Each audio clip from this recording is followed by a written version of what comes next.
Okay, hi everybody. We're gonna see if Webster actually shows up. There you are, back from the void. Hi everybody, welcome back to the Clam Club. Oh, I saw my shadow dad. I forgot to. Yeah, you saw your shadow. Dad Remember my shadow Yeah. dad? I almost forgot about that. I actually, it was like something awoke and like it like woke Well, up you met within him me. again. I suddenly remembered him. Yeah, I in met the my void. shadow dad again. Yeah. I actually need to turn. Okay, first of all, I need to close Telegram because that's spicy as hell. Get that out of here. Second, I just want to. I think you're just like slightly too loud, so I'm just gonna pull you down just a bit. Yeah. Okay. Okay, there we go. But yeah, hi everybody. Shadow Dave, welcome to the Clam Club. Thanks for swinging on by. Welcome, welcome. How is it going? Did he call you dad? Did he say he was proud of you? No, he said I have no son. And then I got pulled out of the void. So how did I get future Grammy Award winner WebsterDuck on the stream? I asked really nice, but I like at the time, like I frantically messaged Webster. I'm like, Webster, everything's going wrong. My stream is broken and I can't stream. And then they're like, well, I'm really busy talking to the Grammy Award committee, but like I guess I can make a couple hours for you. It is true that I'm a shoe-in for a Grammy, not because my album is really good, but because I paid off Brian Eno by sucking his cock. So, oh wait, no, this is like a family-friendly stream, isn't it? Never mind. Yeah. I didn't say that. Swear jar. The swear jar what is swear back. did I say? But yeah, it took a lot of doing. It took a lot of talking to talking Webster up. I had to pump his ego. I had to pump his tires really hard. But like, you know, I managed to get this incredibly successful, musically talented bird on my stream. I do my best. You do your best. That's true. And if you haven't heard of it yet, and I'm gonna pump your tires, like I'm gonna gas you up literally all streams, so get ready. If you haven't heard that Webster's releasing an EP, is that what it's called? An album? Yep. Extended play EP. It's like a 15-minute album. This Friday, I believe, right? This upcoming Friday, yes. The 3rd of June. And that's at bandcamp.com/WebsterDuck. No, it's at webster.bandcamp.com. Webster.bandcamp.com. There you go. That's right. So go check that out. Or you're not allowed to Also, stream. it'll be on Spotify as well, and like most other like streaming platforms, or at least it should be. Nice. If DistroKid does their job. So yep, just look I didn't out even for know. I'll be honest. Like okay, well we can get. Do you want to join the game? We can talk about it a little bit more. But yeah, I honestly don't. I thought that like in order to get onto Spotify or whatever it is, you would have to like have a label. Like you would have to be like Sony or something like that in order to do that. No, although they do make you pick a record label name. I'm holding a cinnamon roll. Oh, you are holding. It's like a conch shell. Something. It's like a conch shell. Oh yeah, look, it's egg one's all grown up over here. Yeah, I remember some of this stuff. I remember some of these things. Yeah, no, what was I just talking about? We were talking about Spotify. They did have me create a name of a record label, and they were like, if you don't have a label, just pick something fun, but you have to put something there. Oh, these guys are. And I think I did Pawn Pals Records or something. Oh, nice. I was gonna ask you what your record label was. Don't forget to pet all the birds, by the way. And we need to pilk Goku. Don't forget. We do have to pilk Goku. Oh yeah, there's Webster here, and Kirby, and Eilingull. So many memories. I don't know. I mean, like, if you want to feed Webster's peas, that's really on Webster's situation. I don't know how they're gonna turn up. I think they turn into void peas, if I remember correctly. Hold on. I can just press 1P on my keyboard, and it will. No, it won't. Never mind. Oh, wait. Did it work? Did it work? Yeah, you did. I think you ate peas. I did it twice. Yeah, Tech Dude did one of those, and the other one was me manually doing it. I just tried to milk. I pilked Goku, but I also tried to pilk a heater. Void peas, exactly. Yeah, you should have made it Pawn Fricker Ltd. I thought about doing Pawn Fuckers Records, but I didn't. I mean, they probably would have let me. Like, it probably was an option. I can't imagine why they would tell you no, I guess, is the thing. Like, there are more vulgar record labels than that. Probably? Yeah. I don't know. I have no idea what the heck we're doing in this game, by the way. Thank you for the hydration, Ray. Yeah, I'm terrified of like forgetting things. Like, okay, we took care of our animals, so that's like the most important thing. Yeah, I'm getting the mushrooms right now. On the Glamrock fan fox. Oh yeah, you got the mushrooms. Thank you for coming by, Glamrock. I think there was like something over here or whatever. I guess this water doesn't freeze in the winter, which is kind of weird.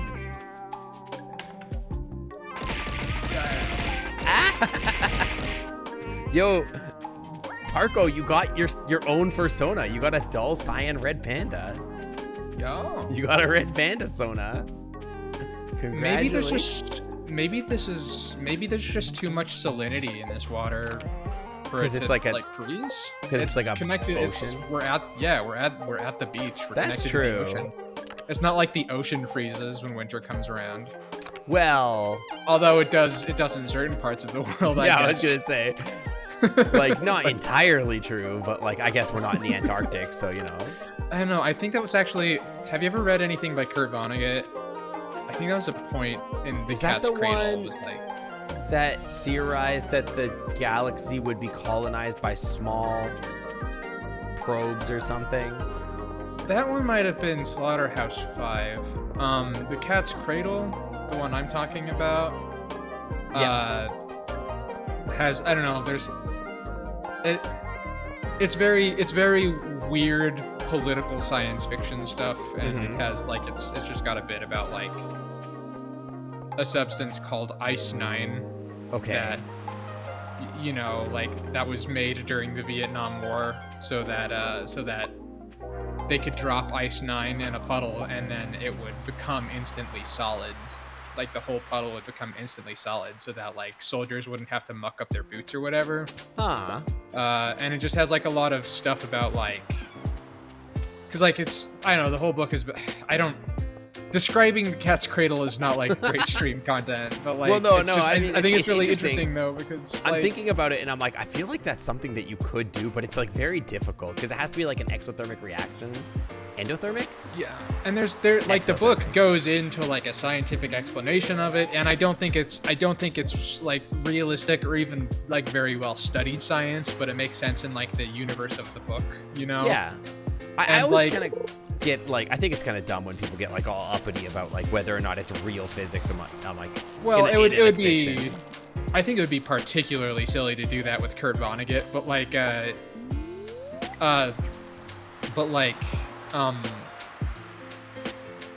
I guess I can't give my rusty spoon to this man. You can't give your rusty spoon to this man. I can't give my rusty. I found a rusty spoon and I wanted to give it to this man. Oh, a rusty spoon. Yeah. Anyway, yeah, no, like but like that's the thing about Ice-9 is that like the reason it's like a highly dangerous substance because it requires like a temperature of like 130 degrees or something to melt. Oh. You know, and so it's like, well, if you drop it in a pond, it will spread through the rivers and they will connect to the oceans, and suddenly the all entire of world the water on is the planet would be Ice-9. So it's like, I don't know. It's such a cool great. book, but like, yeah, there are pieces of it that are fairly dated.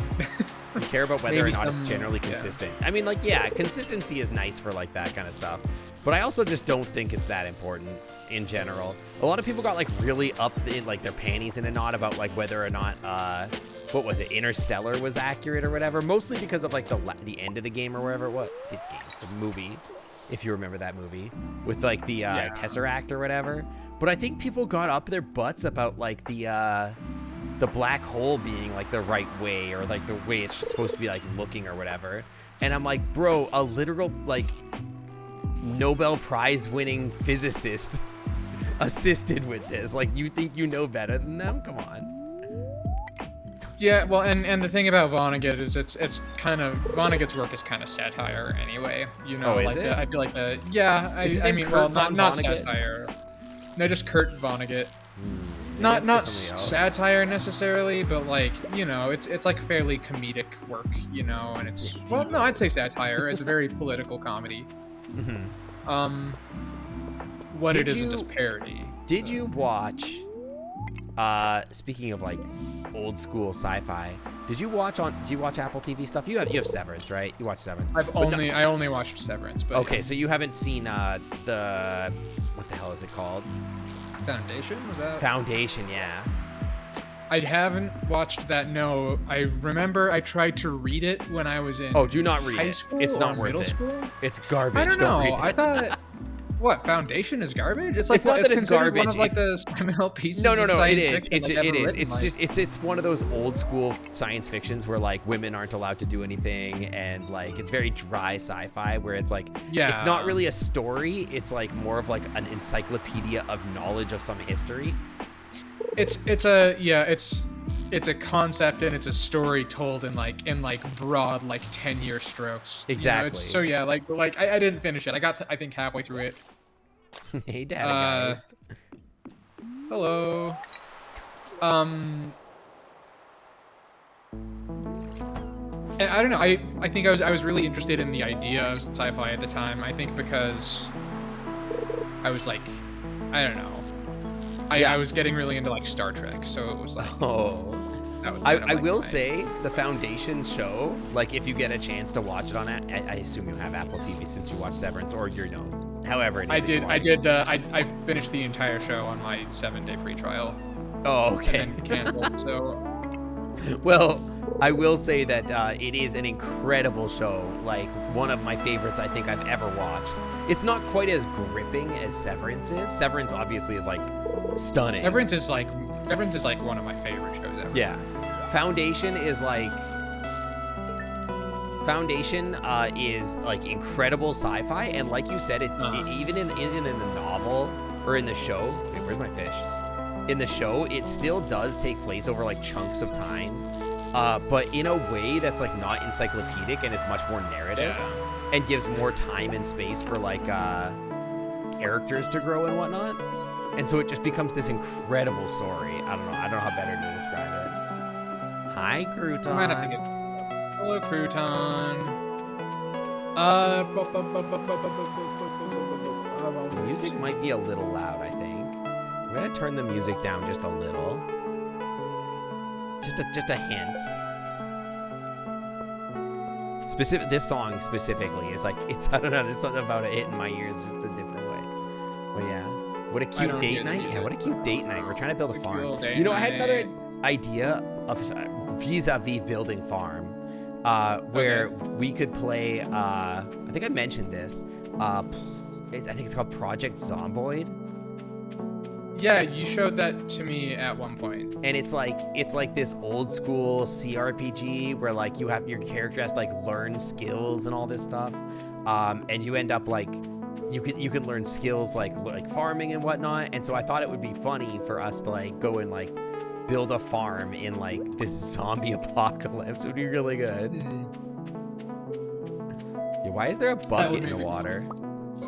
Oh, it's a crab pot. I don't know. I put this here. I remember.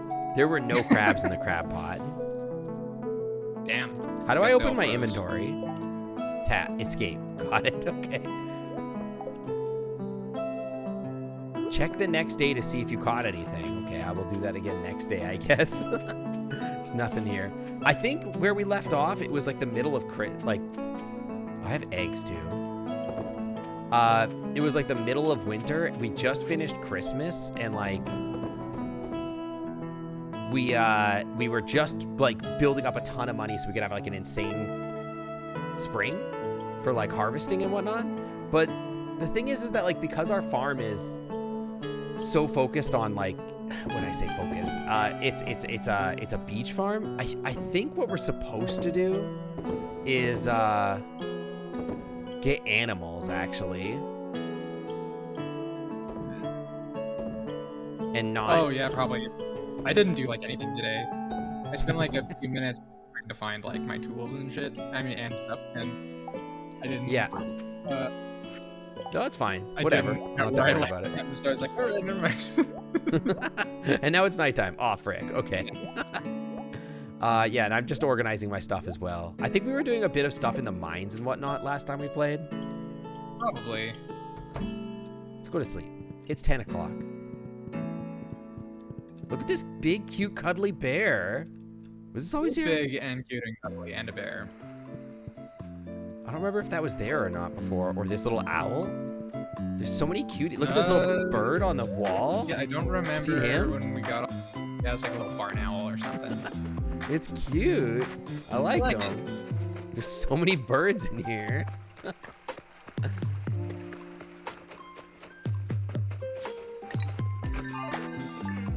Yeah, we do also have a blobfish in the tank. That's also true. We do, and you know that's not actually what they look like until like. Oh, with the blobfish, they only look like blobs when you take them out of the water. Actually. Yeah, which is insanely fucked up. It is kind of messed up when you think about it. I think they like literally deflate or something. Do you want to take care of the birds? I'll take care of the. Yeah, okay. I think they literally like deflate. Like they take like the. I don't remember how to describe this. They take the. No, I want to pilk you. Thank you. It like loses all the water out of it or something like that, and then it just like deflates and becomes like a blob. You say pizza, how are you doing? I'm doing good. I mean, other than like, you know, the VR chat mess up where I was gonna stream VR chat and then VR chat decided to launch a major patch, you know, days before. Oh, I have to give them a hey. Days before literally 24 hours before a major, you know, weekend in their major market. But other than that, you know, doing fine. Yeah, not great. Yeah, not the best financial decision I've ever seen a company make, I think. But I guess the platform's literally free. Could sell my spoon. Oh yeah, we bought like the world's worst sprinklers, and I don't know how to make other sprinklers. Didn't we tap a mushroom down here or something? I think the mushroom comes back. We had a big mushroom. Yeah, no VR chat today, unfortunately. There's nothing I can really do about it. Do you think I got crabs today?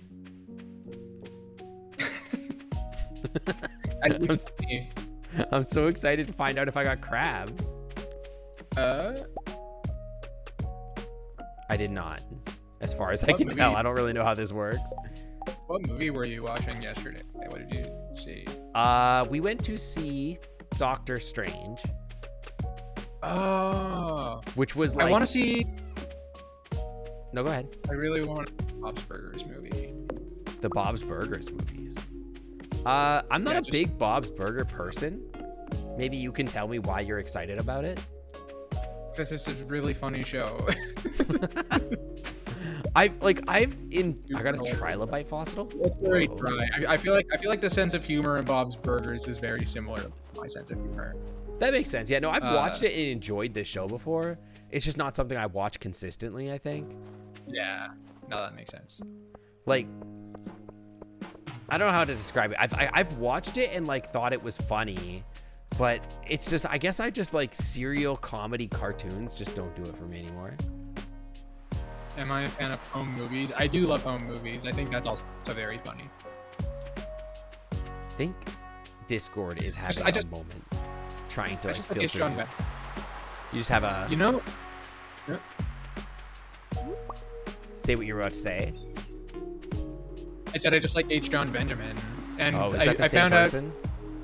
Yeah, he's the voice actor. He's in that. He's an Archer. He's in... he's done a lot of stuff. And he's in home movies. He's actually a birder. Oh, is he? And like, he's like a pretty good one too. He. Why?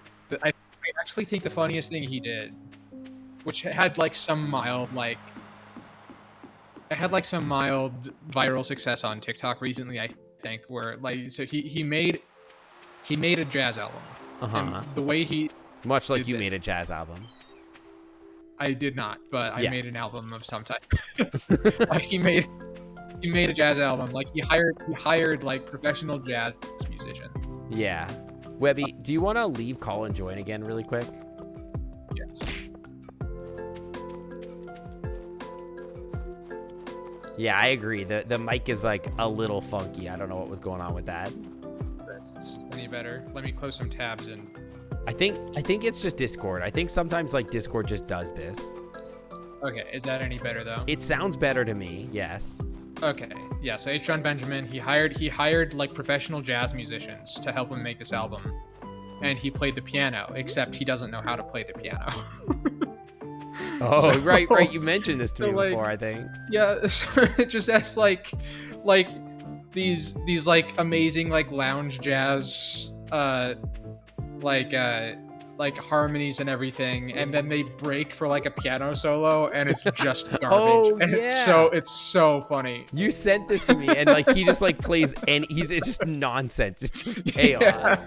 And he's like, oh Just, like, yeah. arrhythmic. And then the jazz musicians like behind him have to be like, oh yeah, this is the sickest shit I've ever heard. Yeah, And, and like, then yeah. It's so good.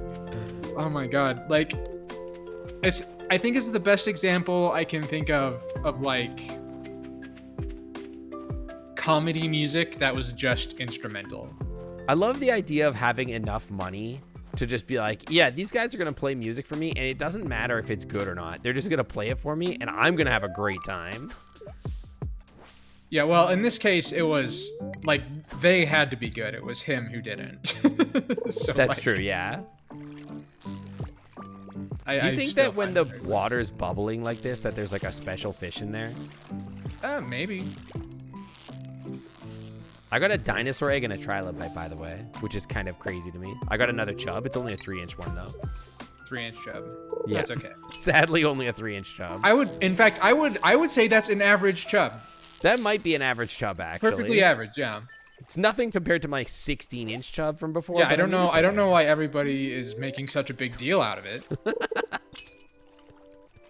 I think the 16-inch one was a little bit of an above average chub. On the scale of chubs, pretty big, my God, especially for yeah, just being, okay. dude, this fish is crazy. That was actually as another TikTok I saw the other day of like this guy who's like eating pizza. Like they like him and like his girlfriend or whatever have like personal pan pizzas or whatever. Okay. And one of her slices was really small, and he picked it up. He's like, "Why aren't you eating this slice? I think it's like a perfectly average sized slice." Like, and it has like a really great personality. Like, and, like he turns to his friend. He's like, "Right?" And he's like, "Yeah, it's actually it's big. It's actually a I pretty think." normal You know, sized like, piece of he's pizza. Like, yeah. I don't know why you guys making such a big deal of it. It's probably a normal sized piece of pizza. Look at all the onions and stuff on here. It's like a good personality. Oh my god. What are your favorite pizza toppings? What are my favorite pizza toppings? Okay, I like an onion on a pizza, like a lot. I don't think yeah, this is like a that's popular opinion, but I think onion on pizza is really good. My husband will never let me have onion on pizza because he says it ruins it. Really? Yeah. I love onions on pizza. I like onions, especially like red onions, I think. I really like mushrooms. I really like artichoke. Artichoke is good. Mushroom is definitely. I've not actually. Now that I think about it, I've not. Mushrooms or artichoke is something I've never really had, but I will say mushrooms are definitely S tier for me. They're definitely up there. Yes. I like Kalamata olives on a pizza. That's pretty great. Kalamata olives are very good too. I like an olive. I definitely like an olive. I like. Apparently, he doesn't want my trilobite. That's a little weird. I really like one of my favorite. The one I've been getting a lot lately is Kalamata olives, sausage, and jalapenos. Oh, that sounds amazing. Yeah. And I think you could do that with, like, in your case, you could probably do that with, like, an Impossible sausage or something like that. It'd be, like, really good, probably. Yeah, This is the cutest rare crow I've ever seen. I'll show it to you when we get back to the farm. Oh, okay. But yeah, like, I think it would be really good. Like, even with, like, this is actually something I've noticed a lot. I really like Impossible meat. It's really good. It's really tasty. Yeah, Actually, it's like I had it has no Impossible business bratwurst being as good as it for- is, but it is. I actually had Beyond Bratwurst for dinner tonight. Oh. And I literally think it tastes exactly the same as a regular bratwurst. They have gotten very I don't know how they close. do it. Like the Impossible Burger, I can tell is different from beef, but the bratwurst, Yeah. for some reason, I cannot tell the difference. It's like literally the same to me. Yeah, the sausage stuff, like whenever it's like a sausage, I think it's just because like all they have to get right for a sausage is like the texture. And as long as the texture is there, it's not like a lot of times with sausage or like pork meat, you're not really like looking for that iron taste to it, right? Where like with a hamburger, you really want that heme taste, which is like, by the way, here, come down here and look at the scarecrow. Okay. We got a little raccoon here. Oh, look at it. Look how cute. Oh, that's very cute. I love that. I love that. But yeah, with sausage, I think it's a lot more to do with like the spices than it is with the with like beef, because beef you don't really spice it, right? Like you do a lot of the seasoning on your own. Whereas like with sausages, you want to get it's some like fennel in there and yeah. stuff. And by the way, can I say fennel absolutely might be like fennel and garlic, I think is like S tier for sausages. I love fennel. Fennel tastes so good. It's so good. It's so good. Like every time, like I have like this delivery service where I get like salamis, like cured meats every month rather. And consistently my favorite ones are always ones that have fennel and garlic in them every time. I love that. Just load it up with like salt and fennel and garlic, right? Mm.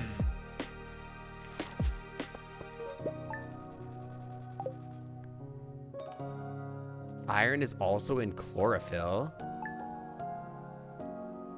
I don't know if that's true. I feel like it's not. I feel like it would be more red if that was the case, but you remember that a kid's book where a kid tried to turn himself into a plant? I remember a kid's book where... Why do my tools keep like getting taken off of my bar? It's very strange. I remember a kid's book where there was a plant that ate socks. I remember a kid's book where they hop on pop. I also remember that. Yeah. That one was an absolute banger. So suspenseful. It really says a lot about society. It really does. Oh, gotta take care of the ducks. Oh yeah, we gotta take care of our animals. I totally forgot. Does anybody remember Flat Stanley? So, Flat Stanley, I heard about like on like, I don't even know how to, I think it was like The Simpsons or something. I think I remember learning about that on The Simpsons. Because I think that wasn't there a Simpsons episode where they have a Flat Stanley or make a joke about it or something? I don't know. I literally don't know. Oh wait, I forgot to. These are cows, not ducks. Yeah, no, Webster's taking care of the ducks. I'm taking care of the cows. Webster, being a duck, is uniquely qualified to take care of ducks. That is accurate. Like, I wouldn't know what to do with them. I would just pet them and tell them that they're, like, very good birds. That's start. About the extent I'd be like, all right, I'm going to take all of your eggs now. I am going to make some cheese. They like when you do that. They do like when you take your birds. Their Birds eggs. Notoriously love it when their eggs are stolen. It's their favorite thing. I'm sure it is. I will say I was watching TikTok as I do, as you know I do. Yes. And there's this series of TikToks. I don't know how I got onto Killdeer TikTok, but I'm on Killdeer TikTok now. And on Killdeer TikTok, they were showing how like they're kind of dumb, first of all, but second of all, like how the like specifically with how the females like protect like the birds and stuff. How they pretend to be injured, right? Yeah, they pretend to be injured, but they lay their eggs in the dumbest places. Like, I guess it's like it makes sense, but like there's this one killdeer laid their eggs in like not a nest or anything like that. It was just a gravel parking lot. They do it on parking lots a lot, which is very unfortunate. Yeah, and so like, but it blended in with the gravel of the parking lot, which I suppose would be great if it was like the rocks of a beach, right? But it's not. Yeah.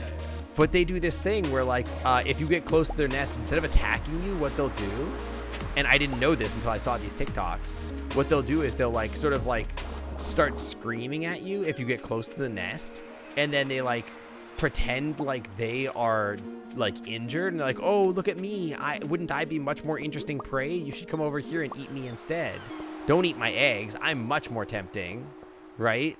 And then when you get close to them, they go like, haha, idiot, and they fly away. They're super neat. It's kind of, I don't know how this ended up happening. By the way, we got actual Stardew Valley music on my playlist. Very funny. Oh, that's fun. I don't hear any music, but that is fun. Well, you're not listening to the stream, so that makes sense. But No, yeah. Also, hi Echo, welcome in, welcome. Does Webster have your? Do you have your ducks in a row? No. No. Okay. So you don't have your shit together. No, I don't. No, I never have either. Not in particular. Sometimes, okay, I think about this a lot. You ever go to somebody's house and be like, damn, their house is so organized. Like, Yes. and they're like, man, they must really have their shit together. And then but then whenever somebody comes to visit me, I clean the crap out of my house, and then it looks like I've got my shit together. And I'm like, are we all just collectively as a society just pretending like all of us have our shit together? Yeah, I really. That's like 3 swear jars for sync, by the way. I really like. Yeah, but you have to pay for my swear jars. Yeah, I guess that's true. Like I love this song, by the way. my apartment has become like just organized clutter. Like I've got like. So like when I started focusing on my music, like I moved like all of my instruments like next to my computer. So I've got like instruments everywhere right now. Like I've got like 3 guitars and like a 49 key keyboard next to me, and like very little space to move my arms currently where I am. And like there's like a whole bunch of stuff on like my coffee table and like all over my kitchen, and like it's like it's like I've got everything in piles, but they are piles, and that's they're what they're called. They're ADHD nest piles. They're garbage piles. Yeah, I'm currently doing my laundry via the horizontal. I've got the horizontal dresser method, which is where you have one hamper for your clean clothes and one hamper for your dirty clothes. And when you have to get clothes, you just like dig into the hamper until you find something that works. That is still literally better than what I used to do in college, which was do your laundry and then just sort of leave your laundry in like the laundry machine, and then you just sort of pick through whatever you want until your roommates get pissed off at you for having all your laundry in the laundry machine, and they have to do laundry, and then they take your laundry and they throw it on the floor of the laundry room, and then you don't move it. You just continue to use your laundry from the floor of the laundry room until it's out. You run out of underwear, and then you throw it in the washing machine again. God, I could not have roommates again. Yeah, Everything no, I you're couldn't describing is such a nightmare to me. God, the dishes.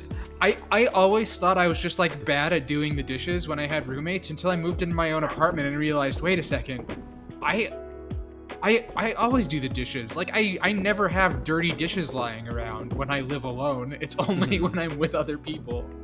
Yeah. Yeah. I don't know. Yeah, no, it's totally barbaric. Don't get me wrong. It is unhinged and insane, but like that, it took me a long time to do anything like organized. Even now, it is like a mental struggle for me to like convince myself to put my clothes in the dresser. I will like fold them all up in the living room, and then like they'll remain in like organized piles of folded clothes in the living room.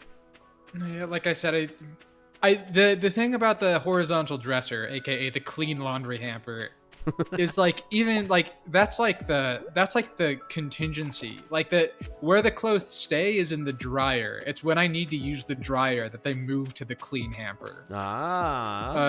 So like where they never end up, like basically ever, is in my closet or in my dresser.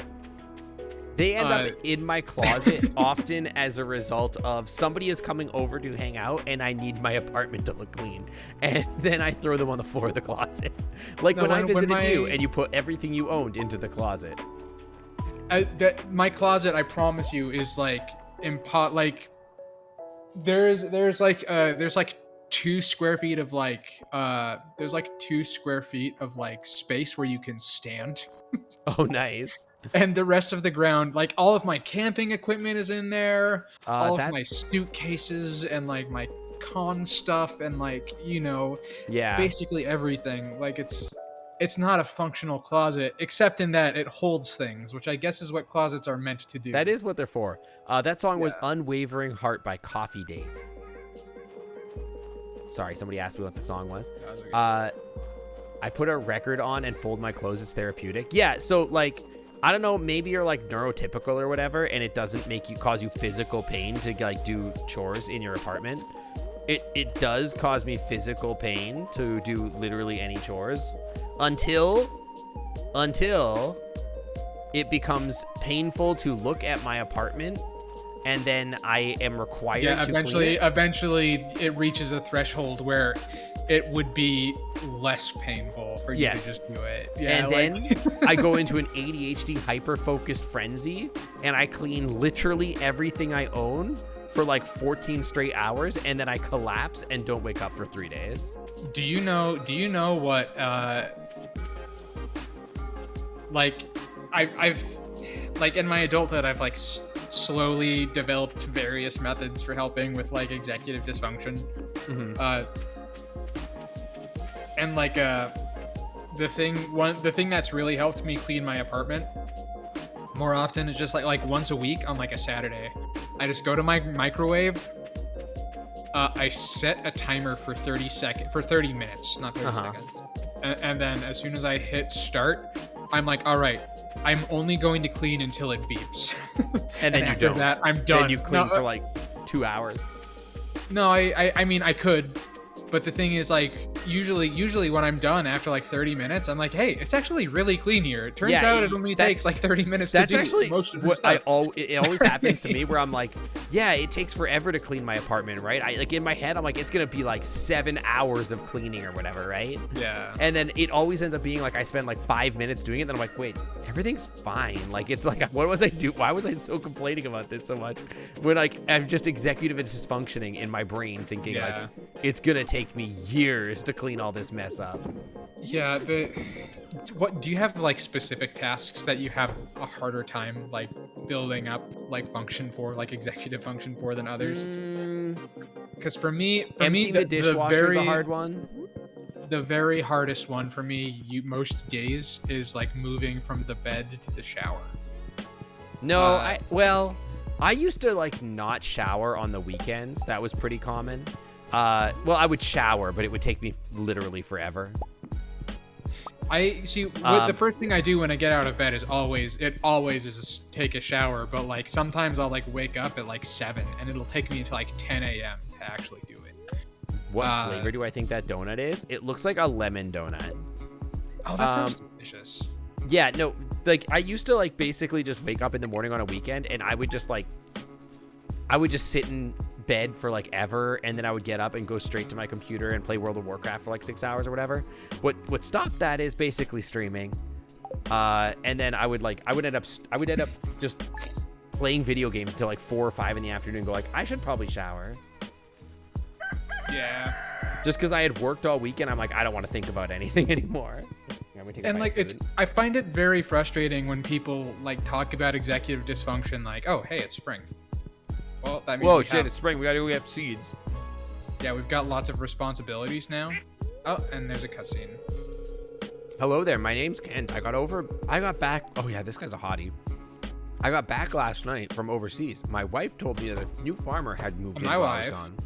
My wife. Yeah, this is why otters are stinky. Exactly. Here's a good debate question: shower in the morning or shower at night? I think it depends what you do for work.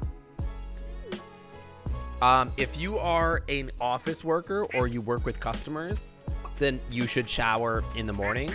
But if you are like a farmer, or you are like a we have a furry mod for this. Or if you like work at a factory, or you do physical labor of some sort for work, then you absolutely should shower at night.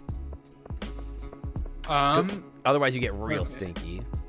So I take a warm shower in the morning. Just take care of it. Yes.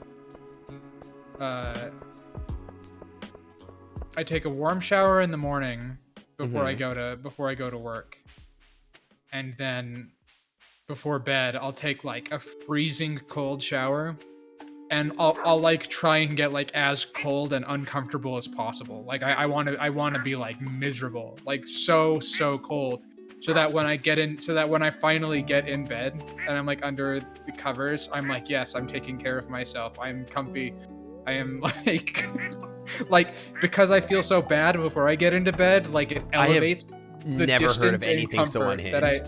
Oh no, it's not normal. Like the more I explain it, the more like awful it sounds.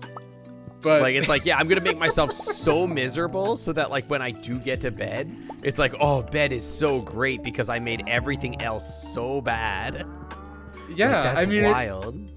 It's like if you think about comfort as like something that happens in terms of distance, then it makes sense, right? Because you're the furthest from comfort, and then you go to the most comfortable place. So like the amount of comfort you gained is so high.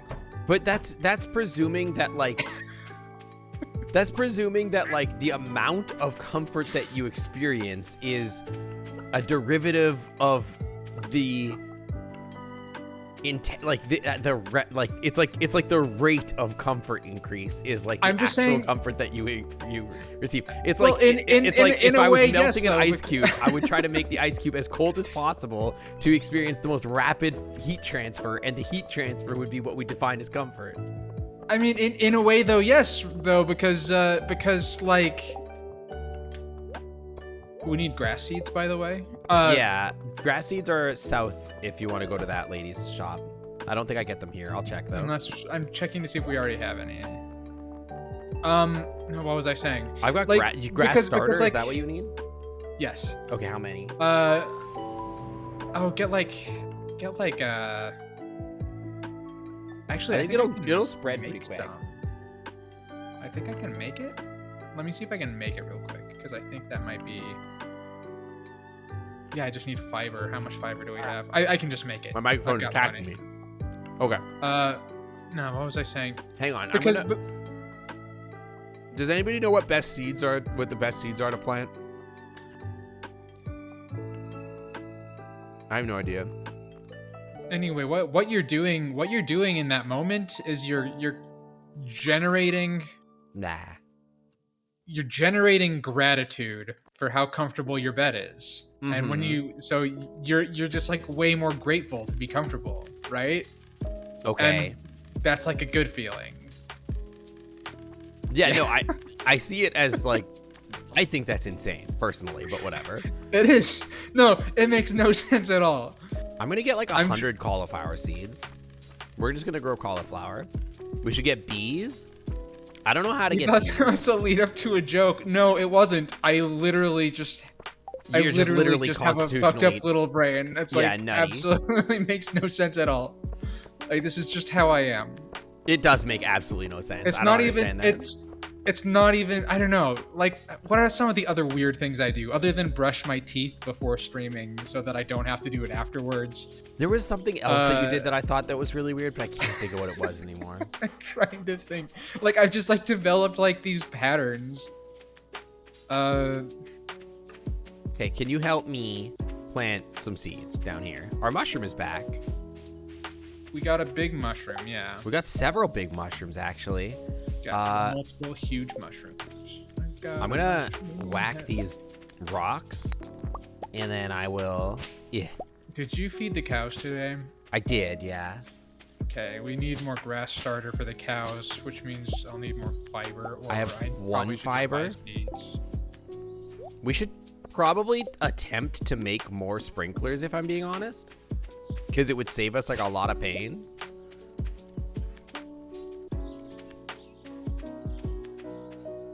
Yeah. See, like Mouse Doodler gets it, like, cause if I'm too warm when I get in bed, like I have a hard time sleeping.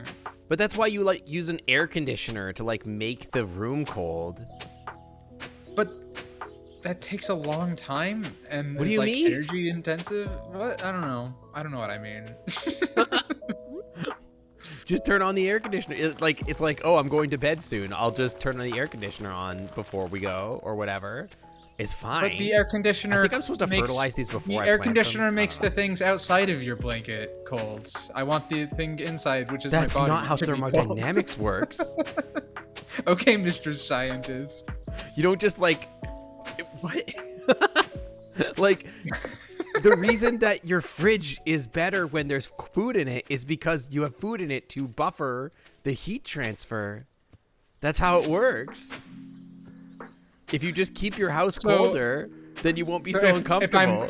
If it's 78 degrees, in my apartment and I want it to be 72 degrees and I turn on the air conditioner. Yes. And then go immediately to bed while it's still 78 degrees and my body is still hot under the sheets, which are generating. But why didn't you turn the air conditioner heat on like 4 hours ago? Because I wasn't thinking about it 4 hours ago. But you thought about a cold ass shower and brushing your teeth before stream. No, I think about the cold shower. I think about the cold shower before bed, like right before bed. From now on, whenever I go to bed, I am going to not only take a cold shower, I'm also going to waterboard myself in the shower.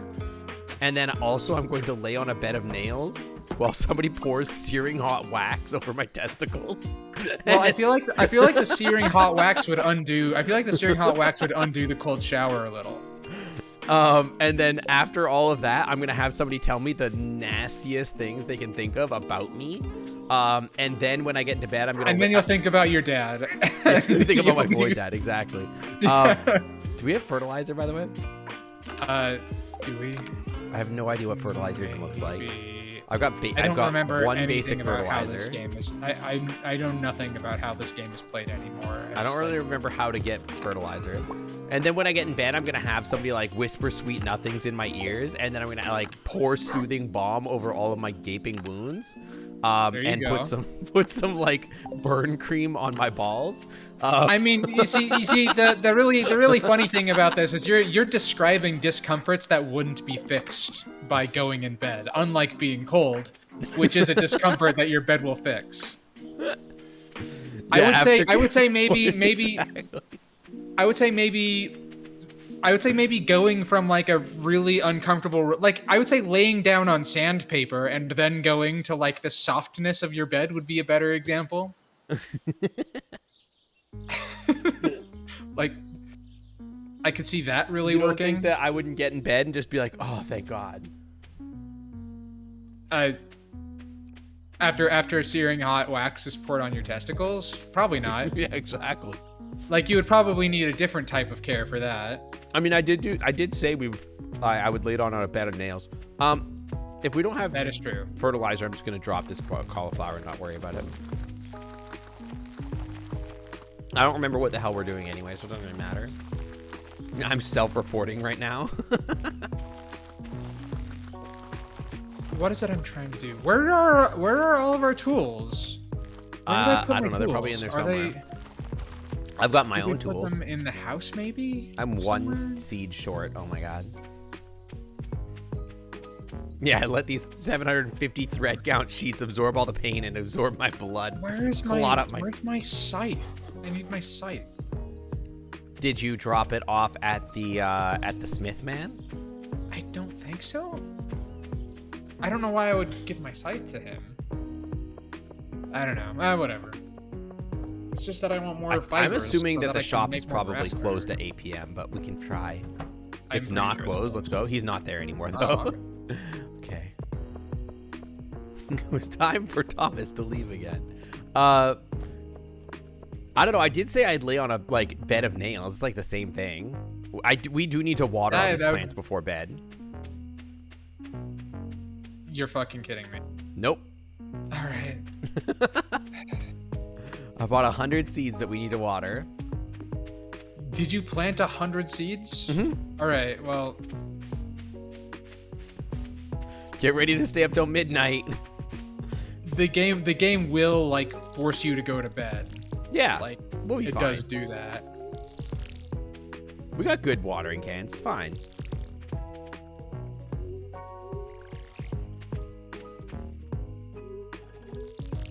It's literally fine. It'll take us like 5 minutes. Well, we got it. Will I pass out from exhaustion? I don't know, maybe. Who cares? It's worth it for the cauliflower. Wait, this is cauliflower?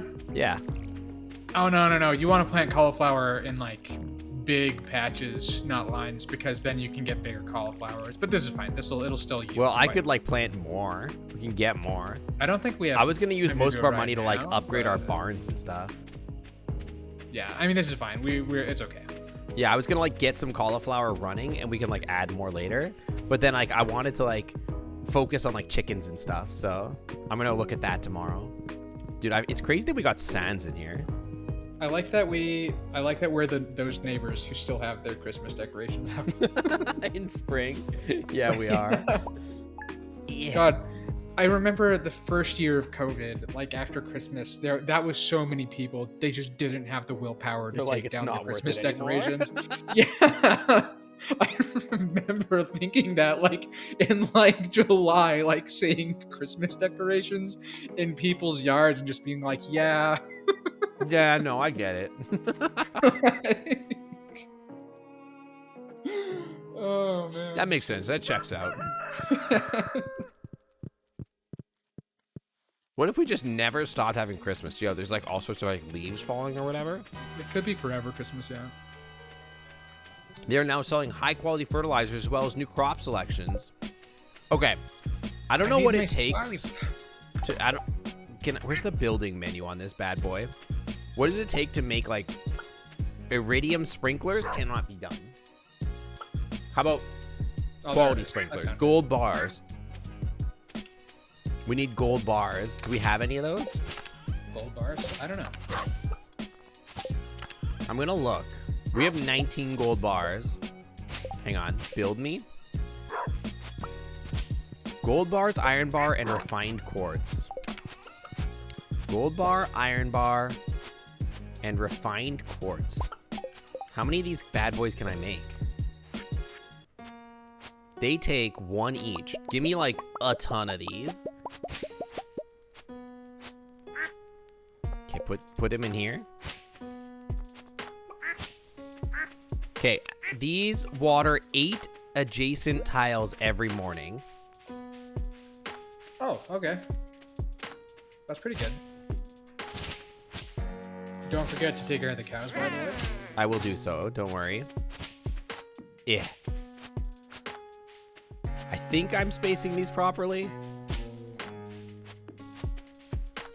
This will take care of, like, the top 2 rows of watering.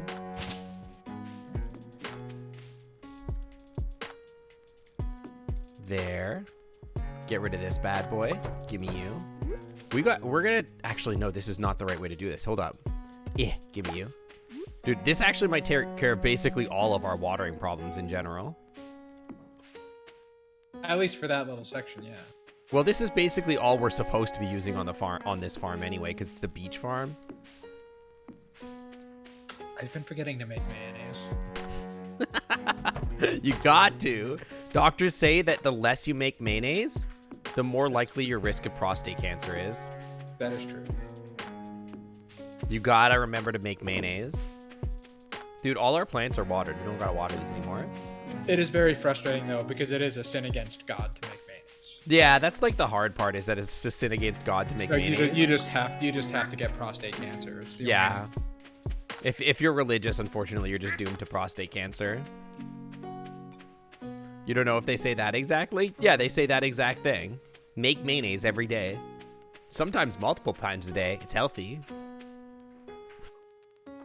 Either that or have like 86,000 kids. That's true. Or you could have like 14 wives. That is not a sin against God, apparently. That's apparently not a sin against God, it turns out. That's apparently fine. Encouraged, in fact. Mandatory. Mandatory, some might say. 14 werewolves? I would much rather have 14 werewolves than 14 wives. That's the 100%. Werewives. Yeah, werewives. Werewives are still werewolves. That's fine. No, not here. Not pelican. Not here. Dude, I thought she was a bird for a second. What if you make Miracle Whip? I guess. What if your kids are just left to fend for yourselves? I mean, that's just the American way. Where the hell is she? Is she not open? Ma'am? Closed today for wait. You're at Carolyn's place for aerobics club? No one wants to work anymore. No one wants to work anymore. 14 weird wives and 1 weird daddy. Yeah, I'm okay with it. I dig it.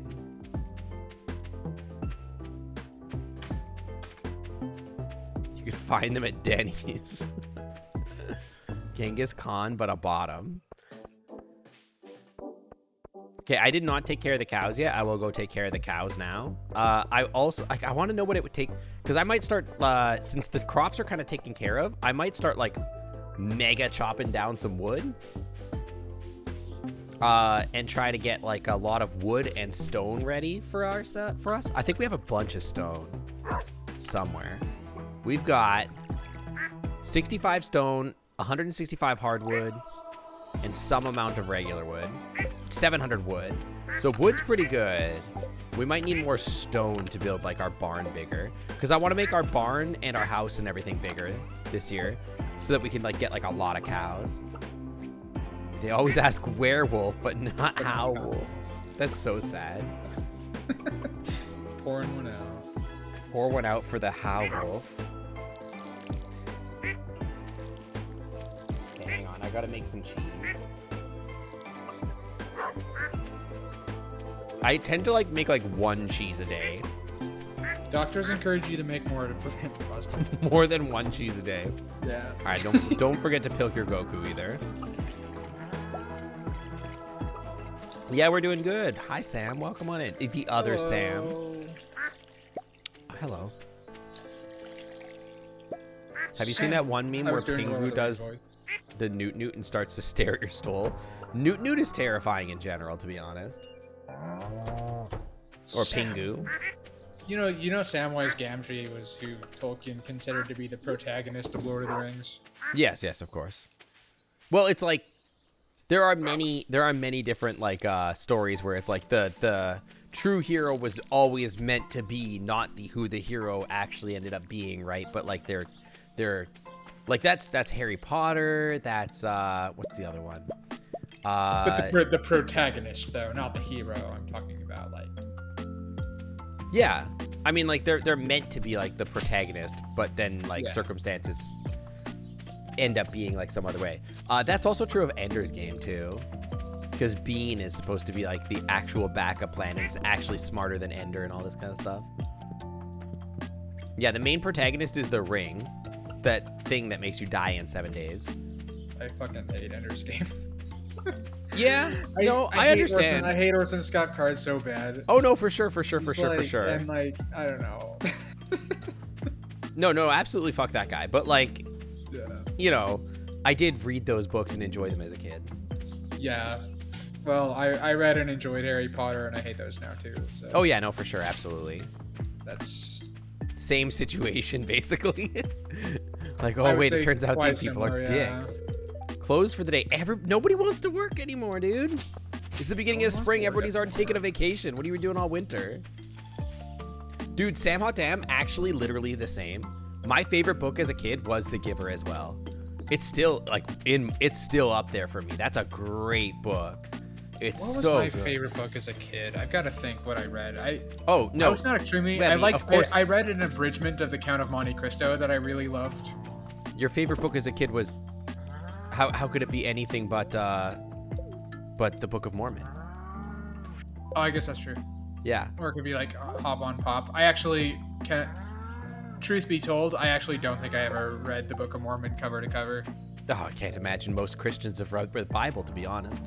Well, I think most active Mormons have read the Book of Mormon like multiple times, and I always told my parents I did. You know? But the thing is, like, fair. and I would like try, like, I would like sit down and I would make it like probably halfway through First Nephi before like my brain just like wouldn't let me continue. You're like, no, I'm good. No, that makes sense. You know, like I genuinely tried, and like it's just, so my favorite thing about like the Bible is that is like a gnarly story. Like, if you actually Yeah. read the Bible, it's like, whoa, some shit happens in this shit. I mean, yeah, the Old Testament specifically, yes. Yeah. It's pretty wild stuff. Yeah, I watched the Book of Mormon, the musical. That's like the same thing, right? Probably. It's like the exact same. Just get the I haven't same seen the musical. content, same experience. My favorite thing about the Bible is the passage about horse dick. Hell yeah. Hell yeah. Where's the passage in the Bible that talks about furries? I just think about that Leonard Cohen song, you know, the one that The was in Shrek, literal the only Hallelujah, song that he ever sang, yeah. Yeah, and how like it's about like King David,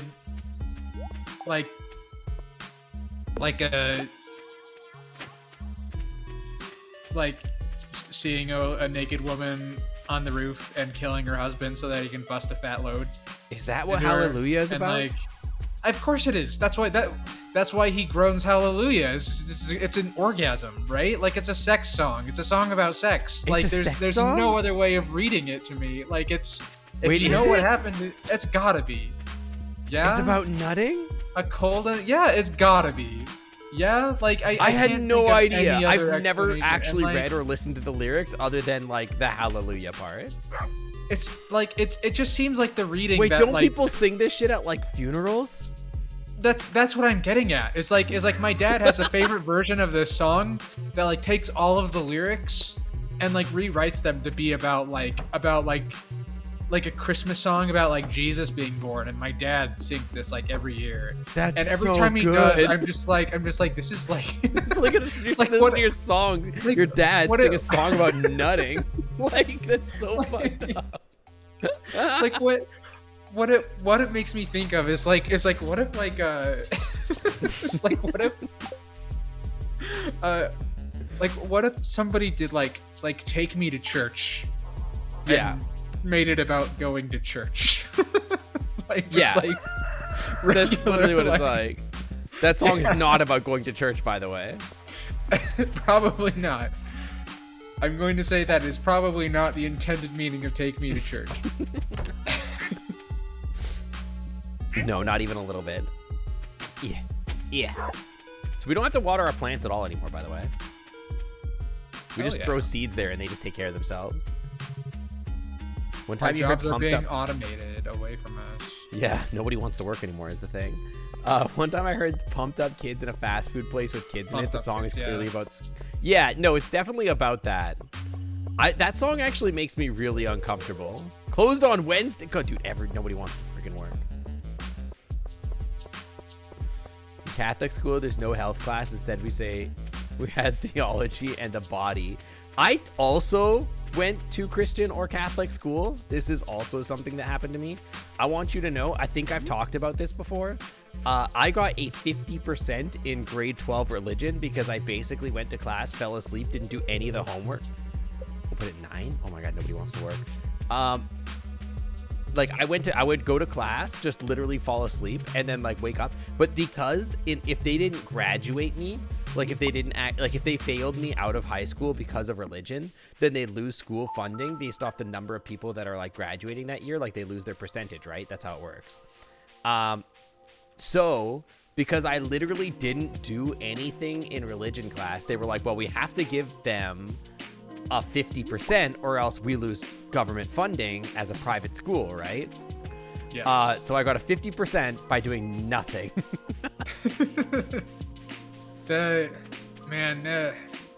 Religion is a crazy class, man. Like, I remember there was this one thing. We had a religion textbook, which was not the Bible, by the way. It was a textbook that was not the Bible, but it was for religion class.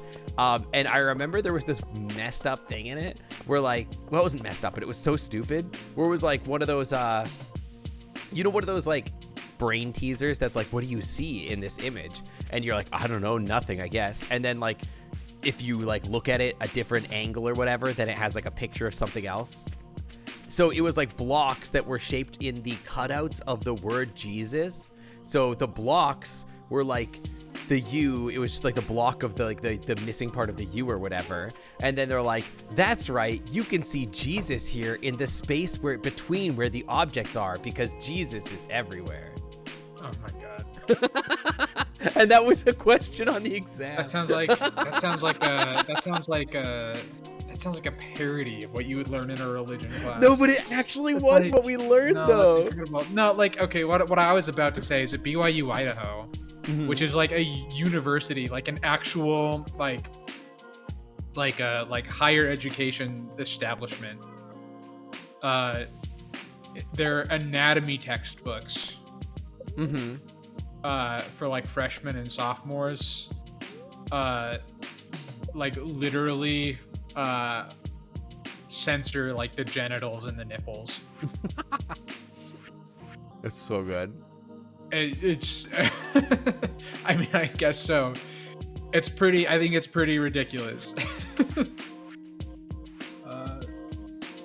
So we can get a big barn for $12,000 and a big coop.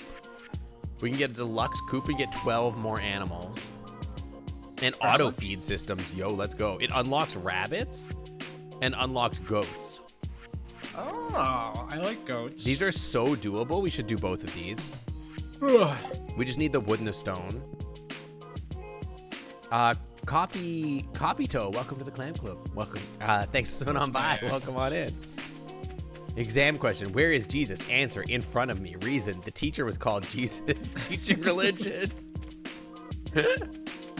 That's so good. Yeah, I had to take seminary in high school, which is like I think seminary is actually the most cultish, like church experience that I had growing up.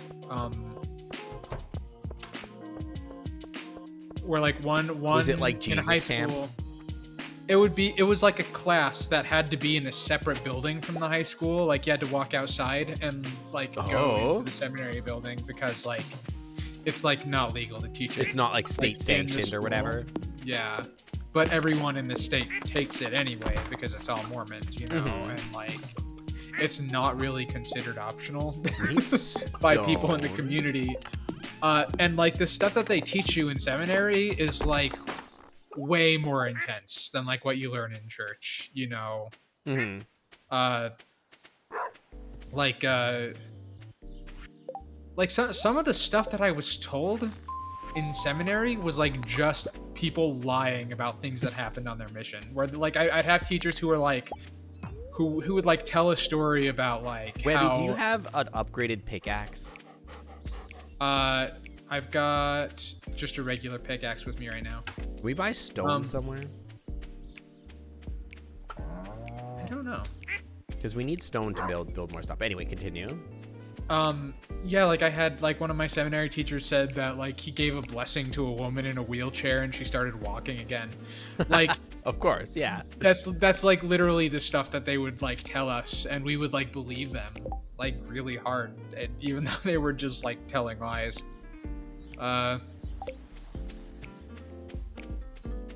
What's the most Christian state in the United States? I neither know nor care.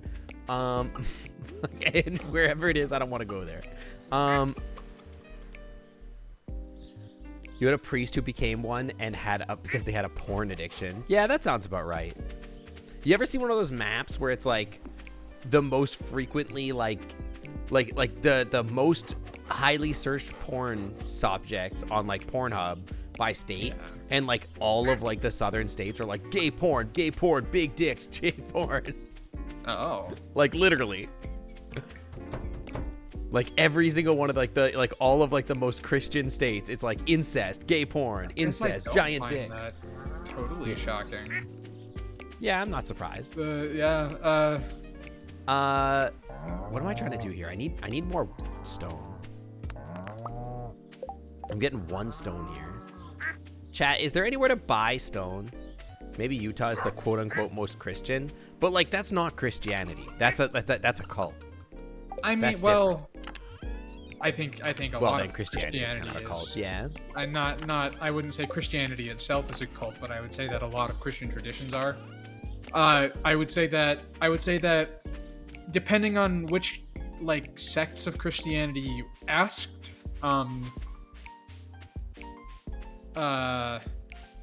some of them would say that Mormonism isn't true Christianity because they don't believe in the Holy Trinity. That's an argument that you'll hear a lot from like certain like Baptists and stuff. Is that in order for something to truly be like considered Christianity, you have to believe that the Father, the Son, and the Holy Ghost are different manifestations of the same being. Which is not. They're in Mormonism, they're taught to be separate individuals. Lazy. She's so lazy. It's 5 o'clock. She already left work. All right. Well, I'm just gonna go to the mine and start mining some rocks or whatever. Like I think the craziest thing, like the craziest thing that they teach you when you're a Mormon, or well, not the craziest, but it's up there. They teach you a lot of weird stuff. But like one of the really insane ones, I think, is like in our pre-mortal existence, like before we came to Earth to live as human beings. Is this when like, we came here lived on in, like the spaceship or whatever? That's like more Scientology. Is this before or after all the black people became black because they're sinners? This was like way before that. Okay. I'm going to be perfectly clear here, chat. This is not what I believe. This is a Mormon church That is a belief. verse. No, that is a verse out of 3rd Nephi. That is something that they are told. Like, that you're. Well, it's considered apocryphal to Mormons now, but at a certain time, it was definitely believed to be the truth. What I was saying is that like in the pre-mortal existence before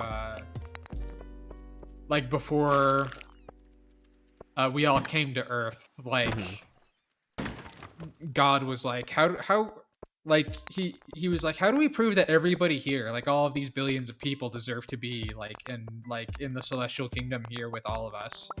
And they were like, I know, why don't we send the human beings to Earth to test them? You know, which has its own like logical problems, I think, but supposedly like Satan was one of like Lucifer specifically was like one of like the highest saints, like one of the most holy people. I have a question. Yes. Did you ever, like, while you were being taught this stuff, just go like, none of this fucking makes any sense? It took a long time. It was like, I think I was like 15, 16 years old when I first like, at what point were you like being taught this stuff and you're like, bro, this is friggin' crazy? Like, what are you talking about? It literally took until I wanted to. Like, that's the thing about being in a cult. And being like conditioned and like brainwashed is that it didn't even occur to me to think that any of it wasn't true until I wanted for it not to be true. Because like listening to like you talk about it, I'm like, God damn, this is like a crazy thing that they're asking kids to believe. No, like this is it is absolutely bonkers. And like like when you're told these things from birth, and you don't have any barometer for reality other than like what you've been told your entire life, then you take it all at face value, and like it doesn't even occur to you to question it. That's crazy, man. Yeah, like it really took like, man, I feel like for me, like I feel like the hardest thing that I would have to come to terms with as a Mormon right now is like it would have to be like just like the active colonization of like third world countries through like 19-year-old missionaries that is like happening, like a widespread colonization that I consider to be like extremely racist and unethical and like just terrible on like I can't think of any way to justify it like whatsoever. I feel like that would be one of the heaviest items on my shelf, as they say. I think for me, I went to a Catholic school, but the only reason we really went to, like, my parents took me to a Catholic school is because the school system was considered better. Like, I would learn more because all the best teachers basically taught there. And so, but like, I was never, like, my family's not religious in any way, shape, or form. Like, my grandparents and whatever are, but like, Yeah. my parents themselves are not. So they just wanted the best for me. But like, by the time you, like, I might have like believed that stuff in like grade school, but by the time I got to like middle school, I was so disenchanted and hormonal as a teenager that I didn't give a shit about anything anymore. So pretty easy. Yeah. I believed in Santa Claus until I was literally 12. Like that is like how entrenched in magical thinking I was. Yeah, I have no idea, honestly. Yeah. I would have to like genuinely like, I don't know. I have no idea. Literally, my education was no better than public school. I have no idea. I know that the public school, well, I was told, this is actually not something I really know. I was told that the public schools in my area were like pretty bad. But then again, I could have just been lied to. I have no idea. There's literally no way for me to prove that. Hang on, I just gotta take a bite of food before we start up again. That's true. Adults would never lie to a child. Oh, of course not.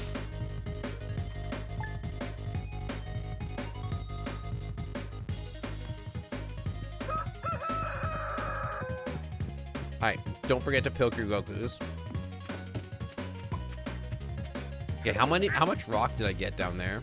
Not enough, to be honest. Hopefully, no, you take care of the ducks. I don't take care of the ducks. Okay. They're gonna feed themselves, so all I have to do is pilk them, right? I realize that if As you long press... as there's enough grass there. There should be, yeah. Oh, there's like an oyster over there. If you ask the Christians where... Hang on. I'm from about public school, they'd say it was irredeemable. See, like, that's sort of the impression I think I got from, like, the people that I, like, were my, like, mentors or whatever, I guess my, like, parents or whatever else, is that, like, if I went to, like, the public school, that, like, I would be, like, behind in my schooling somehow. And I don't know how much of that was, like, them just, like, gassing me up or, like, just, like, I don't know. I don't actually know how much of it was. I went to a Mormon private school for a while. All the private schools in the area were Baptist schools. I think, like, well, I mean, like, I didn't go to, like, a private school. Like, the Catholic school system is a private school system, technically. And you had to, like, submit this. The funniest thing about this is that I was, like, never baptized or whatever, but to go to Catholic school you had to be baptized, and I just wasn't. And or confirmed or something like that. And like, my mom would always just put it off. Like, they'd be like, hey, we need your baptism records, and she was just like, well, what are you gonna do, kick my kid out of school? And they're like, yes. And then they never would.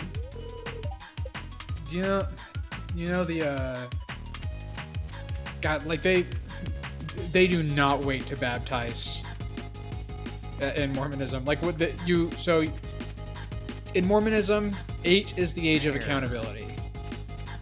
So, like, they don't baptize babies. Like, they baptize you when you turn 8, and you, like, they say that you're supposed to hold yourself accountable for that type of thing, you know. So it's like, well, when you're 8 years old, you know, you're old enough to make that type of decision for yourself, which I think is horseshit. But you know, like that is expensive. It's very much like a rite of passage. It's like one of those things where, like, all of your neighbors, yeah, you know, like, you would get baptized on the same day as like 3 other people your age. You know, like, there would be like a group baptism thing, and then when you turn 14, you go to the temple to do baptisms for the dead, which is where they read off a list of names of people who died, and then they dunk your body in the water a whole bunch of times so that you can become baptized for them. I did that a few times. Okay. The Mormon Church got in a lot of trouble because they did that with Holocaust victims. Dude, religion is crazy. They did it with Hitler. They baptized Hitler. They baptized Hitler? Dead, yeah. Like, by force?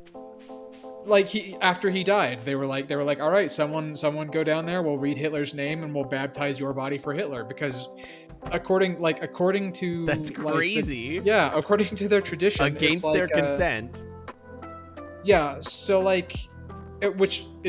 Mormons would take issue with the framing of that. I wouldn't. I would say that's exactly what's happening. But They're like, no, we're saving their soul, and it's like, oh, okay.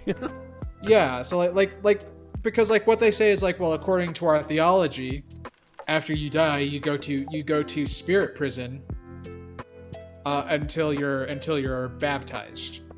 Okay.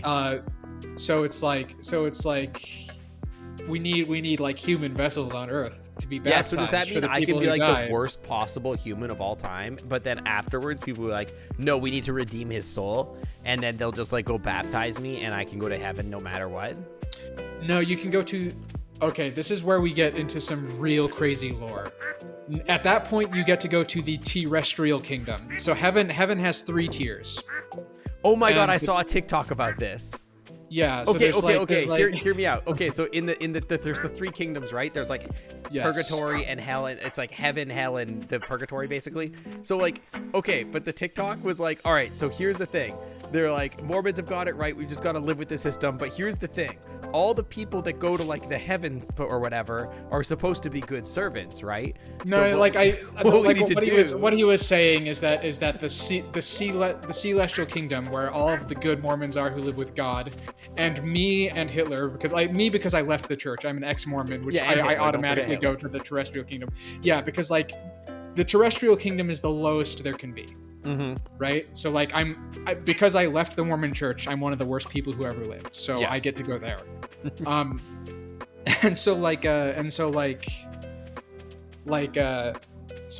We will be servants for the people in the celestial kingdom. Mm-hmm. But because servitude is considered what the guy was saying is which I don't think is theologically accurate, is that the people in the celestial kingdom, because they're servants of God, will have to serve the people in the terrestrial kingdom where I will be. Exactly. So we just have to change the locks while we're and there. then we jack into the other kingdom and we change the locks while we're there. That's a good TikTok. But yeah, it was great. I thought about sending it to you, but I was actually, I think Webby might hate this. Dude, okay, we need to move our scarecrows down here because the crows are eating all our food. Oh yeah. Hold on. We've got a ton of scarecrows. Move the raccoon down here. I don't know if that one counts as a scarecrow or not. I don't know. It might just be a... Oh, no, it is. It is. Never mind. I'll move a bunch of these. Do they have happy hour in the terrestrial kingdom? I don't know. Okay, is the terrestrial kingdom all strippers, bars, and etc.? So, supposedly, according to Joseph Smith, the terrestrial kingdom, which is the lowest kingdom you can possibly go to, is so glorious that if you saw it as a human being, you would instantly kill yourself to go there. But that's supposed to be the worst of them.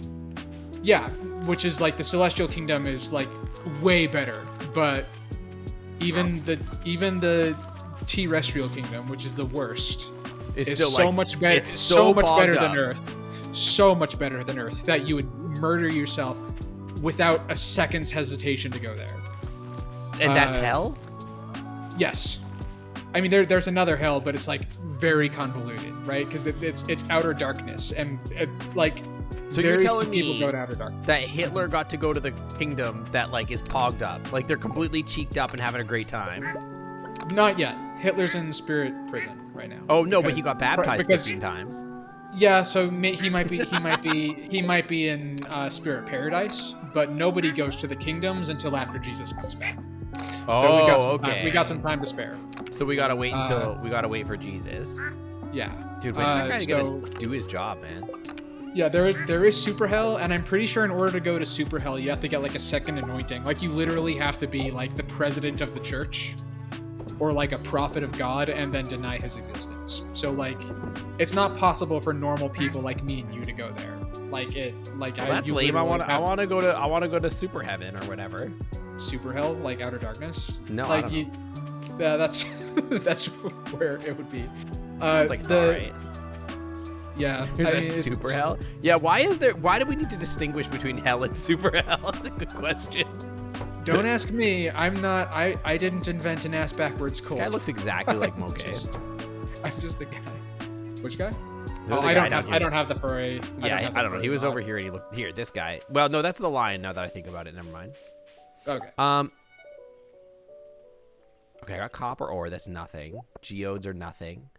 I wanted more seeds, but the guy that's selling seeds is on break because nobody wants to work anymore. Look, he's not here. There's just like a raccoon here. It's very kind of you. Yeah. But I'm trying to talk to you is the thing. I gave him a flower by accident. Oh no. Happy to buy any. He's like, this is his shop. I just need him to actually do his job is the thing. I think he has to be behind the desk. Yeah, but why isn't he there? I don't know. Come back when he's tending to the shop. Well, I guess it's 7 at night. It's valid, I guess. Whatever. Yeah, unions are ruining Stardew Valley. What the hell? Can we eventually get like auto milkers or whatever? So the cows auto milk themselves or whatever? Auto milkers. Oh, whoa. Oh, whoa. They had a union, he'd be happy to work. No, he would work until 5 o'clock. And this is not me saying anything is wrong with unions. I'm saying I'm extremely pro-union, first of all. But second of all, he would work till 5 and then he would drop his work and walk out the door. As he should. No free work. Going to bed at 8, so luxurious. We're sleeping in reverse. That is what going to bed early is. What song is this? Taurus, Wish on a Beat. Get this out of here. I have said that before. That going to bed early. Many is people sleeping are in saying reverse, this. But like, it's like I never follow my own advice. How Like dare going you to- with my rights? Going to bed early, like Ow. it always sounds so nice, but then I never do it. Well, that's everybody's thing. It's right. It's like, hey, if you just go to bed early, then you'll feel way better tomorrow. And you're like, yeah, that. Yeah, what is it about going to bed that sucks so bad and then leaving to bed sucks? It's funny because way worse. everybody is constantly saying like, oh my god, I just need to get some sleep. I really want to get to bed so I can grab some sleep. Nobody wants to go to sleep early. What do you mean inventory full? Webby, can you try opening this crab tank? For some reason it's saying my inventory is full. Also, I don't know how to fix these fences. I don't think your inventory is full, but I don't think there's anything in there. It's shaken. Let me How do I fix the fence? Also, you she gotta said she'd build be here to new fence start posts. upgrading my barn today, and she's literally Yeah, not there's here nothing because in nobody there. wants to work. I I just have to make more fences. I just made a bunch. Let me. Oh, okay.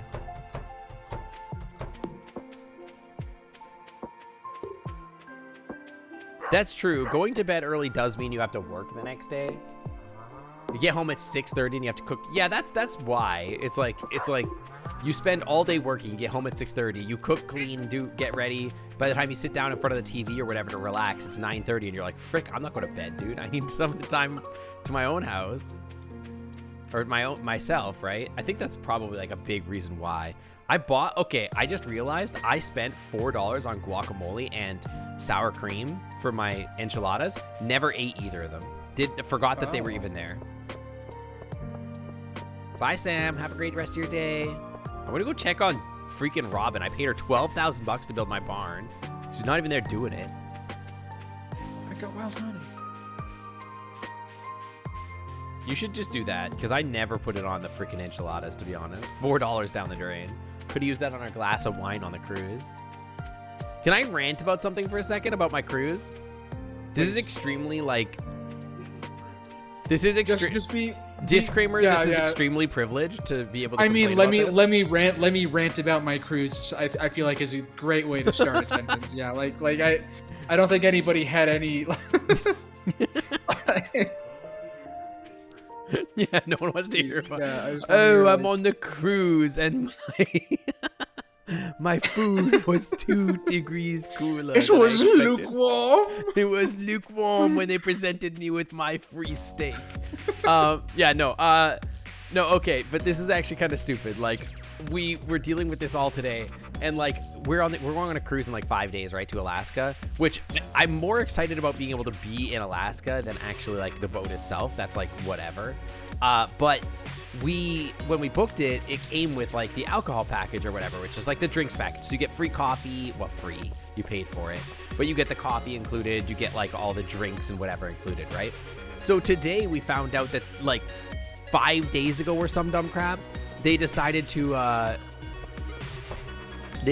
change like the way that they do their systems for this, like the packages themselves. And so now all of a sudden they're like, oh yeah, so now your package got downgraded to the plus package, and now there's this premier package that like covers more money on each of your drinks or whatever. And then like, so now I guess for some reason now if we get a drink and it's over $12, we have to pay the difference or something. Even though when we booked it, they were like, yeah, all the drinks are covered. Now they're not covered for some reason.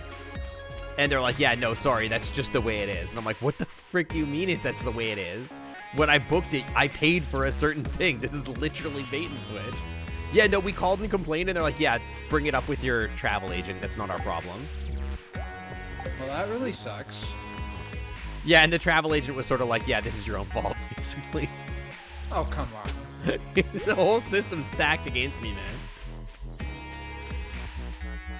It's crazy. These sprinklers literally don't need to be here, huh? That's not gonna grow, I don't think. Because I didn't hoe it?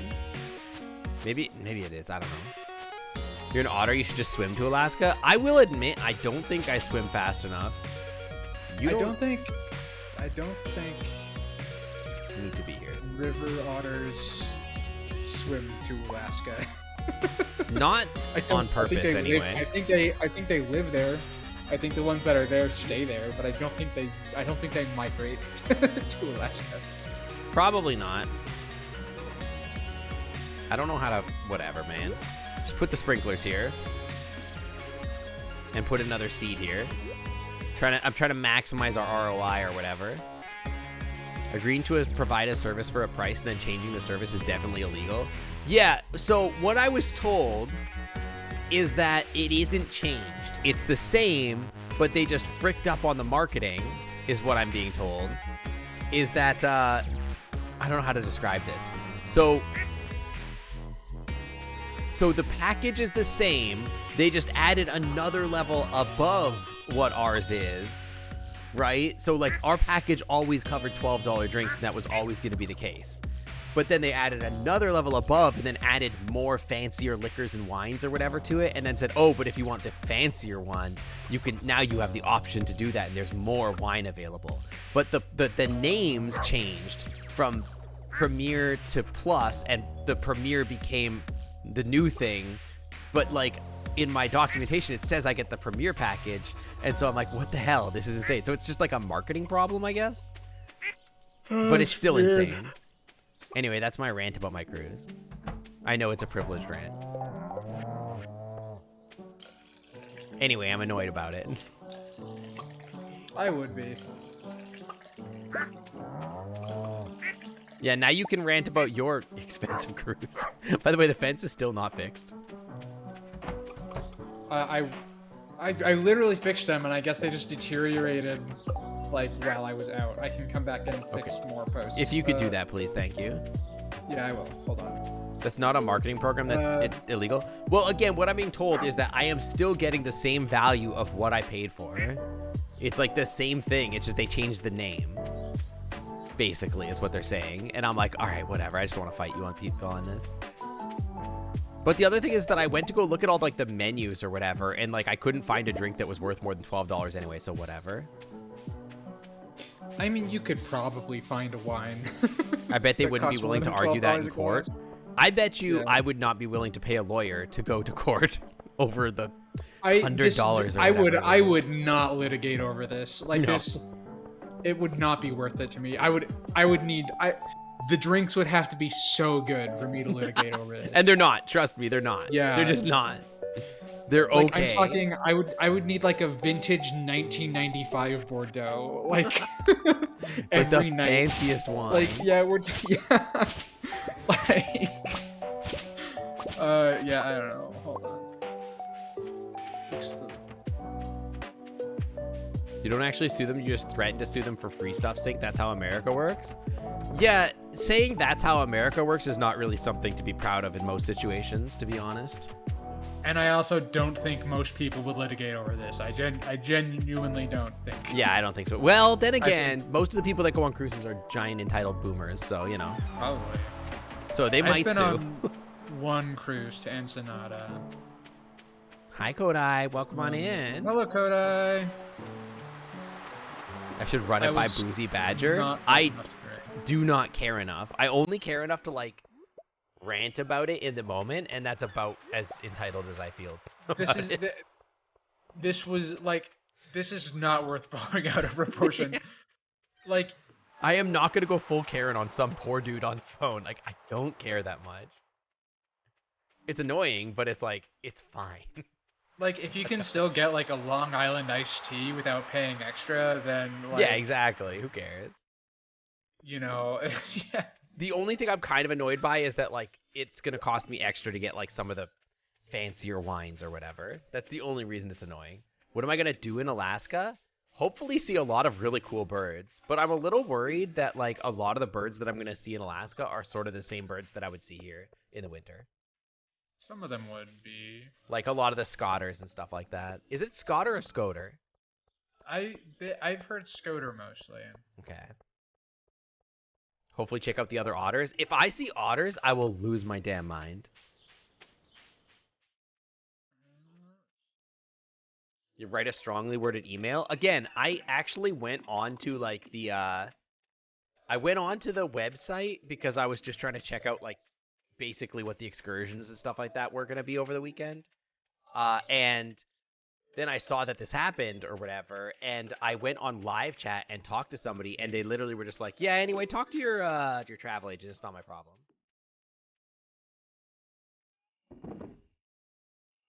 Yeah, you can have the grass, I guess. I don't know.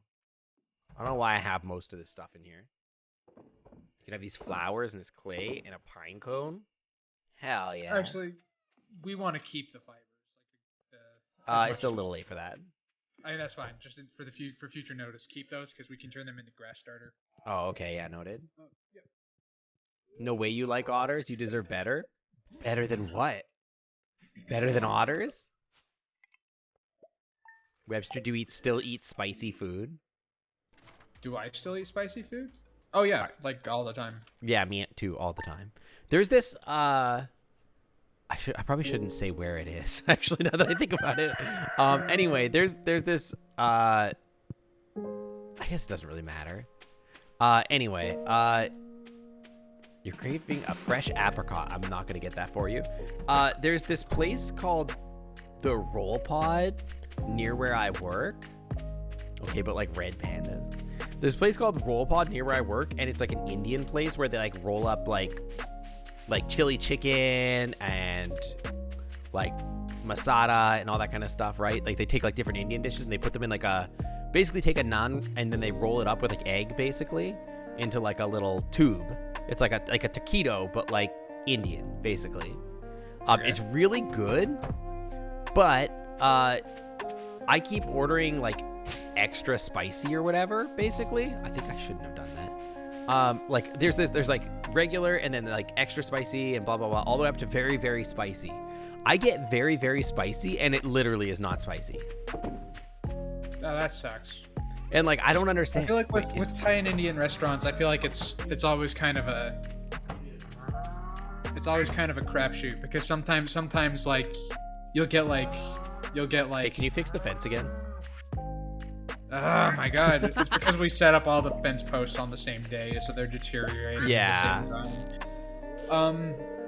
Chonky has no milk right now. We can get more cows now, by the way. I'm gonna go have them upgrade our chicken. See, the thing about like Indian restaurants in the United States is sometimes they will be like people from India who, if you order like a 5 out of 5 spicy will make you regret it for a week. And then some places will be like, you'll get like a 5 out of 5 spicy. And because they're afraid of being sued, which would happen. That's fair. It is America. You know, they make it like a flaming hot Cheeto spicy. Like that's like as high as they go. Like it's like a little spicy, but I don't think it's. Puck says it's actually pretty spicy. I don't think it is. Yeah. But like I get like very, very like the hottest spicy that they actually have, and I'm like, yeah, it's okay. Yeah, like I have a mother who I think that if I took a 10-gallon drum of like soup and I put like a drop of Tabasco sauce in there, she's like, oh my god. Then she would probably call the hospital. She's like that's cilantro in this. Like, yeah. So it is definitely like a problem with like the American palate where we're like people here are just so used to their food not having any spices or seasonings like at all. But what's messed up about it is that like okay, like they have this thing outside like the Amazon buildings and they have like a lot of Indian people that work there and like the Indian people are eating there all the time at this place. And I'm like, it's just like I would expect that it would be spicier. I don't know, if like authentic Indian food, you know? Yeah. I don't know. Okay, so I need 500 wood and 200 stone. Okay, that's gonna be a tough ask, but I'm gonna try my best. Okay, I'm gonna try and buy some more cows here first. Okay, there's an incredible restaurant, in like somewhere north of Salt Lake called Time and Season, spelled Thyme. And there's no staff, it's just one guy who runs this place and he grows all of his own vegetables. And like there are like pots of like herbs and spices like lining the building outside. And it like used to be really like a cool 7-Eleven or something. You know, and there's no menu. You just walk in there and the guy will be like, what protein do you want? Do you want chicken or seafood? You know, and so like I went in there and I was like, oh, I'll take something vegan, please. And he was like, all right, I'll make you a stir fry. Like he didn't even ask me what I want. He's just like, okay, I'll make you a stir fry. And like he goes back there and like he brings out like the most like probably the best food I've eaten in Utah. and like I remember like taking like a hot sauce and like squeezing some in, and he was like, wait, no, that's he was like, that's Carolina Reaper. And I was like, no, I was like, no, don't worry, I'm good for it. Like and he was like, really? And I was like, yeah. Yeah. And he was like, we don't usually get like white people who come in here and have the Carolina Reaper sauce. That's crazy. And so like he went outside and he picked some tiny peppers, like, and he brought them in and he just like put them in my bowl. And he's like, if you can handle like the Carolina Reapers, you're gonna love these. And like, it was incredible. It was so delicious. And like, that's awesome. And like, yeah, oh man, I want to go back there so bad. I haven't been there like in. Oreo Baronate, welcome on in. Thank you for the raid. Welcome on in. Can we get pause up for our raiders? Welcome on in, guys. How is it going? How was your stream? I don't know if I have a mod to give you a shout out right now, but I hope you had a good one. Welcome on in. I'll introduce myself. Hello, I am Sync. I am a variety streamer. Stream on Tuesdays, Saturdays, and Sundays. Generally chill games, a little bit of chill music in the background, comfy vibes, comfy streams. I'm also a scientist in real life, and sometimes we break down some topics scientifically. If that sounds interesting to you, feel free to stick around. Welcome on in. You were good playing Stardew Valley as well? Heck yeah. By the way, I'm getting a goat named Brittany Betch. Oh. Because their name was Betch, and so I named them Brittany Betch.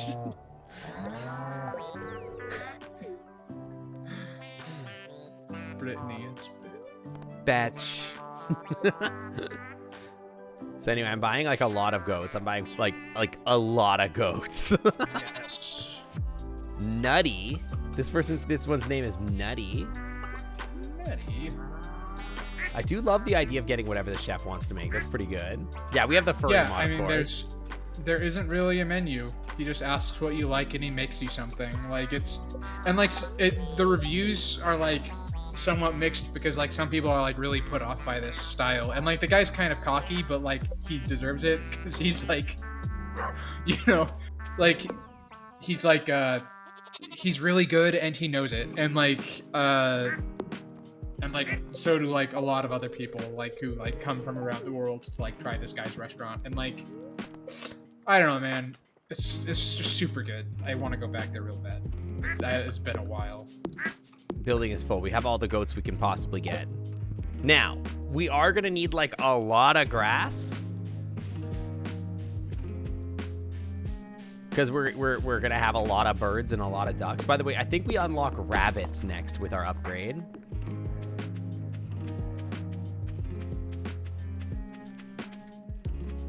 Yeah. Sorry for asking you science questions last stream. You didn't realize you had to pay for it. You don't have to pay for it. I'll be honest. Like, it's there. Science time is there as, like... Oh, you have a scythe. Yeah, you do that on your own. Science time as a question is there mostly to force me to answer the question. I don't mind actually doing the discussions. It doesn't bother me. But, like, ultimately what I wanted to do with, like, the science time redeem is, like, make it so that, like, it would have a little pop-up, and then we would go on, like, a little deep dive and look at the Wikipedia topic and, like, really learn something together. But, like, the ultimate thing is that, like, the actual, like, clams and whatever that you guys earn, it's just bonus points. They're just there for fun. I'm not that worried about, like, the economy of whatever your channel points are. You can have as many as you want. I don't really care. Am I a marine biologist? No, I'm a biochemist, actually. I work... Hooray, Tag's shared games are now available for you to play. Okay, thank you, Tag. I work as a research associate at a biopharmaceutical company, mostly focused on cancer biology right now. Yeah, I'm trying to make you all educated scientists, exactly. What am I doing? It's 5:40. We need more rocks. I can go get more rocks. Everyone's astrology sign is 1 month off. That's probably fine because it doesn't functionally matter in any way, shape, or form. But yeah, I do a lot of cancer biology and whatnot. Right now, I'm working on a paper that we're publishing that I can't really talk details about, but it does involve cancer biology in some ways.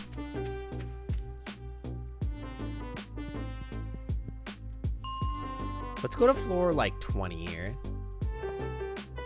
How does the chemistry of pottery work?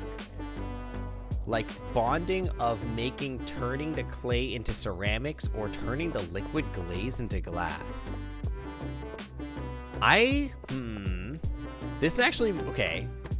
I might refund your points because I don't think, like, I'll probably go back in the stream after stream and refund your points, so don't worry about them. But, like, we'll talk about it a little bit. Just because I'm doing a collaborative stream and I don't know that I want to tab out and do that right now. Like we'll like, do a deep dive or whatever. But we can, like, talk about it if somebody actually does know. All I know is that ceramic used to be made with bones. Calcium is a factor. Because, like, on a normal stream, like, if somebody redeemed the question and I didn't know the answer to it, and I think this is a really interesting question, actually. I don't know the answer.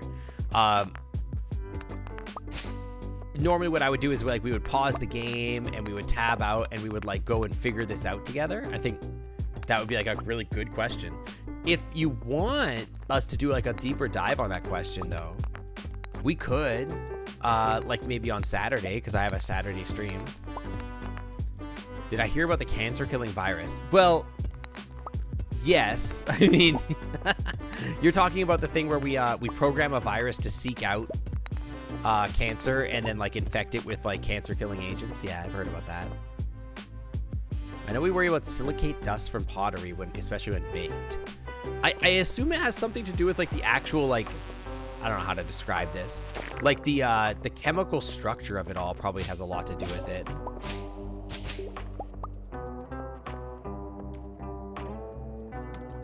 I will say, like, as far as, like, cancer, like, solving stuff, maybe this isn't, like, related to your pottery question, but there is a really cool thing that we're doing with the cancer vaccines. There is that. Where we're, like, help. You have a science question. What's your science question? Make up a science lie. That's not a question. Tell me. Yeah, can you? All right, let me phrase it as a question. Would you please make up a science lie? Did you know, Webster, that this actually used to be a channel point redeem? I think that's a science truth. I think you're telling the truth right now. I want to lie. I am literally telling the truth right now, but, like, I'm just letting you know. Nearly as rad as Radical. Telling a science lie used to be a redeem of yours? Yeah. Make up a fake fact? Yeah. Was like a redeem that you had? All right, Yeah. well, I want to redeem it right now. I've got 102,000 clams. I want you to tell me an absolute falsehood. See, so the problem and the reason I got rid of this redeem is because it became really hard to put me on the spot and come up with these things, and I would like have to spend energy in like the middle of like my work week to like come up with like a bunch of dumb ideas that I would then like. I'll do one.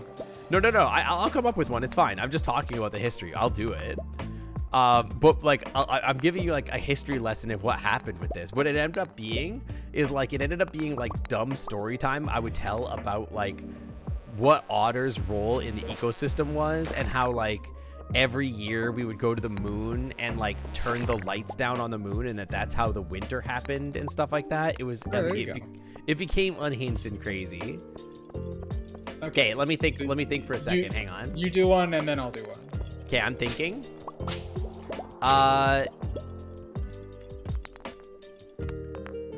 Did you know that there is a subatomic particle that we recently discovered that explains a significant amount of quantum chemistry, and many scientists are beginning to theorize that I'm gonna die down here.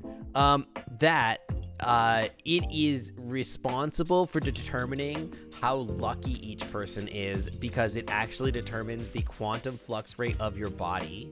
And it turns out that all those nut jobs that were saying that your vibrations were off, they were right. Okay, there you go. That's a good science lie. Here's mine. It's not a lie, it's a fact.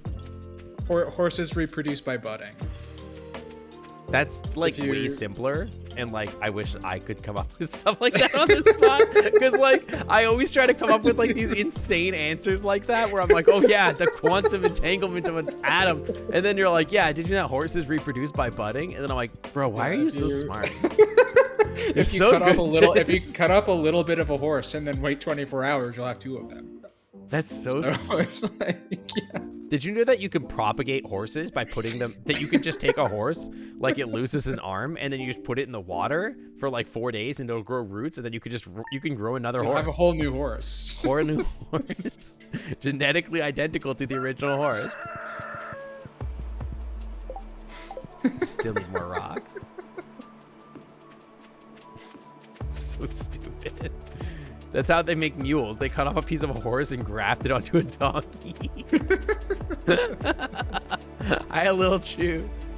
Yeah, you guys are learning so much right now. Yeah, why do you think sea monkeys were horses? Seahorses are just like, if you take a piece of a horse and you put it into the water, then it like turns into seahorses. Saltwater specifically, yeah. It has to be saltwater. It doesn't work. I'm gonna go crack open all these geodes. Dude, I should bring Science Lie back. It was fun. It was so much pressure. I don't know. I feel like I would be able to do it like 30 times, like real easy, and then like it would get better. Well, that's what it was. I had it redeemed like that many times, and then I was like, bro, I'm actually struggling to keep coming up with this stuff. It was so hard. And I had science fact as well, which wasn't like science question. It was like you just redeemed it, and then I would have to come up with something that I thought was cool as a science fact. And then I'm like, I'm running out of facts, bro. Yeah. I'm running out of facts.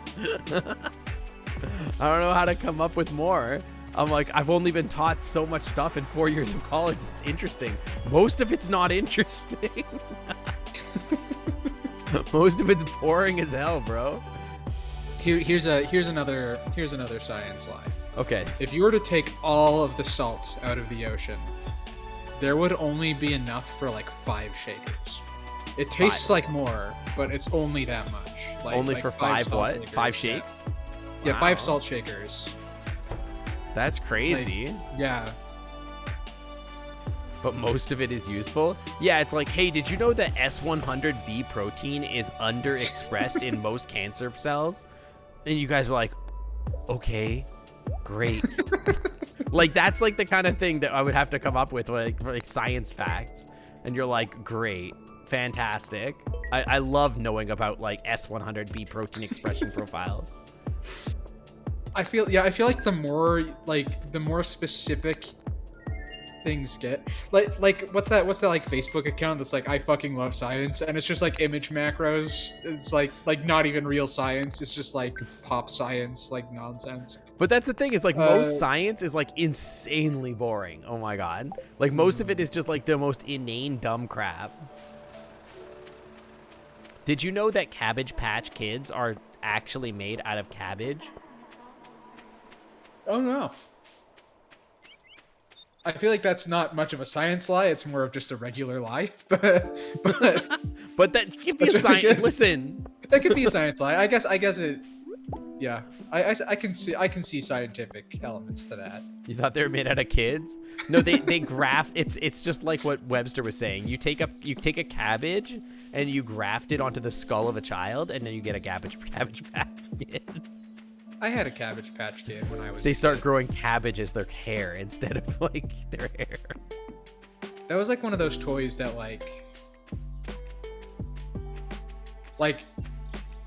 God, like parents used to go crazy trying to get Cabbage Patch Kids for Christmas. It's like the Tickle Me Elmo situation. I guess I need. Is there something that I need to do with goats? I have no idea. There's the Tickle Me Elmo situation.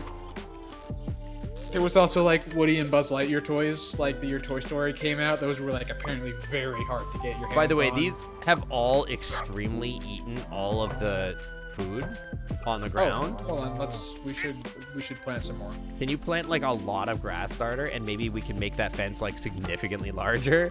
Russell's, welcome to the Clam Club. Thanks for sitting on by. Welcome. Like just nightmare mules. Yeah, the goats are really cute actually. My parents got us like the Woody and Buzz Lightyear toys that year because I have an aunt who's like a Black Friday super shopper. Like it's her favorite holiday, or at least it was when we were growing up. I don't know if that's the truth anymore. But yeah, she would be like one of the people who would like go to Doorbusters, and like she got me my DS the year that came out. Okay. And like I mean I paid for it, but I was like, I need this so bad, and it was like so the only way. It was like the only way to get one was by like going to like Black Friday. And so we always had like those like high demand Christmas presents because I had an aunt who would just like do everybody's Christmas shopping for them. Yeah. Don't forget to take care of the chickens, by the way. But yeah, I think we might need to make like a bigger area for these animals because it's a little tight in here. It is. And we might need to start storing up some more like food in general. What is the objective of this game? To like hang out and have a great time. Glazes are silicon dioxide and aluminum oxide for the main body and viscosity respectively. Then an alkali or alkaline earth metal for lowering the melting point. A transition metal is added to the color, including mercury, for some band glazes. And then it forms a silicate crystal. Silicate? Glass when it cools. Dude, science is crazy. How do you make fences? Science rules. Dude, I hate that guy. Yeah. Wait, we can make a stone fence. That's probably gonna be probably lasts longer. I'm gonna go to the train and see what it drops. Wait, I can make a hardwood fence. I got so much hardwood. Yeah, go to the train. Go do that. I've heard you complain about Bill Nye before, and I think that you made some very good points. But I do have to say, when I was kind of a real asshole. Yeah, when I was a kid, like watching those specials was like, oh yeah, what got me interested in like the ideas that like of like science, you know, like I was really into that. Yeah, without Bill Nye, I'm not like, I say this unironically. If Bill Nye did not exist, I would not be a scientist. Yeah. Like, and I say that like as genuinely as somebody could say But that. you know, like like obviously there are reasons to become disenchanted with people like that. Like as we Yeah. grow up. And, like, I don't hate him as much as I hate, say, like Neil deGrasse Tyson. Also a giant like, blowhard, absolutely. Yeah. Yeah, no, for sure. Like, he had a hugely positive effect overall, but I definitely sort of feel like I never should have met my hero, basically. Yeah. I thought I had an upgraded axe. Did you take my copper axe? I only have a steel axe, which is probably the one. Yeah. Yeah, the steel probably axe have is your good axe. that's my axe, yeah. I can give that back to you. That's fine. I just need as to chop soon as down I these get back. Is there a way for me to put the cows back in? What do you mean? Oh, to like force them back? No, I think you have to close the gate and then wait for tomorrow. That's not where I want that. Well, the train did not leave anything, so that sucks. That has been perpetually the case lately. Bill Nye was tough. I'm in y'all's boat growing up and loving him, and through work, learned he's a jerk, just like a rude person. Yeah, he's just kind of like a real dickhead, to be honest. Like, every time I've ever like sort of had no, stay there. Had like any sort of like real encounter, like not an encounter with Bill, but like sort of like learned anything about him, I'll always like, wow, this guy's kind of a dickhead. And like the way that he talks about anything is just like, man. I put your axe in the purple chest. Thank you, I appreciate it. You're welcome. People say don't meet your heroes, and I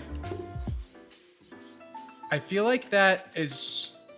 Do you think these guys Like, can share a field? I don't know. Maybe. Like, why not? Yeah, we could try it. I can't think of what would happen. Like, it's probably fine. Can't think of any reason why not to. Why does your fence look different from my It's fence? a hardwood fence. Oh. They last the longest. The Okay. Cosmos series. I'm not gonna lie, the Cosmos series from Neil deGrasse Tyson is totally fine. And all of the science education stuff that both Neil deGrasse Tyson and Bill Nye have done are both good content. It's good stuff. They're just also giant assholes in real life. You know? Like, and that's nothing to say that their body of work is bad or like anything that they've done for all of us is bad. It's just, I don't know. I'm kind of disenchanted with them as hardwood people. fence to. Oh yeah, I've got tons of hardwood. Don't worry. Okay. I will do this. I was thinking of like running this right up to the bush here. I just want. I mean, there's just a. Thought, They're not gonna leave from the water over here, right? So I could just run this over to the water. Yeah. Like, people say don't meet your heroes, and I feel like that. I feel like that's maybe like I understand the seed of that, but I feel like it's maybe almost just like the incorrect approach to what should really be said, which I think is like your heroes should be people that you've already met. Yeah, that's probably yeah, also like true. that's. I feel like that's my general feeling is that like I don't know. I'm trying to think about like who my like actual heroes are, and they're not like people who like they aren't my influences. They aren't just people who like made. They're not stuff that I Instagram enjoy. models? Yeah, they're not Instagram models. They're not like musicians who influenced me. Like those people are influences, and like what they've what they made obviously played a massive role in a certain like creative element of my life. But like, Yeah, are they ducks at the park? No, probably not. I don't know. Like my heroes are like some of the people I go birding with, I think are my heroes because like I see like the incredible work they're doing and like what they're doing in conservation and politics and like all of this stuff and like I'm playing like a first-hand role in it, and like I just think they're incredible leaders and I think they're like really, just like we need a gate, by the way. Oh yeah. Don't close it all the way off until we have a gate. Do you have a gate? Oh. There you go. Yeah. There you go. Perfect. Beautiful. Now we need to build like a lot of grass in there because we got like some animals, dude. Do we have a lot of fiber? We can buy more grass starters. It's not too bad. Yeah, it's like Find a strong woman like Bette Midler and Lisa Bette Minnelli. Midler. Are you a theater kid? Webster collab? Truly a blessed stream syncot hype. Aw, Maroon Martin, thank you for 2 months at Tier 1 in the Clam Club VIP Lounge. Welcome back to the Clam Club VIP Lounge. The Wi-Fi is always clean. Thank you so much.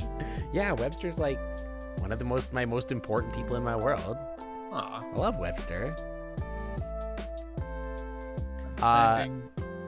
If I had to choose people that I like genuinely as a kid, I looked up to like Bill Nye and like Steve Irwin was a big inspiration to me. Have you seen same. the work that Steve Irwin's kid is doing? I've seen his TikToks that are funny. He is the spitting image of Steve Irwin. Oh yeah, they have like the same like behaviors and everything. Yeah, Like, they it's do. They're the pretty same awesome. person, dude. It's a clone of Steve. I remember like watching. Me and Ellie watched like at FWA. Me and Ellie watched the Crocodile Hunter a bit. And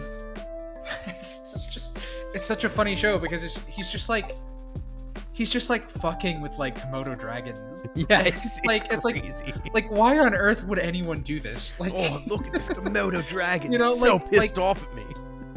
and I realized the reason I loved the Crocodile Hunter so much as a kid is because like I thought it was thrilling to watch him put himself in danger and like survive. But like as an adult, like watching it, like as an adult who like cares a lot about like community science and like you know, like the welfare of like wildlife and stuff like that. Like I watch it now and I'm just like why oh are you don't with have to do crocodile? that. Yeah. Like, But at the I don't same think- time, there is I don't something think you're to be doing a said. lot of harm. Yeah, I don't think he's doing a lot of harm, and I think he's mostly educating. But Exactly. But, I like, think as the I'm fact that watching he's it, I'm just educating like, people means a yeah. lot. as I watch it, I'm just like, to what end though? Like, why would you do this on purpose? Like, Yeah, it is crazy. Like I was watching his kid. I don't know what his name is. But yeah. I was watching his kid, and he's just like, "Oh, I found a snake. It's out of the way. I'm gonna go rescue it." And he just picks up the snake with his bare hands. He's like, "Anyway, I'm gonna go take this somewhere." I'm like, "Are you fucking crazy? Like, you're like my dude. You don't gotta do that." Okay, how are our cauliflower? Shigeru Miyamoto, Alton Brown, and Leonardo da Vinci. But like again, yeah, you never met any of them. But like, I don't know. Like I feel like we could like do a lot by just like really making sure that like I don't know if we even should have heroes.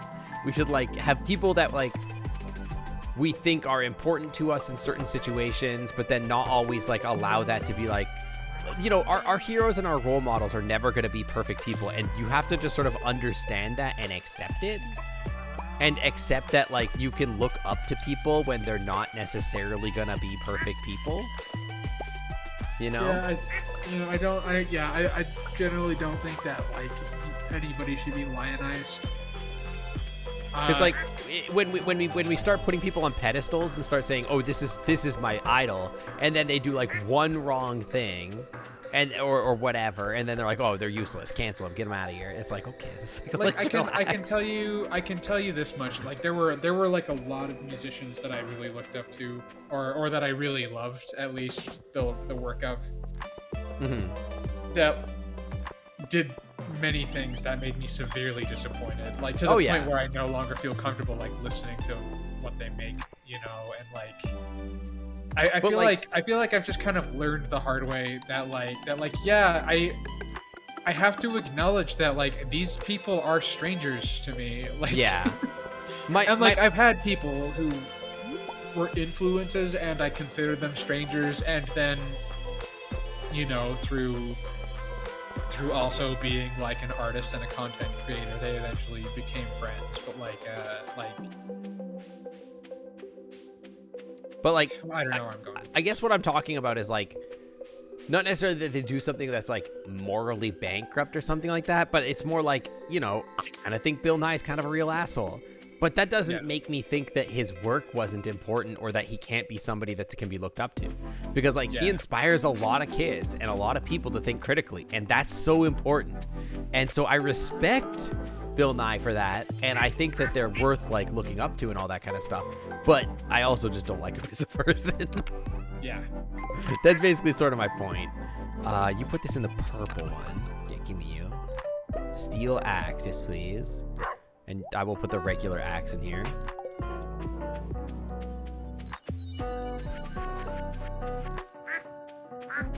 Care more about the work than their personality. I mean, like, I care about their personality, but I also don't have to work with Bill Nye, so whatever.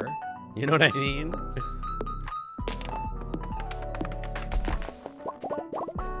That's kind of like the other thing is that, like, it's like, I don't really have to work with you, so whatever, dude. You be whoever you want to be.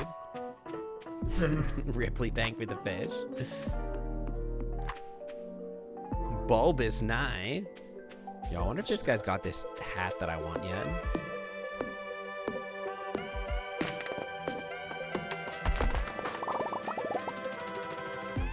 I will say, I think I've said this before, Michio Kaku. If you like, sort of what, not Bill Nye, the black guy, what's the black guy now? Tyson? Yeah, if you like what Neil deGrasse Tyson is putting down, you should check out Michio Kaku. Michio? Anyway, you should check that out. Maybe watch, the original. Yeah, with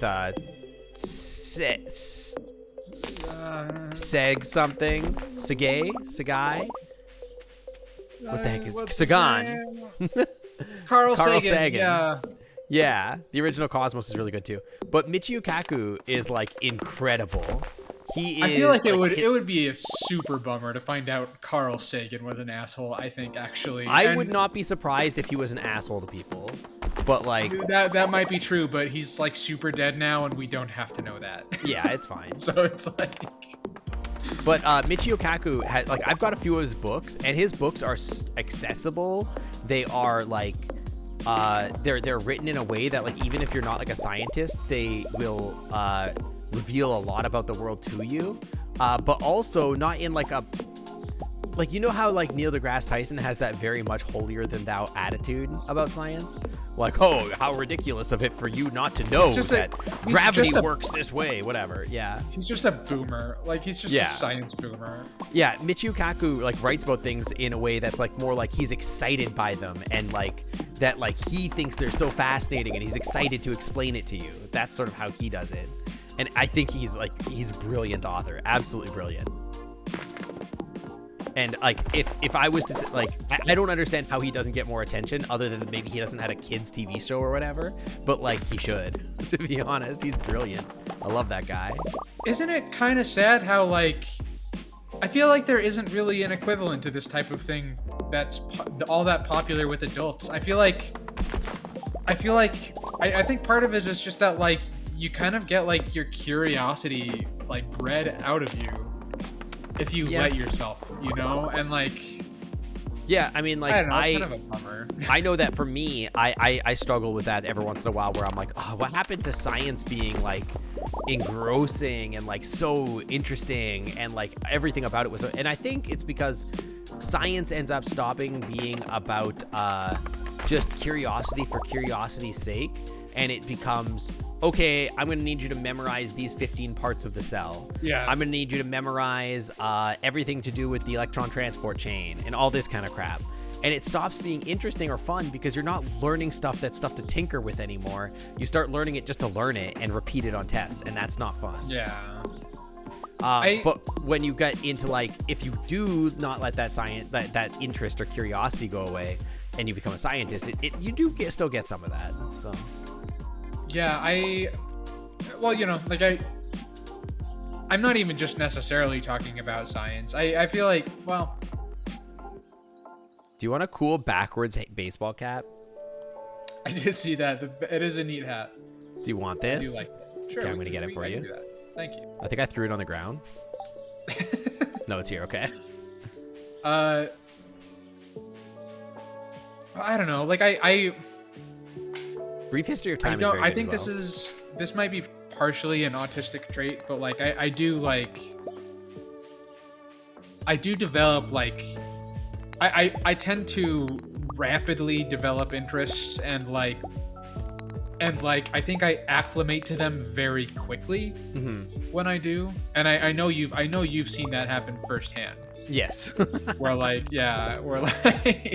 well, that's a very I'll ADHD get, like, thing and neurodivergent thing in general. It's just like Yeah. you pick up new hobbies and then you go like, this is my new hobby. It is going to be my world and my everything. And then like, and like I go from 0 to 10 like overnight. Like Yeah. I'll know nothing about something on day 1, and then like after a week I'll know Have a enough to working knowledge of participate it. in like Yeah. you know, like soccer has kind of been like that I for was me about to say like, recently, oh, and, I don't know, soccer. Yeah, soccer has kind of been that for me recently, and like and I'm still learning like a ton about soccer like as I go, but like I don't know, I feel like I would have nothing without that. Like I kind of want that to be like something that like everybody gets to experience every now and then, and maybe they do. I don't know. I think most people end up in that thing where like every once in a while, rare by the way, like other people definitely, and I don't think it's just neurodivergence. People will show up and just be like, whoa, there's like a new hobby and I'm really passionate about it, and like they will fall into it. Right, Maybe not as hard as neurodivergent neurodivergent hyperfocus, but you know. I do love Real Salt Lake, and not just because they're my home team. It's like I love that I feel like they're underdogs that win a lot, and I think that's nice. You can go in here. You can go in here.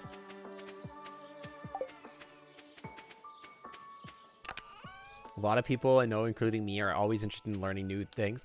I think it's like a character trait. Some people are really interested in learning a lot of new stuff, and some people are not. Some people just like are happy with the body of knowledge they have, and then they don't think about it anymore. I brought you a gift. Oh my god, thank you. Put it on. I will put it on my new hat. Oh, dude, that actually fucks. Yo! That's so good. Oh, hell yeah. Look at that. That drip It'll is protect so my good. neck from the sun. That actually looks so good. Yeah, I actually on Sunday I told my dad that I've been following soccer more, and he was like really excited about that. Oh, that's cool. Yeah, and you know, one of my brothers has season tickets, and like, you know, so it's like I've got something in common like with my family a little more now, which is nice. That's nice. You know, so we'll probably start going to games together more and stuff. We're totally underdogs is the most successful sports city in the country. That's like the Boston attitude. Boston, yeah. That's Boston for sure. Yeah. Absolutely. We've only won like 16 Super Bowls and like 15 freaking Stanley Cups. And have you ever watched like funny British, like the funny things British people shout in football matches? No. Some of the chants are so good. Like I think there used to be like a West Ham chant back in a season where they were doing particularly bad, where they would just chant, "You're nothing special. We lose every week." And it was like a whole song. Dude, I love football They culture. would And sing, okay, Webby. Yeah. Another show you need to watch. You have to watch. What is it called? Oh my god, it's on Apple TV. It's the football coach one. Oh my god, what is it called? Is it? Wait. Ted Lasso. Chat will Ted Lasso. Yes, please watch Ted Lasso. Oh my god, you will love Ted Lasso. I promise you. Let's see. There's a Spanish comedy called Club de Cuervos, which is about a soccer team called Los Cuervos, which are crows, that I started watching back when I was studying Spanish, and I kind of want to finish that one. You should. But Ted Lasso is like, it's okay. Did you ever? It's not like that though. It's a comedy, but it's like it's like a heartwarming. It's thing, heartwarming. Right? It's like yeah, very, it's like, really cute. Like the guy is like so genuine in everything that he does, and it's like, it's the cutest thing. I don't know how better to describe it. It's just so good. The Pittsburgh Pirates have a recurring joke where every time when they win, they post a GIF saying, "You lost the Pirates, how embarrassing." I feel like that's like the Mariners too. I actually no. Okay, do you know what's the name of that comedian? Joe Pera. Do you know Joe Pera? Joe Pera. No, I don't. So most people know Joe Pera from his show, Pera Talks to You, which is not really a comedy. It's more of like a very thoughtful, also like extremely just like wholesome and just like nice show to watch. But like he does stand-up comedy. That's how he started. And he has like one of my favorite bits, I think, of any comedian I've ever heard, who says that he's like, and like he's my age, but he talks like a grandpa, and like that's like part of his act, and so he has like, so he like talks like a really quiet grandpa, and he's like it's my belief that the Buffalo Bills are the best football team in the entire league because The Bills? because every week they lose on purpose to unite families. It's like this whole bit about like, Bro, I've been waiting for the Bills about, to be good for so long. like he has like, it's a whole bit about like, Oh, about no. like and when the father turns off the game halfway through, he decides maybe it's time to take his kids out for a ride. That's actually so funny. Oh my god, that's so good. Like it's so, and it's like so like well written and just like it's like hilarious and also just like very adorable. I'm gonna have to show you like the whole thing. Oh yeah, for sure. That like, sounds ridiculous. That's so funny. yeah. Yeah, I would love if the chat Bills could win up, one Super Bowl. That would be great. Everyone in chat needs to look up Joe Pera Talks about the Buffalo Bills. It's so funny. That sounds very good. What are my thoughts on the John Oliver's Ottersona? I think an executive producer on John Oliver's team definitely contacted whoever came up first when they searched furry artist on Twitter, and they drew it, and then they didn't credit the artist, and that sucks ass. Did that really happen? Yeah. Oh. What do I hear? Why am I buying things? I could buy an apple sapling.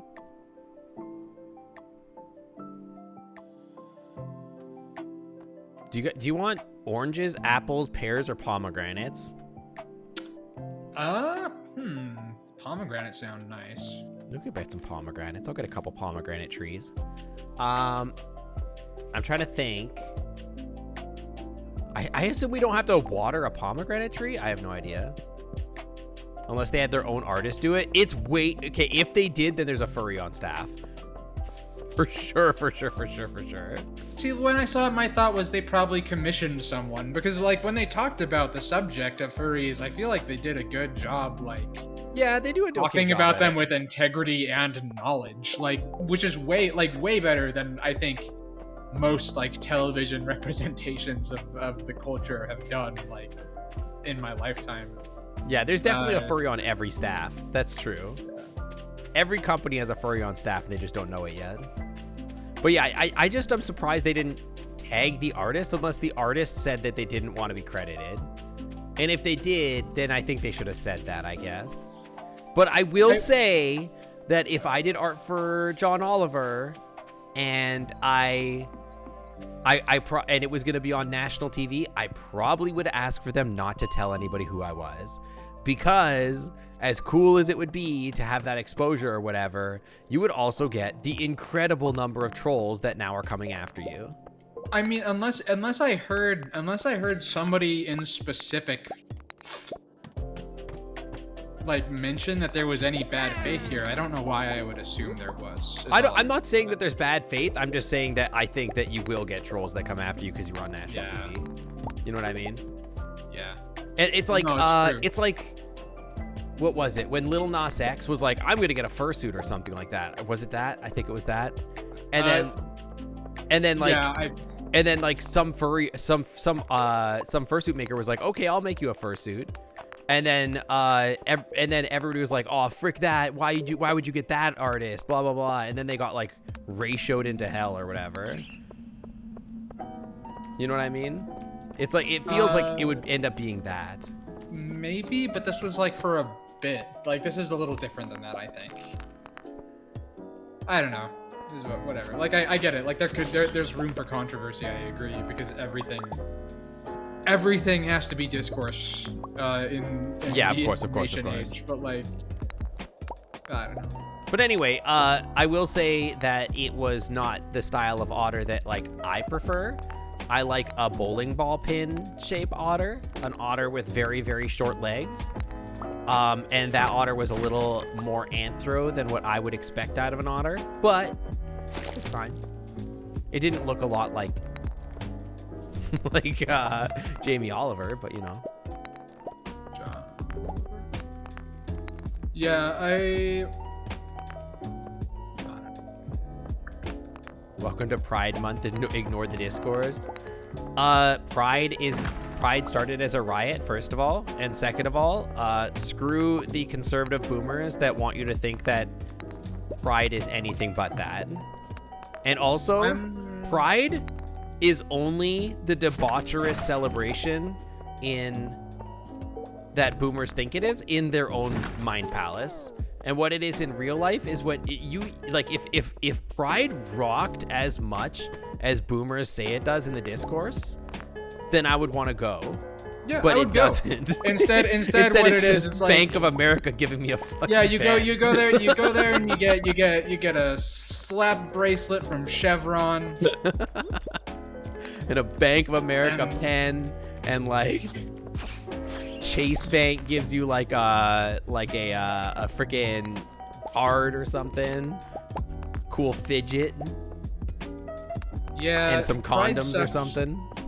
Pride sucks so bad in Salt Lake City that the last time I went, like, protesters got on stage, like queer protesters, like protesting what like Pride had become, and like the presence of cops and Chevron and like all of that shit, and it was like, God, that's Pride Festival. Pride Month, I think, should be a celebration, but it's not, because it's infighting. Everybody's just fighting with each other constantly, and like I'm messing. And like, God, I don't know. It feels so little like anything that happens in Pride Month is actually for me. Like, I actually, and I'm very ashamed about this, used to defend the cops at Pride thing, because I'm like, well, what if the cops are gay? They should be allowed to be there. And then I became woke, and I'm like, no, fuck that. Go home. A gay cop is still a cop.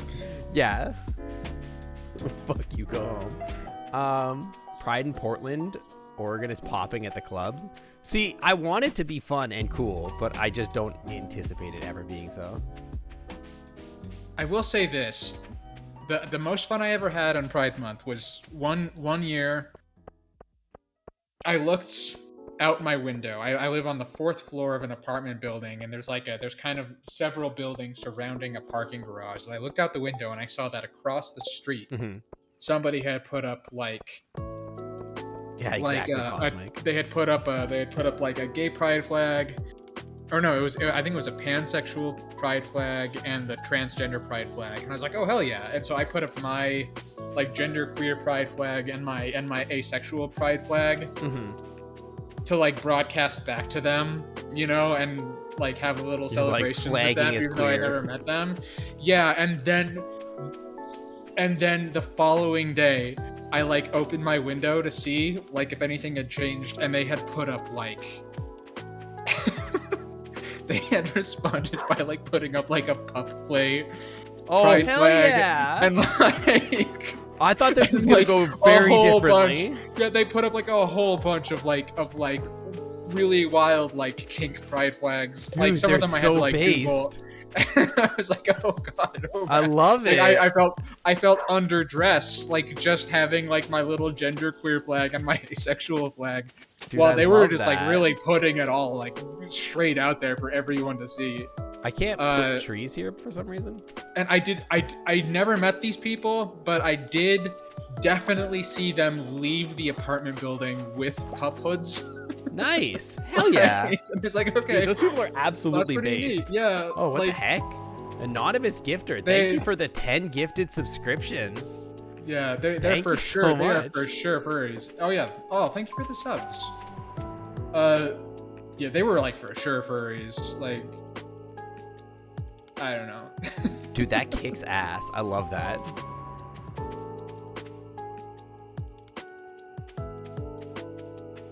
With the first week that I was in Seattle, I was like driving down the street and like literally just like, first of all, saw a bunch of women dressed up as witches just marching down the street, which kicked ass.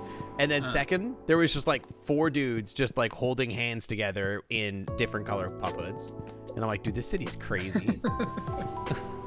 Yeah, the Fur cons are what I want Pride to be. Exactly. Why can't we just have furry Pride basically, month yeah. solo?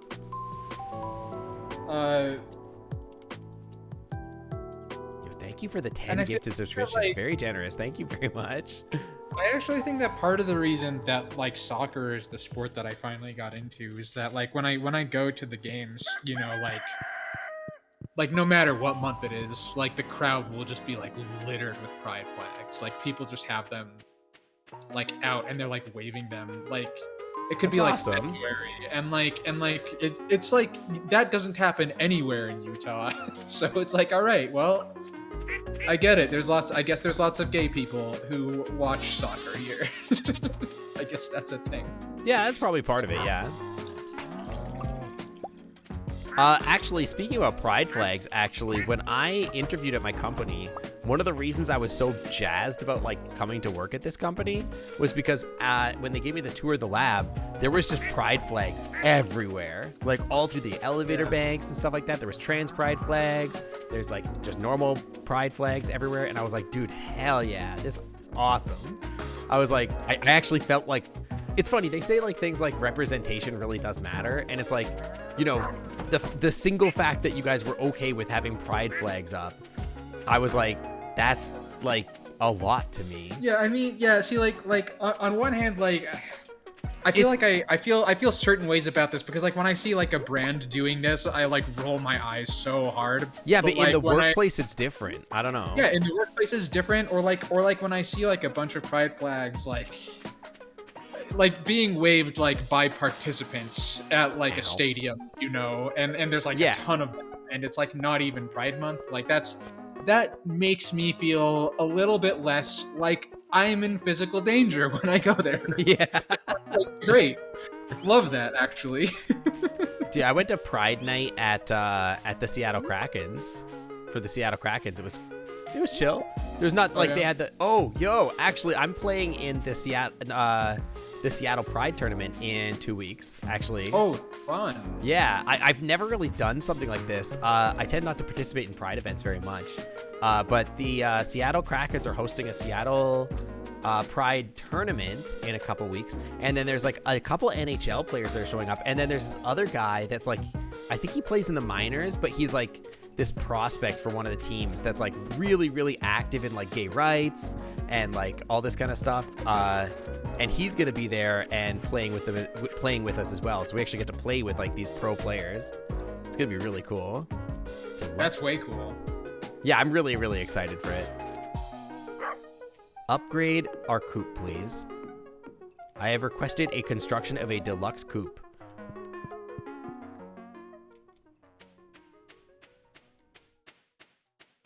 See, and like, I don't know, like a lot of people are like, oh, like the discourse is like, oh, like Pride shouldn't be 18 plus, blah, blah, blah, blah, blah. But like, okay, then explain Victoria's Secret ads on the bus. Yeah. Like, come on. Doesn't make any sense to me. Yeah, I'm pretty in support. Closed on Wednesdays, dude. Nobody wants to work. Nobody wants to work anymore. Nobody wants to work anymore. Unbelievable.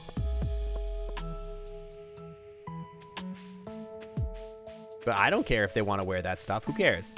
Legally, the only thing you have to wear is like a sock on your junk.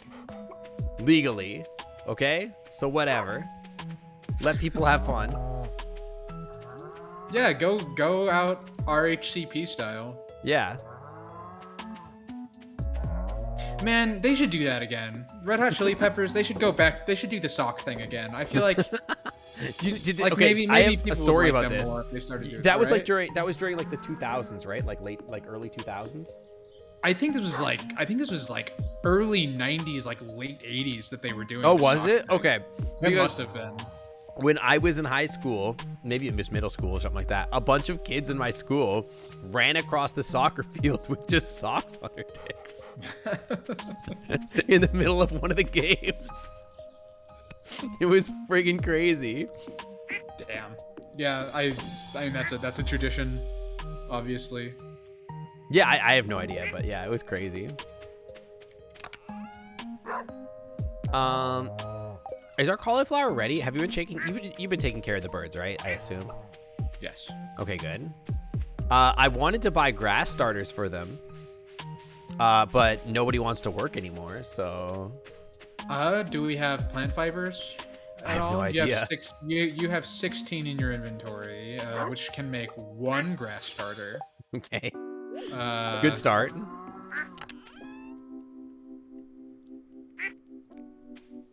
This is getting dangerously close to the discourse. Here's the thing. In my chat, there's no discourse.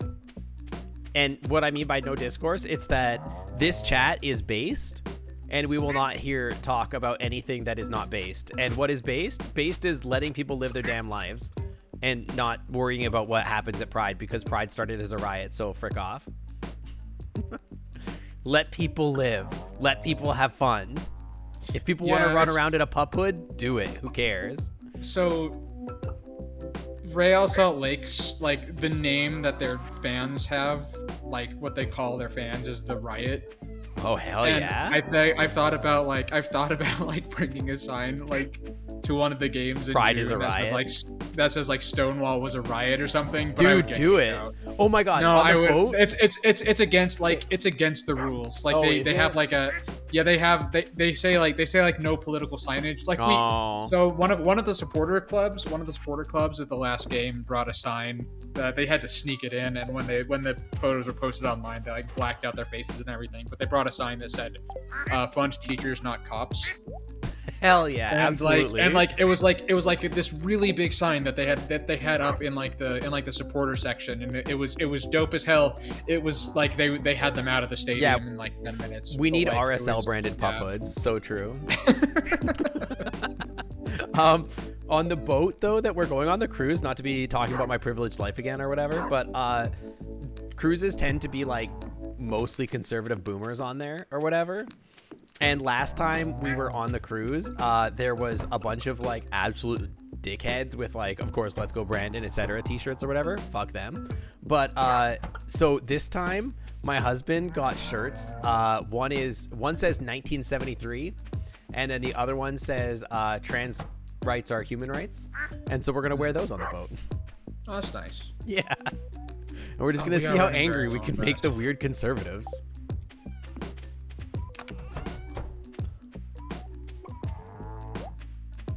Yeet them off the boat. There was this weird thing that would always happen where we'd walk by the weird conservatives when they were all smoking or whatever. And like, it was for some reason, I don't know what it is. Smokers are just always angry. Like, have you noticed this? They just look pissed off when they're smoking all the time. And like, we would walk by them holding hands and they would just scowl at us. They would just be so mad.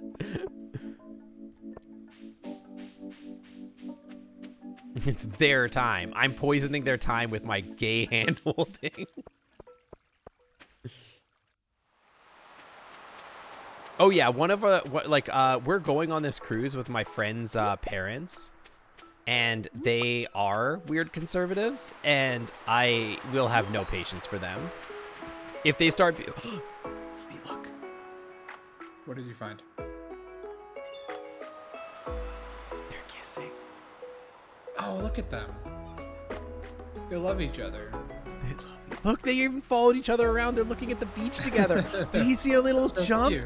Oh my god, look, this one like jumped a little. I love Look. it. Wow. Oh my god, they're so cute.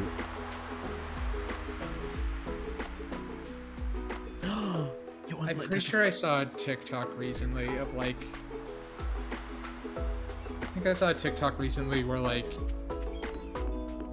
this woman had like a goal like inside of like her house that she was like terrified of, and like just like trying to like usher it out. It was pretty hilarious.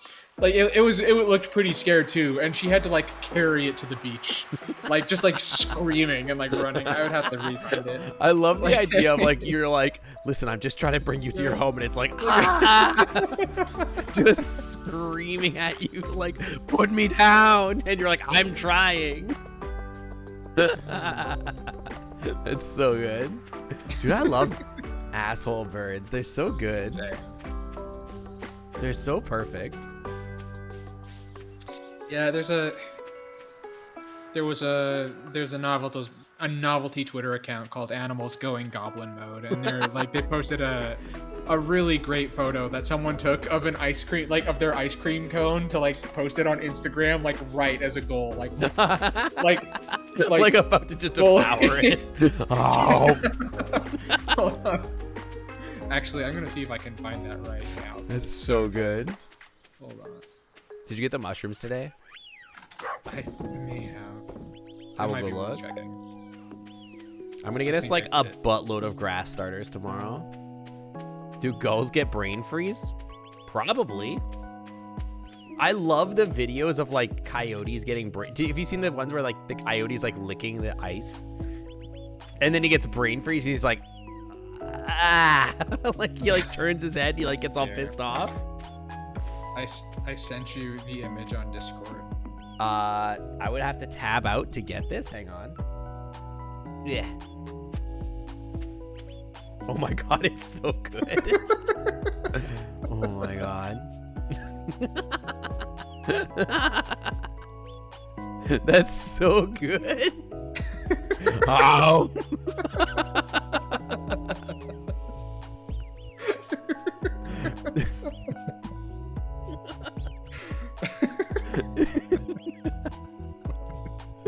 Dude, that's so funny.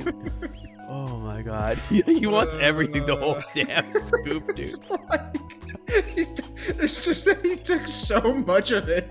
Like, it's he like just his has whole like head. pitch perfect game. Yeah, it's not like he went in and was like, I'm gonna take a little bit of this. He's like, no, all of this is for The me. entire scoop. That's so good. Oh my god. Yeah, he's for sure gonna get brain freeze. Oh. That's so good. I love that. Yeah, I heard birds reproduce by budding. Is that true? Yeah, that's true. Nice. If you find a feather on the ground, it'll be a bird. Like, pretty soon. You just plant it in the ground and a bird will come out. Yeah. Yeah, it's like when your partner only wants one bite of the ice cream. It's like, yeah, I just want one small bite. Oh. Dude, I keep hearing birds that are like making whistling noises. Dude, see, like there's just not enough grass for these guys. Also, I have 16 more grass. It got sucked up into me.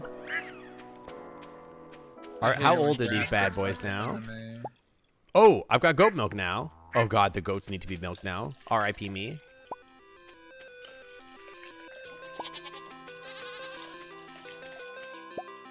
Goat milk better sell for a pretty penny because, oh god, I gotta milk all these goats every damn morning now.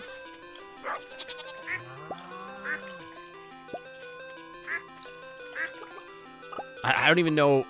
Webster looks really happy today. Aw. I don't even know how to tell which of them I've milked already. Like, you're just like, oh god. Yeah, I think I've milked all of them. Goat cheese is big money? Okay, I will make goat cheese. No, don't drink the goat milk. Goat cheese I do kind of miss. I miss having goat cheese. Goat cheese is like delicious. Oh How do my I make God. more of these? I need a copper bar. I'm pretty sure I got that. I'm pretty sure I could get a copper bar. Maybe? Maybe I need to make copper. I think I need coal for that. No, don't drink the goat milk.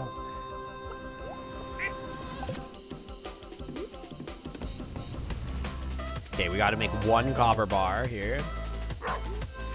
What's your favorite ice cream flavor? Well, Webster doesn't eat ice cream, but I do believe you eat sherbet. I mean, I eat vegan ice cream. You vegan ice cream? There's like loads of plant-based ice cream, and it tastes exactly like the same shit. Like, what is this thing, by the way? I would say my favorite flavor is what thing? This thing. I think it makes wine, doesn't it? I have no idea. Does it? No idea. No, what were we just talking about? Oh yeah, favorite ice cream. My favorite ice cream flavor is probably Spumoni. Spumoni? Yeah. Do you know Spumoni? I do not.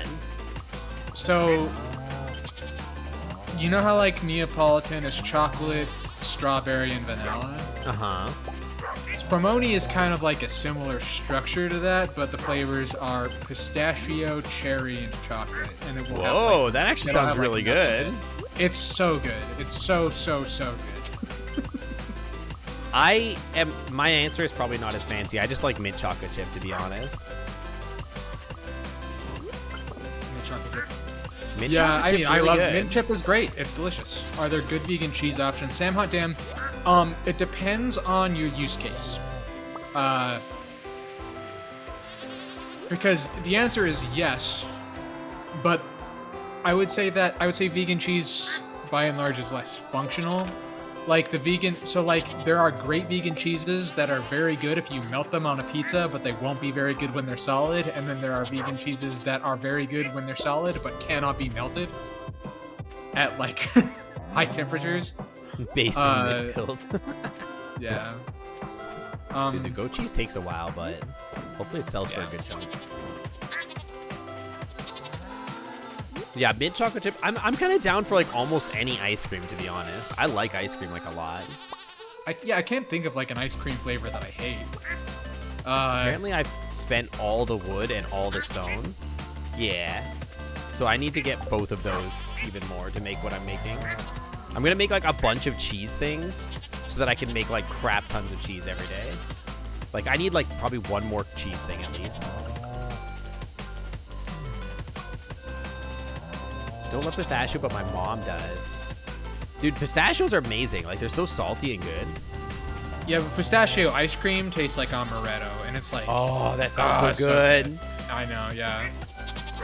So imagine that with cherry and vanilla or cherry and chocolate. I think cherry ice cream, by the way, is significantly underrated. Oh yeah, no, cherry. So cherry, I think, has a fairly similar flavor profile to almond. Oh really? Yeah. So like marzipan and like cherry flavored things taste somewhat similar. I love like a good cherry chip or like I don't know. Yeah, cherry chip sounds really good. Oh, did you watch that? There's a Trader Joe's non-dairy cherry chip ice cream that they sell around like I have never walked into it. So never stepped foot in a Trader Joe's in my life. I love Trader Joe's. I'm not surprised. Did I send you that TikTok where they... Why have I never been to a Trader Joe's? Because I'm friggin' Canadian.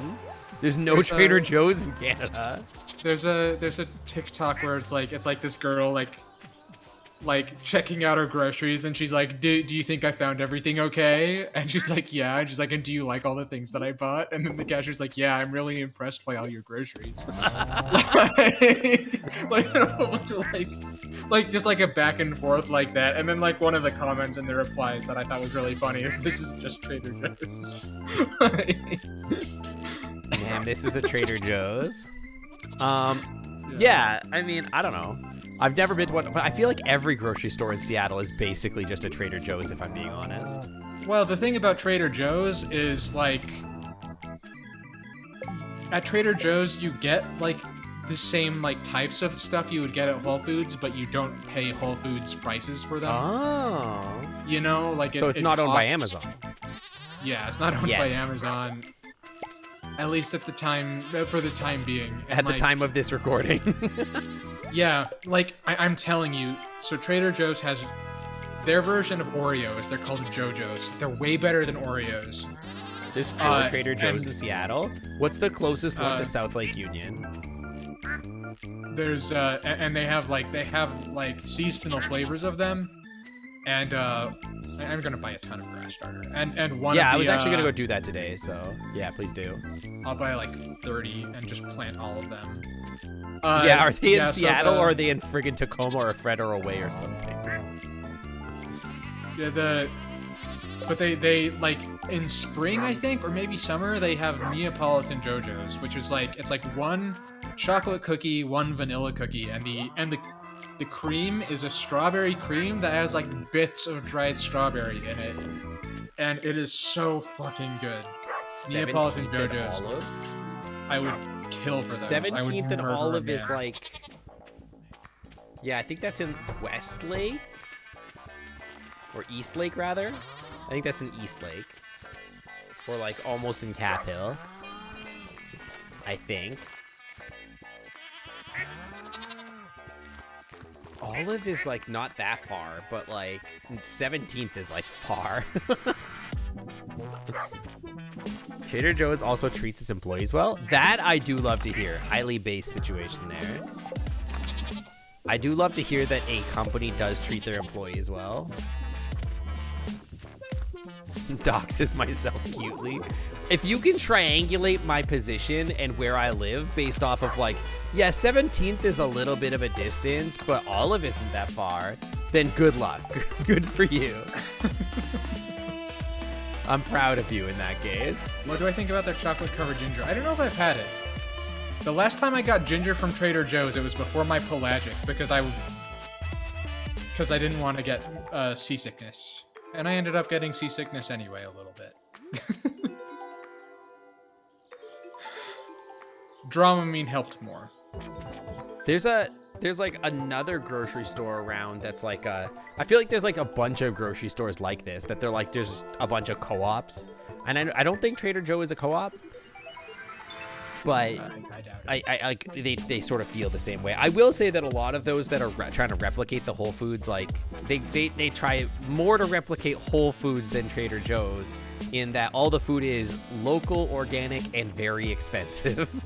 And like they don't make like the place ends up being like it feels rich, you know what I mean? Like you walk in and there's like greeters, and then like everywhere around is like fancy signs and fancy food.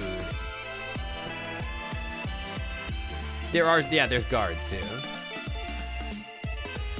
Okay, so obviously this is not saying anything like new or exciting. But, like, if you actually do want the best, freshest food at the best price... The food traders market, farmer's market, right? Yeah, go to a farmer's market. Like, it's... Oh my god, it's such a wonderful experience taking a little trip to a farmer's market. Like first of all, like... Have I got news for you, Webster? In Seattle, you can experience the world's largest market. It's Pike's Market. World famous. I've been to Pike's Place. Yeah, that's a farmer's market. Yeah, but like there's 5 or 6 farmers markets that pop up around me, like seasonally, and I think one of the really wonderful things about farmers markets is like you really feel like you're buying from your community when you go there, and it's like everyone there is your neighbor, and they all have dogs walking around, and like you know, it's like it's so much fun to like go shopping at a farmer's market and to buy fresh fruit. My hat is Oh, you did? No, I need to. I don't like this. I don't like my. I don't know why I'm wearing a party hat, to be honest.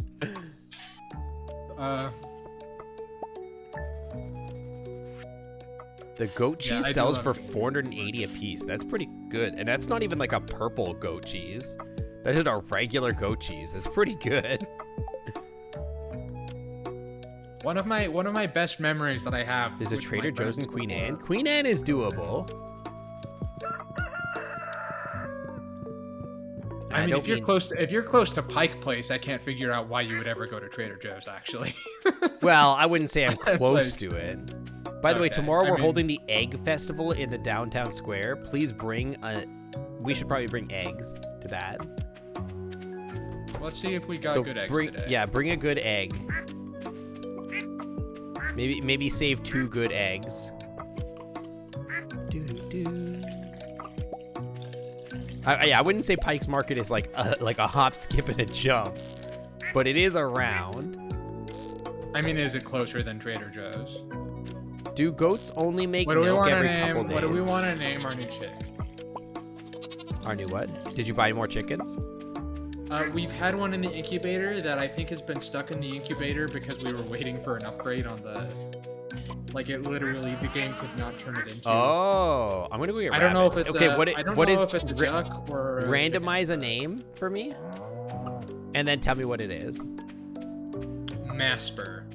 Masper. Is there any name that you could think of that's funny that you could like skew off of that? That's what I've been doing. Is I randomize a name, and then I did a random. I randomized and I got Gape, which I hate. I love that actually. Gape? Yeah, I love No. that. I really like that. No. Gape is gonna lay us some eggs. That'd be the most bullied child in the universe. Yeah, what's the problem with that? And then I got Jorda, which I like. Jorda? Jorda's Jorda? pretty good. We'll do Jorda. You should name it Germa though. I think it's a chicken. It looks like a chicken to me. All right.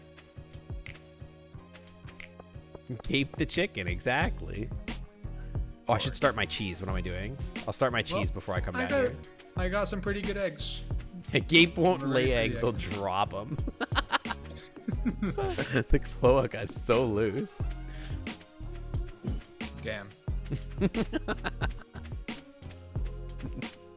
Ooh, there's just a box here on the freaking... Where's my hoe? I'm right here. I got a triple shot espresso.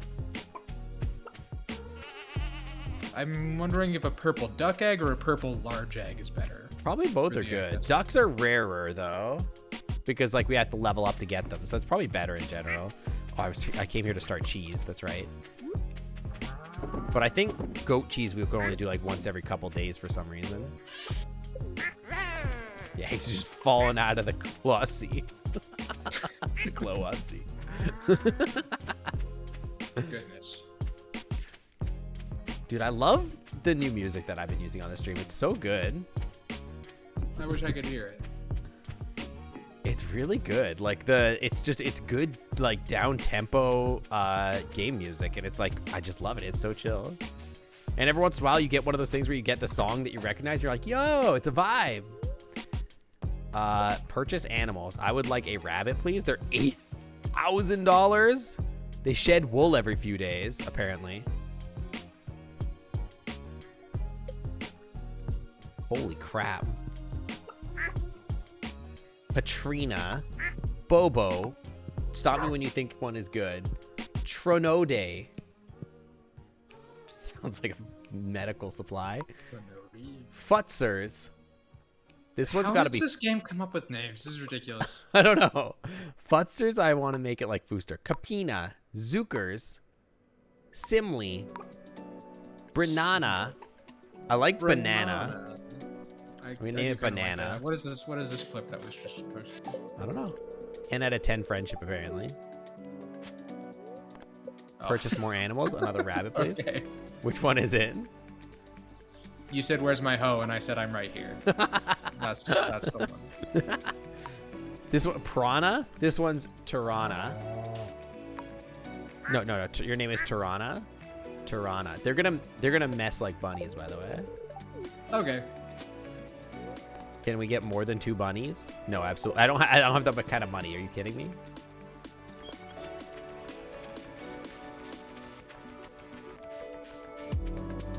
Tirana.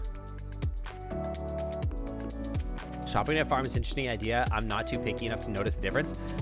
If you go to a farmer's market, one of the things that I notice about going to a farmer's market, by the way, is that if you're like, hey, you can just go to the farmer and be like, hey, look, I'm looking to make like a mango chutney, and I need a mango that's ripe today for use tonight. They'll be like, oh, I got you. And they'll go get you a mango and sell you their nicest mango. They'll pick it for you. Colonel Sanders, welcome to the Clam Club. Thanks for swinging on by. Welcome, welcome. Yeah, I remember like picking out a few apples at the farmer's market last time I went there. Mm-hmm. And they were like a bag of apples is like, you know, is like like $2 or $3 or something like that. And Yeah. like I just like I picked some out, I put them in a bag, and I handed it over like with my money, and they were like, oh no, and they put like 4 more apples in there. They like stacked them up like No, you need way more apples than this. This is not enough apples. Yeah. Oh, and I got fresh arugula. It was so good. One time I went to the Salt Lake Farmers Market once with my friends, and then after that we bought like a bag full of plums, and we hiked Donut Falls. I think I took you to Donut Falls. You might have. I don't remember. We definitely did. I remember we like went into like the dense foliage to find. We went into the dense foliage to find a singing Swainson's thrush, and we also. Oh yeah, saw, no, I remember that. That was also where we saw all of the Stellar's chase. Yeah, there were so many. Yeah.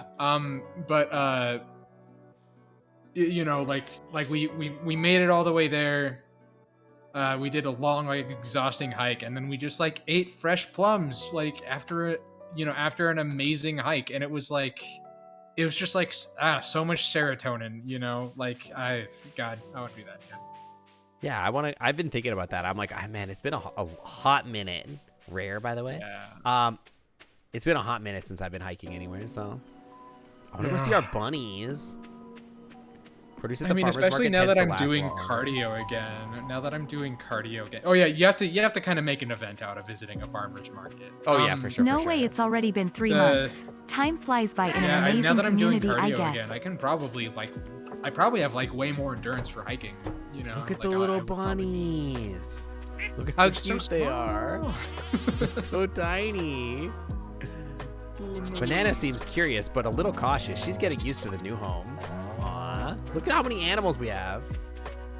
We have a lot of animals. Lexi Bean the Otter, thank you for 3 freaking months in the Clam Club VIP Lounge. Welcome back to the Clam Club VIP Lounge. The Wi-Fi is always clean. Thank you so much for being around and being a part of our community. How much am I running, Webster? What do you mean? I'm kind of just wandering. Oh yeah, Webster's kind of. I mean, we're just kind of doing our own thing as we go. I haven't really been working very much as I've been playing. I've mostly been focusing on the conversation. That's literally fine. That's kind of what I wanted. Today was supposed to be a. Are these harvestable? No. I was supposed to just like sit and chat with chat for like a long time today on VR chat, and then that turned out to never happen because I was robbed of that by the VR chat developers. So I'm happy to just sit here and chat for a while. Webster's been jogging for energy. Oh, for exercise. How long have you been running? Oh, no. I haven't been running. I've got an exercise bike. I got like a $300 exercise bike that Is it a Peloton? Using. Nope. It is not. I did not want to spend Peloton money on this. It's just like a cheapo exercise bike that faces the television. I'm gonna go harvest some wood while I've got energy left for the day. Yeah, because like I used to like pre-COVID, I was doing like 30 minutes of cardio every day, and like I did have like really good endurance at that time. You know, like I was able to go like very long distances, and I was able to do very rigorous hikes, and then like turns out it only takes a couple of years of sedentary lifestyle to lose it all. So yep. After I like moved to Seattle, I wasn't able to play hockey because we hadn't figured out what the leagues were and everything like that, right? So and then COVID hit, and so for like 2 years, basically after I left Toronto, I didn't play hockey. I was basically sedentary, right? I came back to hockey. Oh my god! I feel like once you start, you get it back. You quickly. do, yeah. So I did get it back. Like, and you know. I am definitely now at the point again where like I play okay now. But yeah, but it like my first game, oh my god, I was struggling. I barely made it through the damn game. It was so rough. Yeah, I think what made me realize like just how out of shape I had gotten was like I went to play laser tag with my coworkers, and I could like feel like my throat getting sore from being like overexerted, and I was like, all right, well, that's a good sign that I need to like get back in shape again. When I was like really big in college, one of the indicators to me that I like really wanted to like get back into shape was I would like climb the stairs, like one flight of stairs to my bedroom and be like winded. And I'd be like, I was like, dude, this is bad. Like I gotta get into shape. Yeah. That's why I started like getting back into hockey and everything. Yeah, Derek Money, somebody came by and dropped a 10 bomb of subs. I have no idea who it is, but I am grateful to them. And I'm glad you got one of those free subs. Enjoy those emotes and all that ad-free viewing. Oop. Are you wood? Doesn't appear so. I think our candy. This guy looks like Mouse Doodler, by the way. Oh yeah, you kind of look like Mouse Doodler.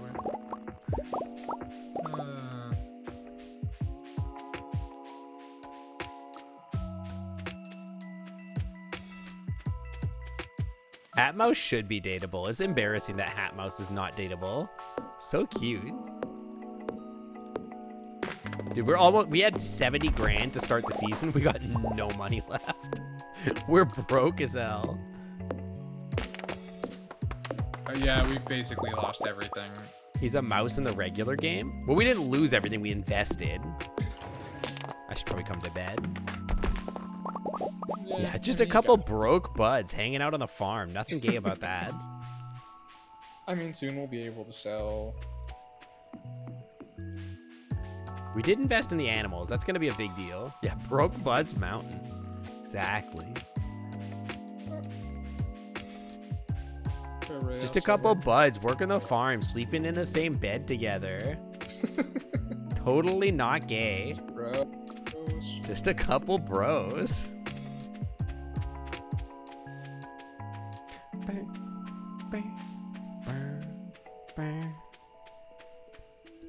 We did invest in a lot of animals. We got bunnies, we got goats. We built like a nice hardwood thingy here. Narrator is extremely gay. You can have the horseradish, I guess. And this, not my rare seed though. Or my wood. You can't have my wood. I'm gonna put all this. I have reached the point where so many conversation starters begin with, "Did I show you that TikTok?" That's all the time. I send you my TikToks perpetually though. You send me you only send me bird TikToks. That's true. Like, that's true. And like I don't know. I've got like a lot of like. I've got a lot of like. Hey, I've trained the Rudderbug, algorithm 15 now months, where it mostly something sends me, like, something, funny stuff. you're a good bean and I Send you bird appreciate you a stuff. lot. It Cheers, doesn't really. less than 3. I wish it would give me bird stuff more often. It sends me bird stuff all the time, but that's because I interact with it and send it your way. Yeah.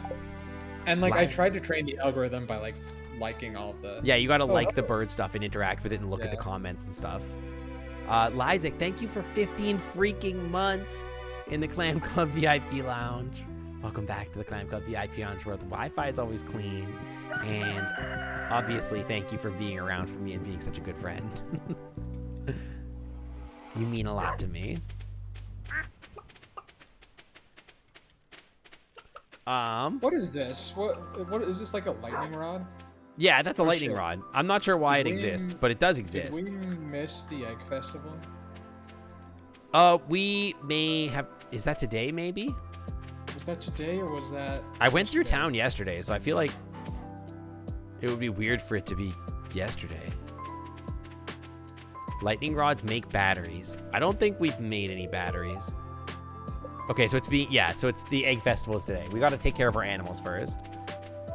Do you want one of these eggs that I'm holding? I do, yes. Please give me an egg. I need an egg in this trying time.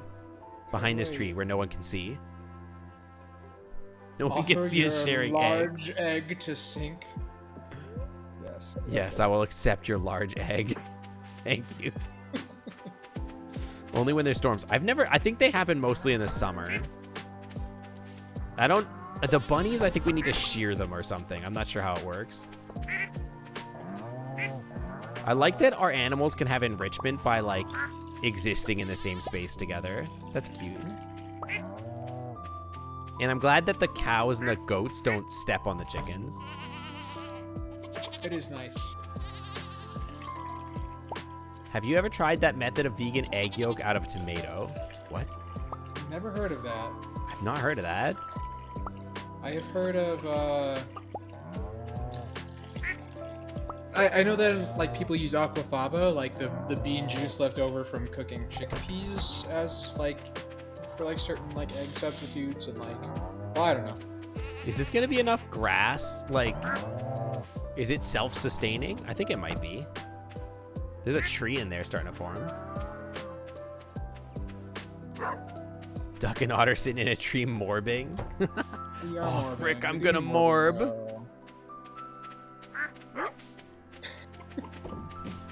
One of my friends tweeted, she morbed on me until I norted. And I think it's one of the worst tweets I've ever seen. What do you mean? That's so funny. What do you mean, worst tweets? Stand back, I'm beginning to morb. Oh, frick. I haven't even seen a trailer for Morbius. Dude, okay, what was it? I think I went to go see Spider-Man No Way Home or whatever, and I saw a trailer for Morbius, and the whole time I was watching the trailer, I was like, is this for serious? Like, I could not believe whether it was for, like, a real movie. And then when they were like, Marvel Universes, I was like, what the fuck are you talking about? There's no way this shit is Marvel. Doesn't understand why morbing is funny. It's funny because it's bad. It's just like we're all doing, like, we're all just like, whoa, it's so stupid, and that's like the whole game. The plush bunny. Can we have a plush bunny? If we have enough money, yeah. We got money, yeah. Do we want another Nady Beak? I don't think we have enough money. Dude, how much do we have?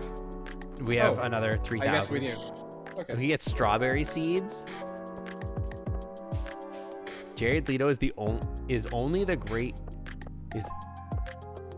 in great films or completely utter trash. There's no in between. I don't know why that took me so much effort to read. Yeah, guess you're not more build. Exactly.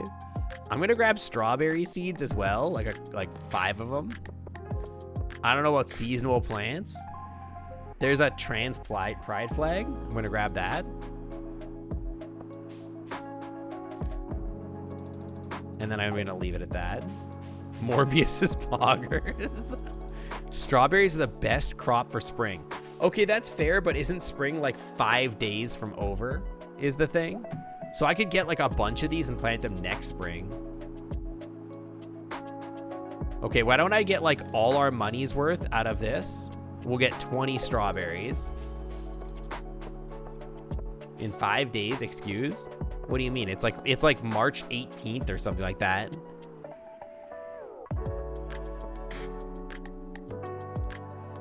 Morb is a funny word, but you don't like it. I don't know, like, don't we just like start the Easter egg hunt now and we just try to win the Easter egg hunt? Yeah, why did we bring eggs? I thought it told us. I thought that it told us to bring eggs, but I think we're just Whatever. doing the egg hunt. It's halfway through spring. Do you think I'm too old to do the egg hunt? Absolutely not. Also cute. I never realized how cute Abigail is. Oh, I like it. She's I don't have the furry mod installed, so. Elliot's Who do I obviously talk hot. to? Okay, how do I start? Also, this guy, I remember him being cute. Yeah, he's cute too. Some of these eggs were laid this morning. See, they're still warm. Ew. Yeah, Elliot's super hot in the furry mod. Okay, who do I talk to begin this? How about this hot bird dad? Stop the world and more with you. Dude, that's actually so funny. I'll stop the world and morb with you. Da-da-da. Morbing forward using all my breath. Morbing love to you was never second best. Let's see. I don't know who the mayor is. Is you the mayor? Yes, let's start.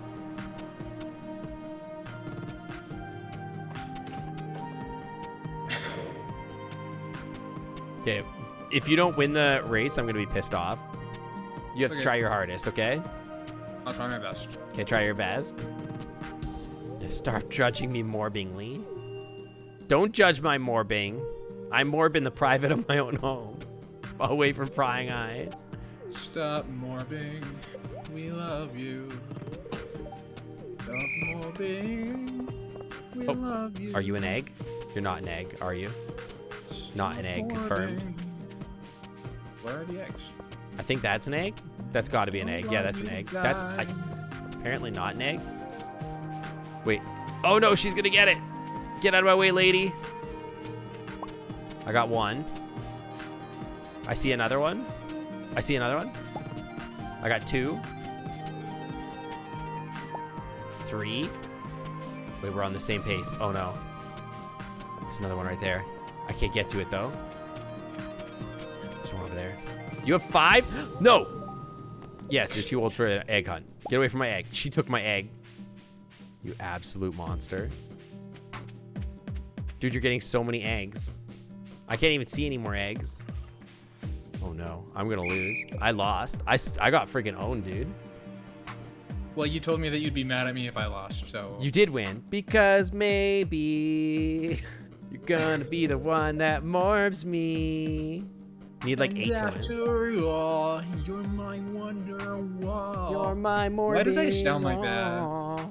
Why do punk pop sing like that? Like No. Why does Oasis maybe. specifically sound like... Dude, no, that's every pop punk band. In the champagne supernova. Well, no, because they're British. Every Oasis pop is punk British. band does that. No.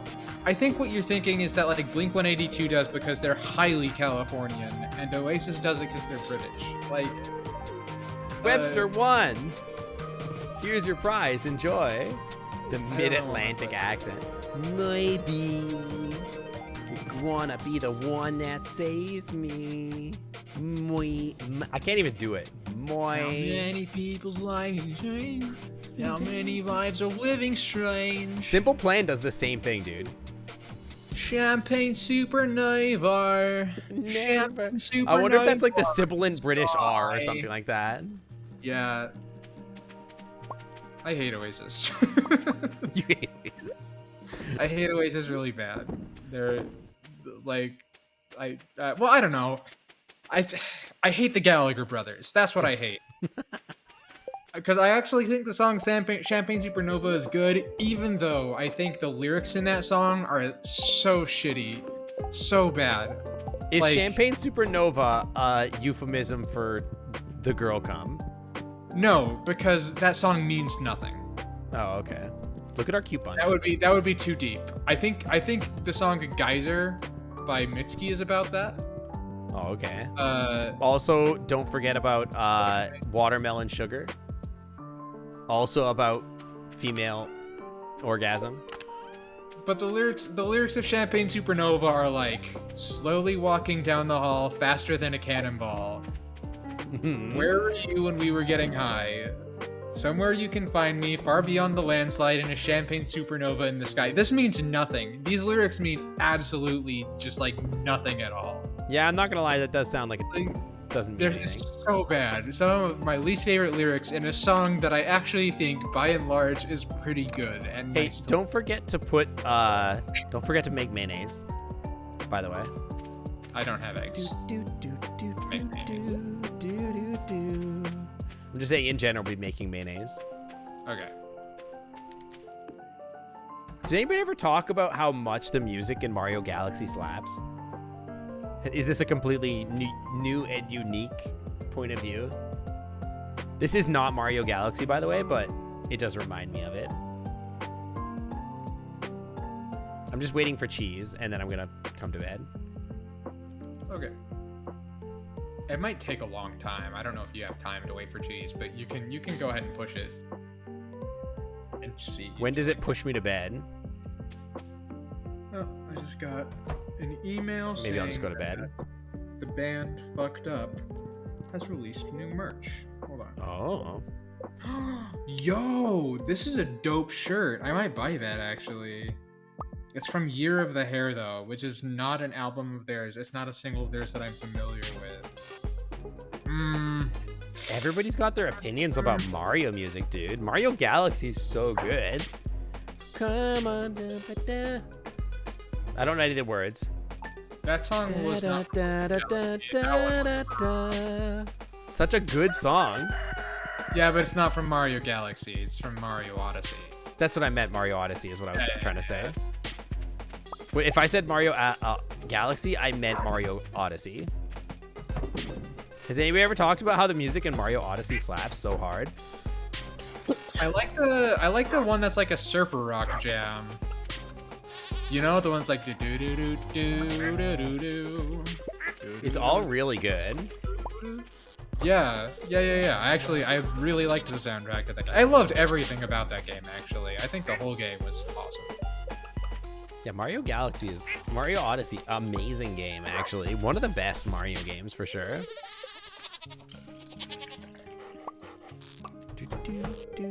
I think I just duped a milk somehow. I don't know. What about the music in Super Paper Mario? I unfortunately have never had the privilege to play Paper Mario. I've always wanted to. Because I love Super Mario RPG. It's like one of my favorites of all time. And people have told me that Paper Mario. Not one of the RPGs though. That one was like different. Yeah, I've heard that Paper Mario is similar to it, but Super Mario RPG is so good. Eat the cauliflower? No. No, stop eating the cauliflower. We gotta plant some more stuff today. By the way, there's a mushroom in here. This is from, I believe this music is from Chrono Cross. I never finished that one. I think I got. Dude, you should. Well, you should and you shouldn't. The ending's kind of jank, I'm not gonna lie. I liked the half that I played. I remember, okay, so I played that game. Me and my boyfriend, when I was like 19 years old, used to stay at a friend's house because we couldn't stay at my parents' house because we couldn't. I didn't want them to know that we were dating. That you were smooching. So yeah. I'm gonna go get seeds. Among other things, yes. And so like, we would like drive up to our friend's house, and he lived with his parents, and they were very nice people.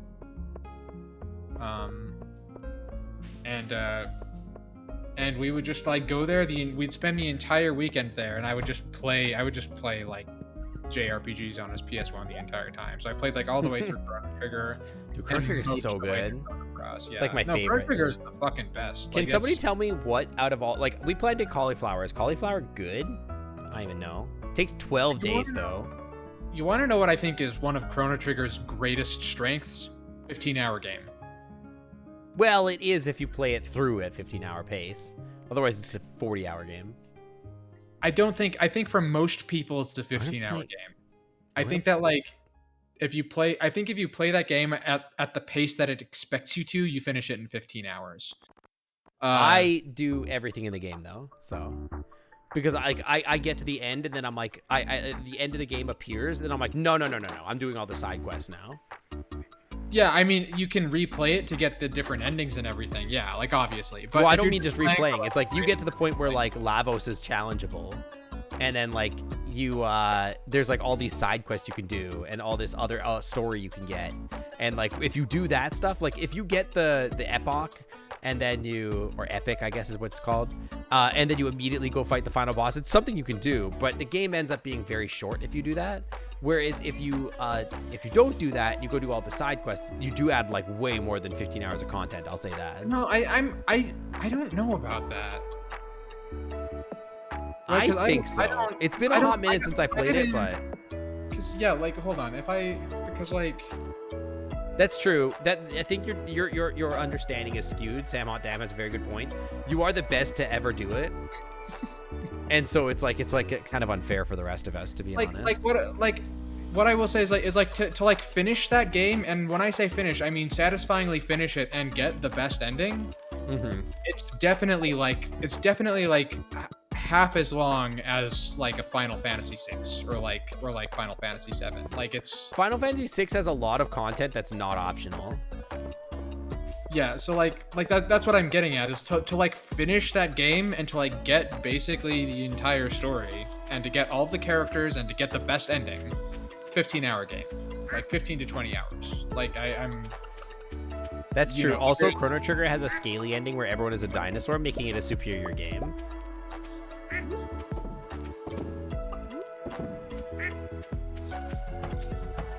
Let's see. Sell this goat cheese. But yeah, it is a good length. I don't know about 15 hours. I could be skewed because, like, I think as a kid, hey, by the way, Webster, Yeah. please take this from me. Okay. I'm gonna go plant all this stuff.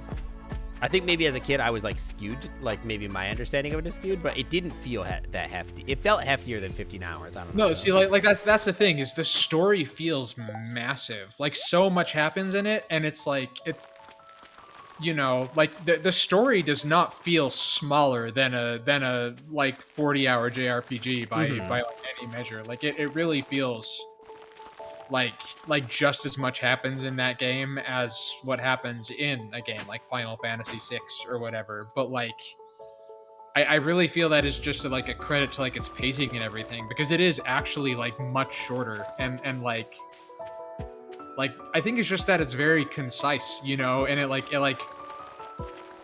I will say, Chrono Cross, not a 15-hour game. Not even close. Holy crap. Chrono Cross is like a bajillion-hour game with like 5,000 playable characters. Yes, it really is. Yeah, it really is. It is a massive game. Yeah.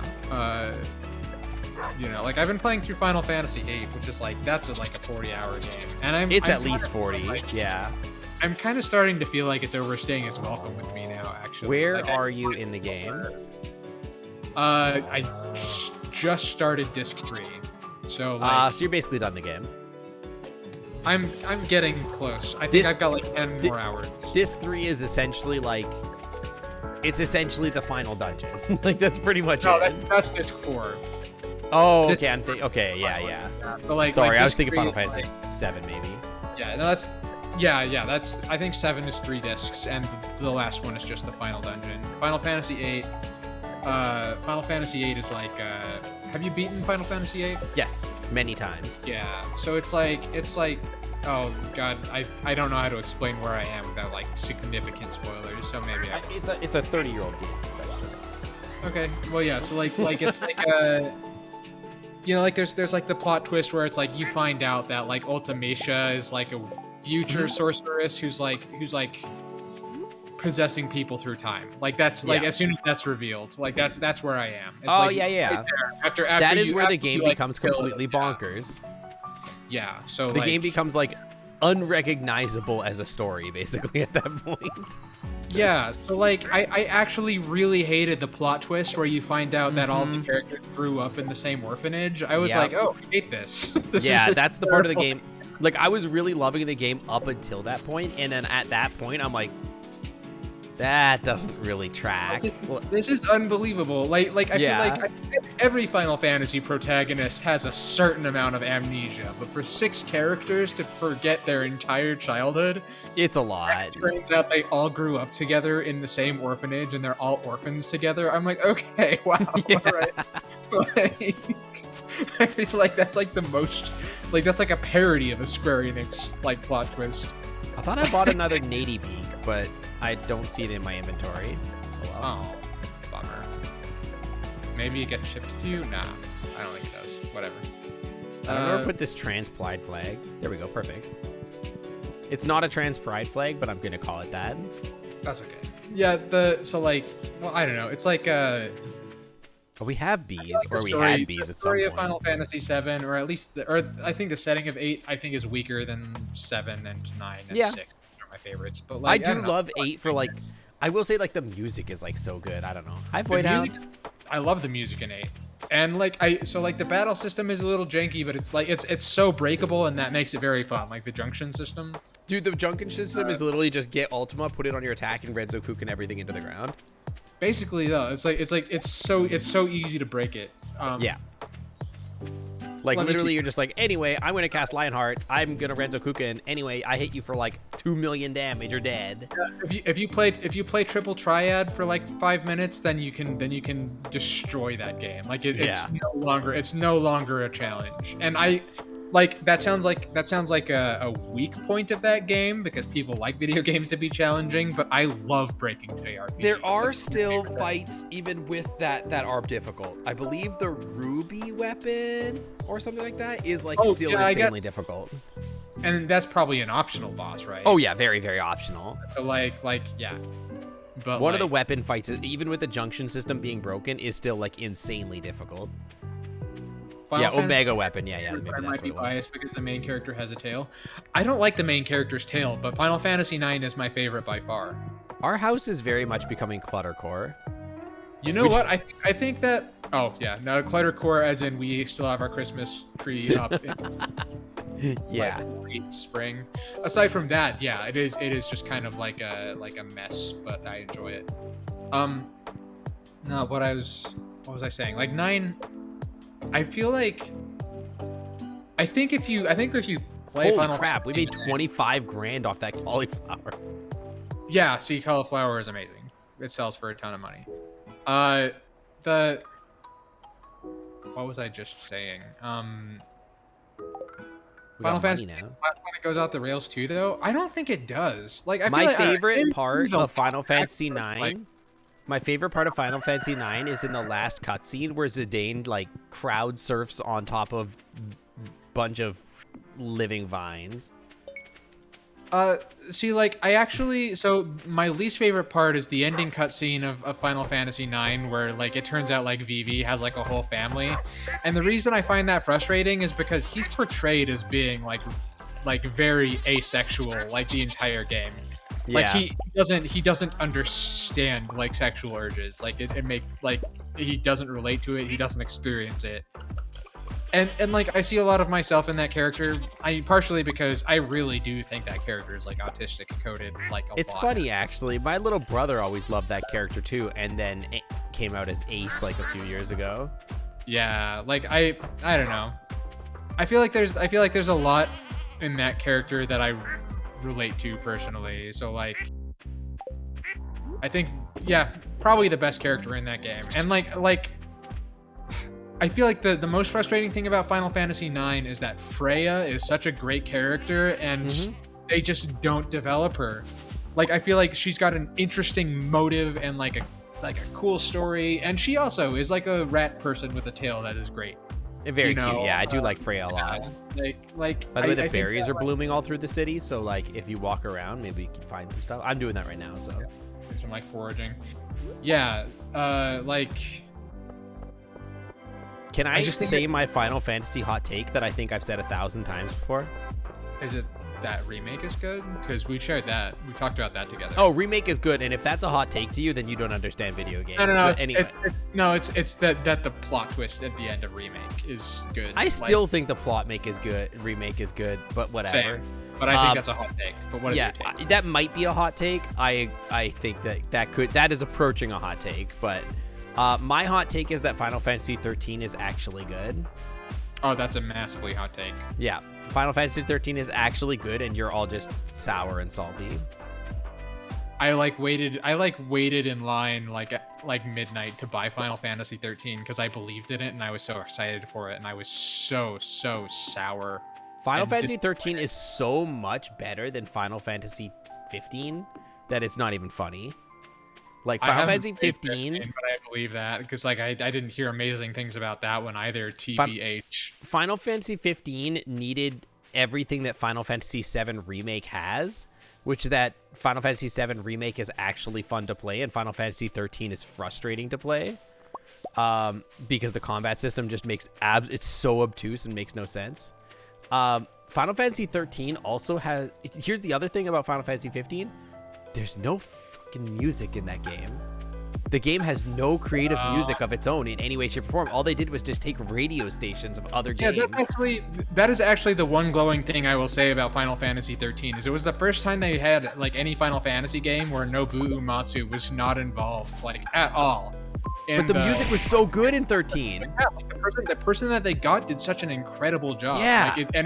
Happy It sounded Pride Month, fresh, DJ Duck and it Fist was like Puppet. it had some like cool like time signatures and like I don't know. Yeah. I love the music. That's I love the actually, music. unironically, one of the reasons why I love that game so much is that the music in Final Fantasy 13 goes in so hard, it's ridiculous. Like, I will listen to the Final Fantasy 13 soundtrack just for fun because it's one of the best. It's literally one of the best they've ever done. Yeah, I think I just didn't connect to any of the characters. Just my problem. I don't know. I can understand not connecting with the characters, but I thought the characters were pretty interesting and creative. Like, I was actually really enjoying the story. I like the game, like, and the battle system's really intense. Like, it's hard too. Like, it's like so twitchy. I think I didn't like the battle system in 13 because I just kept pressing auto battle and winning. Like I don't there's know. probably How more far did you to get it. in?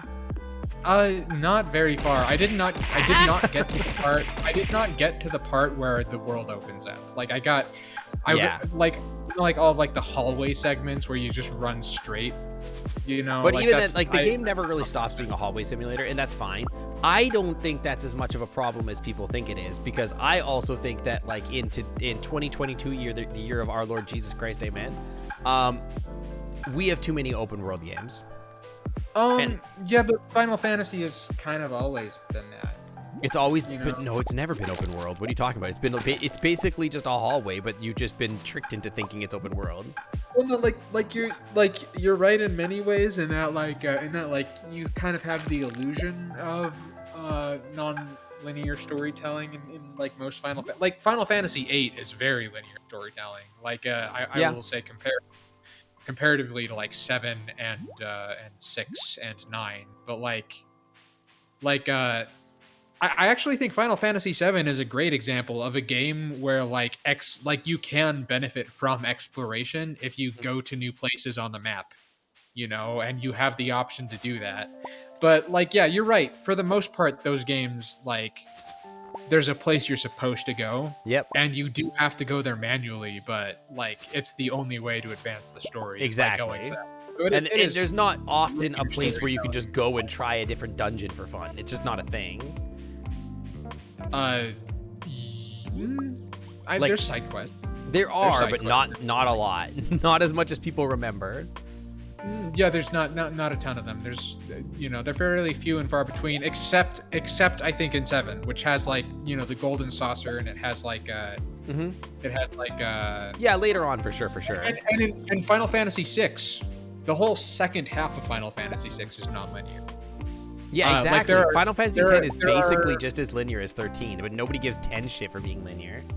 I would, but you should.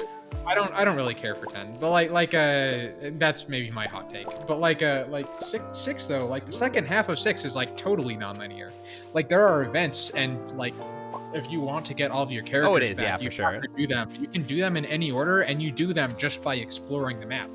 Final Fantasy VI, it completely opens up, I think, in a way that no other Final Fantasy game really does, and that's one of the incredible strengths of it does game. it a lot like a Chrono Trigger does, actually. In the second half of the game, everything opens up, yeah. Very, very much like Chrono Trigger, I would in the exact same ways too, where you can go directly to Kefka's castle, and you can try and beat the game with just the characters you want to get, or you can get them all and experience all of those quests. But yeah, it is at that point an open world experience, and But yeah, that's my hot take, is that Final Fantasy 13, if you go back and replay it with an open mind, I think you would genuinely enjoy it. Most people would, because I think what people are missing is hey, just hold on for the ride, enjoy the story, and you control my pain, and just enjoy the music, man. I control your pain, fist puppet. Aces, thank you for the bits, Aces. But yeah, that's sort of my perspective is, yeah. It's just I think people give it too much shit. I think people should enjoy the storyline, and if you just get through it and then play the sequel, I don't know, man. They're good. They're just so good. You're definitely not the only apologist for 13 that I know. Yeah. So there's got to be something there, but I didn't care. I think that we'll look back on Final Fantasy 13 in like 10 years the way that we look back on Final Fantasy 8 and go like, at the time, people in Final Fantasy 8, people were like ripping on 8 so hard. I don't think that's true. Like, they were, and still do. I feel like the reviews that I saw on 8 were like really. I feel like they were better back then than they are now. I don't know. Like I feel like people rip on it even now to this day. And the truth is, like, I think that it's a pretty good game.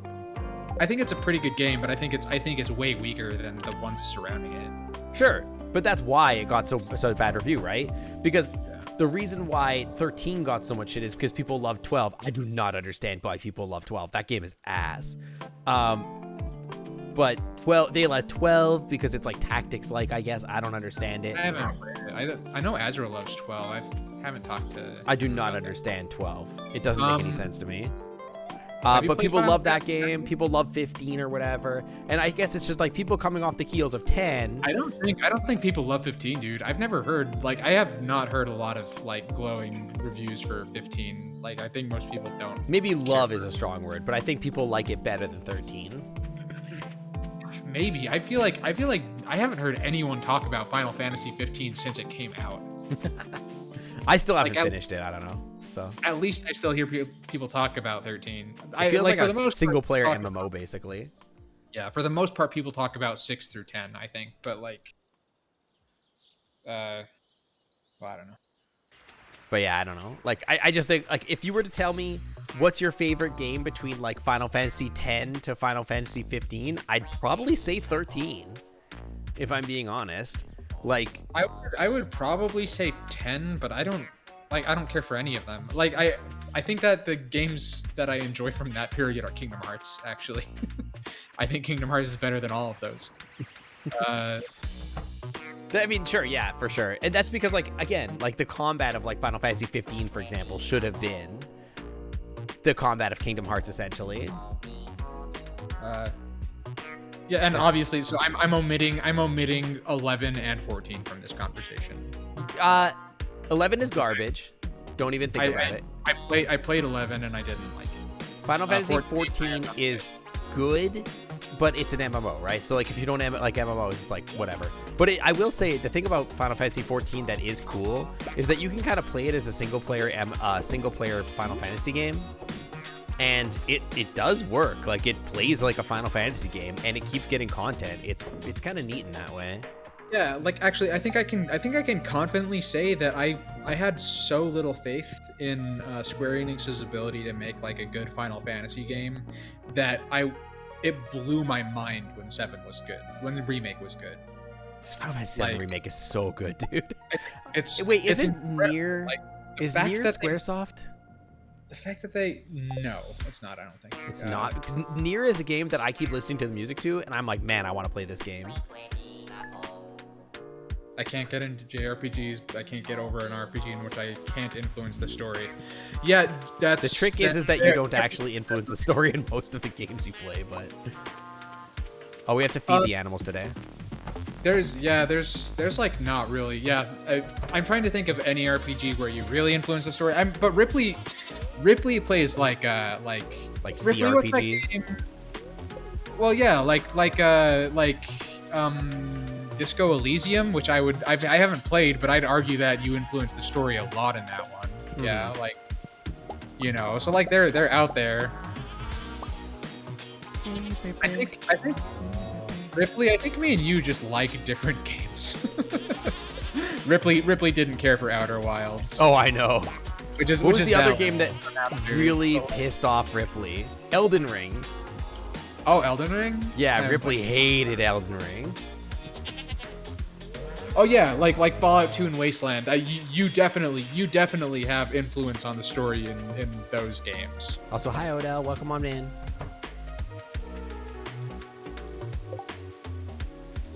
Yeah, I mean, sure. I don't know. There's a game called Stone Shard, I believe it's called, that seems pretty good. It's like a CRPG kind of situation as well. I tried that for a little bit. It's pretty good.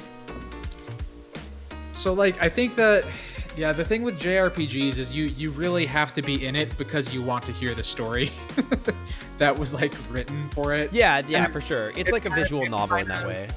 Yeah, it's kind of hard because those stories have a lot of cliches and like are very, very corny. You have to, you have to be a person like me to enjoy them, I think. It's like when I recommend Kingdom Hearts to people and I say, okay, you will enjoy Kingdom Hearts if you were like between the ages of 12 and 15 in these specific years, or like, yeah, like it's just very hard to recommend to somebody who wasn't a part of that cultural moment, Yeah. and if you were, then you get to carry it with you your entire life. But like, I feel like in a lot of ways, like those JRPGs are a tough sell. I would say the exception to that is 6. I think Final Fantasy 6 is actually a great story. Just like You do actually have a pretty well, not like the ending and the general story of 6 is always going to be the same, but you do have a pretty good impact about how the characters interact with each other and what characters you choose to develop and stuff like that. The characters themselves, I don't know, like the plot points are definitely all exactly the same no matter how you play that game. But I think there is a little bit of difference here or there, but like not a lot. But yeah, I agree. Oh fuck. What? I accidentally used my teleport totem and I went to the mountains while I was trying to pick up mushrooms. There's a teleport No, I totem? had to walk back. Yeah, I picked one up by accident and then I used it. Hold on. Oh, I didn't even know that was a thing. They're single-use items, so that you can Oh. teleport to the mountains with them once. Oh, I didn't even know there were mountains in this game. Yeah. The Trails series. I've heard those are good too, yeah. Nier is one that I really want to play. The music in Nier is, oh my god, it's so good. It's so peaceful and chill. Like, I've been playing Tales of whatever the newest one is, with the guy with the mask. Although I haven't had time because work kind of just destroyed all my free time for a while. But yeah. Trails and Tales always kind of get me confused. Nier is super good. Platinum Games is great at producing music. Yeah. Tales of Arise sounds right, yeah. Pretty good. I'm enjoying it. Like, the combat's really great. It feels good to play. Yeah, I'm not really interested in playing new JRPGs. I feel like I've played good ones. I don't know. I like a good JRPG, but I don't know that I love playing them on stream because like they're just so long. Certainly not on stream. And so like when you're playing a game that long, I found like the interest is there on stream for like 1 or 2 streams. Then after that, people are like, I wasn't here for the first stream, so I don't know the story. So it ends up being just like not so great. But yeah. But Yeah, I haven't played it off stream. Some people build like an entire brand off of playing those games. Oh, and, yeah, for like, sure. streaming them, and like that's what people go there for, is to like have like the whole long form experience with them and all that. Like, I don't know. It just doesn't. It hasn't worked well for me. I feel like it would clash very hard with my streaming style if I tried to do like a 40-hour JRPG, but I'd be lying if I said they weren't basically my favorite type of game to play on my own. Yeah, no, for sure. That's what they are as well, yeah. Yeah. The Tales game I played the most was Tales of Symphony. That game was so good. Tales of Symphonia. Symphonia, that's what it was. But I guess that begs the question, like, I don't know, back when I streamed more regularly, what were like the games that worked to my strengths? Like I have such a hard time figuring that out. Like I feel like Zelda likes and stuff were always good for me because like I found them easy to talk over. But like I will tell you, Webby, I have been doing this thing for 1.5 years now. I managed to get partner, all this crap. I still don't know what works. I have no idea. I think different things work for different people. Like I've done things that definitely didn't work. Like playing Riven was definitely a bad idea. But Myst worked so well. Yeah, Myst worked really well. Those games I feel cannot be compared in a streaming sense. Yeah, the puzzle thing works. It's just that you have to be willing to like do the puzzle. And the thing about Riven's puzzles is that they're very obtuse and huge. Yeah, and Miss puzzles are like Pretty extremely self-contained. solvable. Yeah, like they're extremely solvable. And Well, like, they're contained is the thing. Like Mist's puzzles basically, like if you enter an area, the tools you need to solve that puzzle are in that area. So, that's what it is. Yeah, Cinder does a lot of puzzles as well, which is why I think like puzzles are definitely like a streamable game. But I think they have to be in your brand for sure. Cinder's the puzzle master though. This Cinder's is true. like good at those. So like But yeah, like I've kind of rounded about to thinking that like these chill games where I get to talk to chat quite a bit, where like there's not action a lot in my face, has worked out really well for me streaming. Specifically in that like I think that games that are like City Skylines, anything that's like about optimization, like I think Factorio would do really well. I think like Satisfactory, Dyson Sphere Project, like obviously SimCity type games, stuff like that all seem to work really well on stream. Thank you for the boop. I think people will tune into whatever you streamed as long as you were enjoying it. The thing is, Ripley, whether I play something on stream or not has a factor in how much I enjoy it. By a pretty large margin, because I am trying to like. Where am I? I didn't know you could just walk on the road over here. What the? Because like when I'm streaming, I'm doing a show. Oh, you're in a tunnel. I'm just in a tunnel. Whoa. Like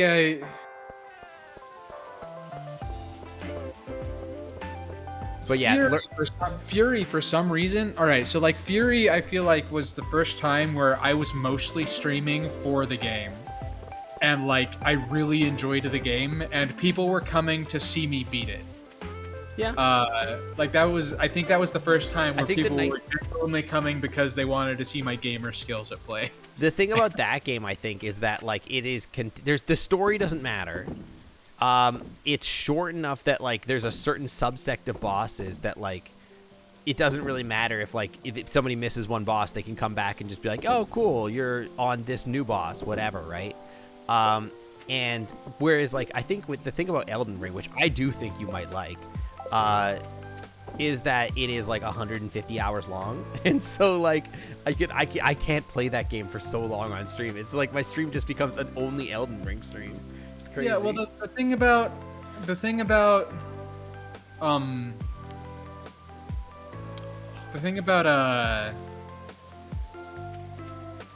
like Fury, that like if I had described my Fury streams to myself, I wouldn't have ever played them. Like if I could have gone back in time and been like, okay, so to like describe this game to myself and be like, if you stream this game, you're like barely going to talk to chat, and you're going to be so zeroed in on the game that you cannot focus on like this stream part of it, and you will run out of things to say, and you will just hyper focus on the game. I'd be like, ew, no, like that sounds awful. But like when I played it, like I thought it was like really engaging, and I feel like chat was really excited to watch it. So it was like, oh, okay, maybe I misjudged that, you know, like maybe I've kind of, I don't know. Yeah, like it's funny because like different things have worked on my stream that aren't this chill sort of like hanging out type vibe, which is why I say like when you say like, oh, I don't know what works on stream, I don't know either, because like I've played games that are like very action oriented that are a lot of fun, but then I've played games that are like down tempo chill. I've played story games. I've played whatever, and like it doesn't have a rhyme or reason. People that just want to hang out, dude. That's the answer. People just want to hang out. That's what I'm saying though, is there have definitely been games that I've played on stream that I really thought would work that just didn't. I just got a bomb out of the grass. Hell yeah. They felt bad to me. Like, for example, Songbird Symphony, which I don't think was a stream people disliked. Mm-hmm. Except for me. I disliked it. You know, like I thought that game was like, yeah, like reading the dialogue from that game I hated it doing, and like you know, I didn't really enjoy playing the game, you know? I have realized I have game. very little taste for like reading the dialogue out loud most of the time. Yeah, same. That's why I can't do like JRPGs. Like I have gotten to the point where like when I'm playing games and there's like and there's like dialogue, I will basically like I'll read a little bit of it and then I'll skip over stuff and talk about what's happening on the stream. My only thing is that like I want to make sure that I give people enough time to read what's on screen. Detroit was nice because Detroit had like voiceovers and whatnot, and I could just respond to what was happening and talk about it, which is like nice. Those kinds of games, by the way, freaking so much fun. The third game I ever tried to stream was Aviary Attorney, which was a very, very good game. And it was very funny. It was a bird-themed game, which is why I picked it. But like that game is like 100% dialogue, and as I was playing it, I was like, I'm enjoying the game less because I have to read all of this dialogue out loud. Yeah. You know, like, and it just didn't feel like it was working. Soggy newspaper. Yeah, I actually think Tunic might be a great fit for my stream. Tunic might be fun for you. I know that like a lot of people have really enjoyed Tunic. You'd like Cuphead. God, I would. Cuphead is insane. It's fun Cuphead though. Cuphead makes me mad because it's does it? hard. It's so hard. Like I'll play it for hours and hours and like not finish the stages, you know? And like, oh man, it's so hard. It's a fun game. I fought one good game. boss in Elden Ring for two straight streams because I refused to admit that I was underleveled. I did that for Fury. It was There were crazy. Fury bosses that took me 2 streams, and like, it feels so amazing though. Like, doesn't it feel so amazing to like beat a boss that you've been working at for like hours? Oh yeah. It was Godric and I beat him at level 18. It was so much fun. I feel like there's a parallel here. Like, I think part of the reason that I like soccer so much now is because like so much of it is just like waiting and like watching and feeling like the shifting like peaks and valleys of energy and tension that are created as like the ball goes back and forth between the goals, like knowing that the odds of actually like scoring are so like actually low. I feel like I don't know. I think that's why I like the idea of like boss rush video games, you know, is. I will say, I kind of want to bring Elden Ring back. Like, I haven't played it since I played it on stream. Part of the reason why was just because like everyone was playing Elden Ring, and I'm like, I'm just saturating an already saturated market. I like Elden Ring. I like playing it, and I still haven't beaten it. I haven't gotten to any of the hardest bosses. But thank you for the bits. I want a floating legless sink to be my waiter at Olive Garden. Oh, you're gonna miss when I don't have legs, huh? You just want me to have legs. But like some of the hardest bosses in that game, I have not gotten to yet.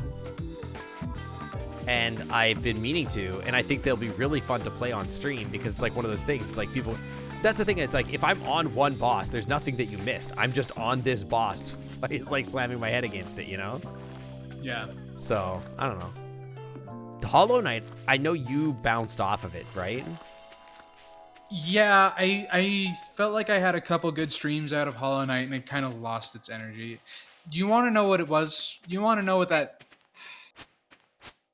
I'm gonna go. That game is so long and so desaturated.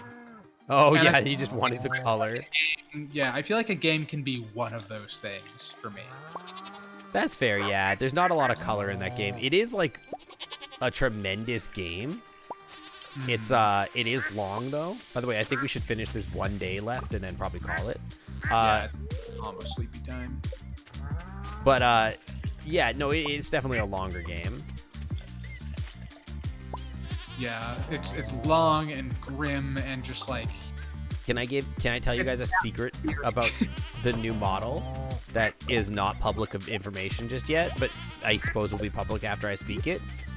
The new model will have feet beans.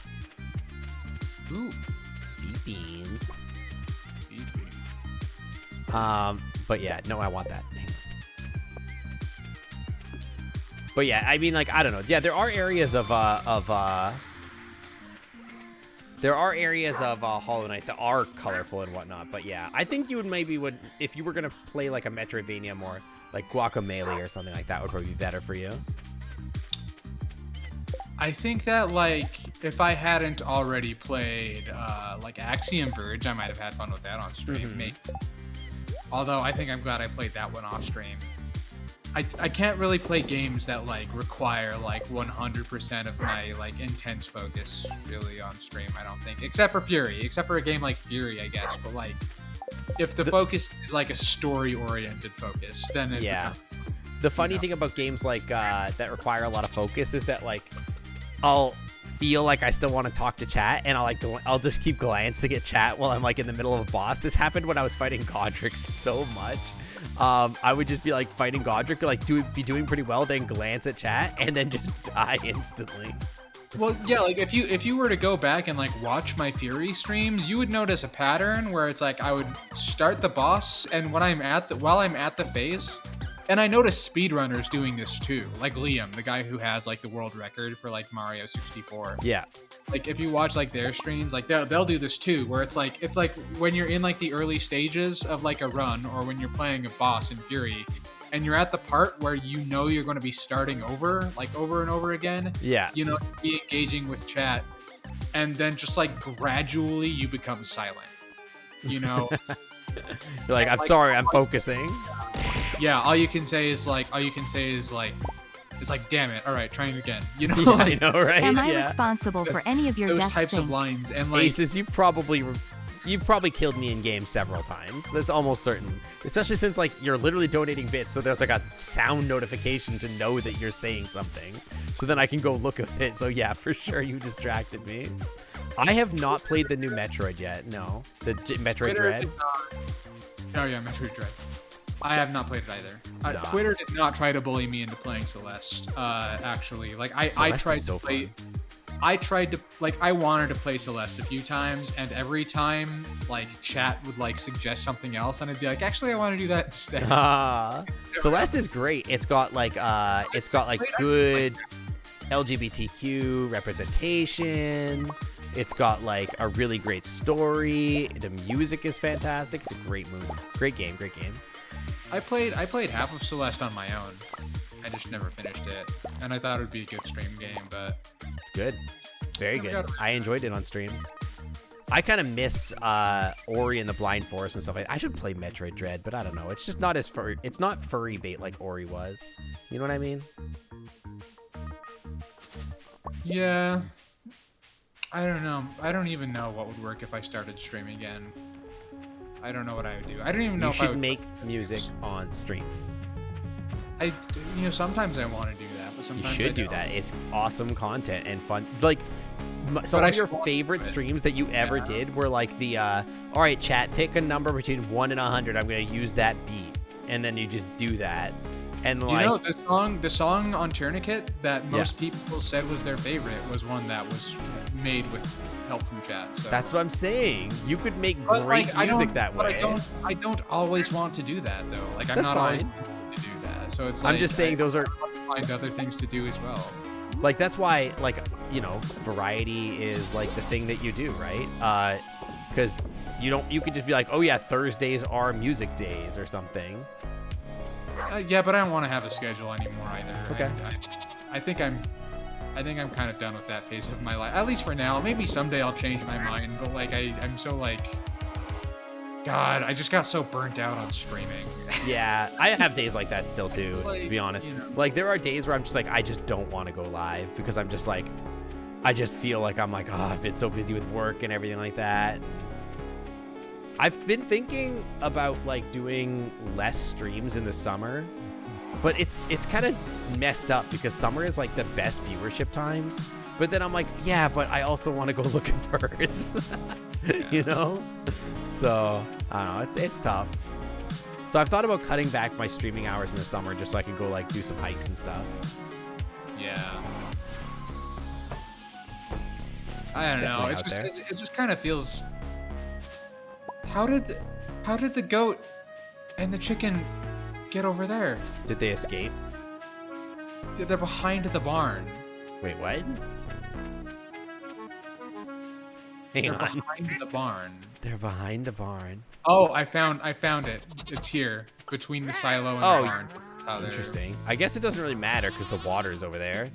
It's not like they're That's going all anywhere. there's- Wait, we that is a problem, actually. yeah. So we should probably close that off tomorrow. Well, tomorrow will be weeks to months from now for us, but whatever. Yeah, potentially forever. Hang on. I'm just going to chase this goat.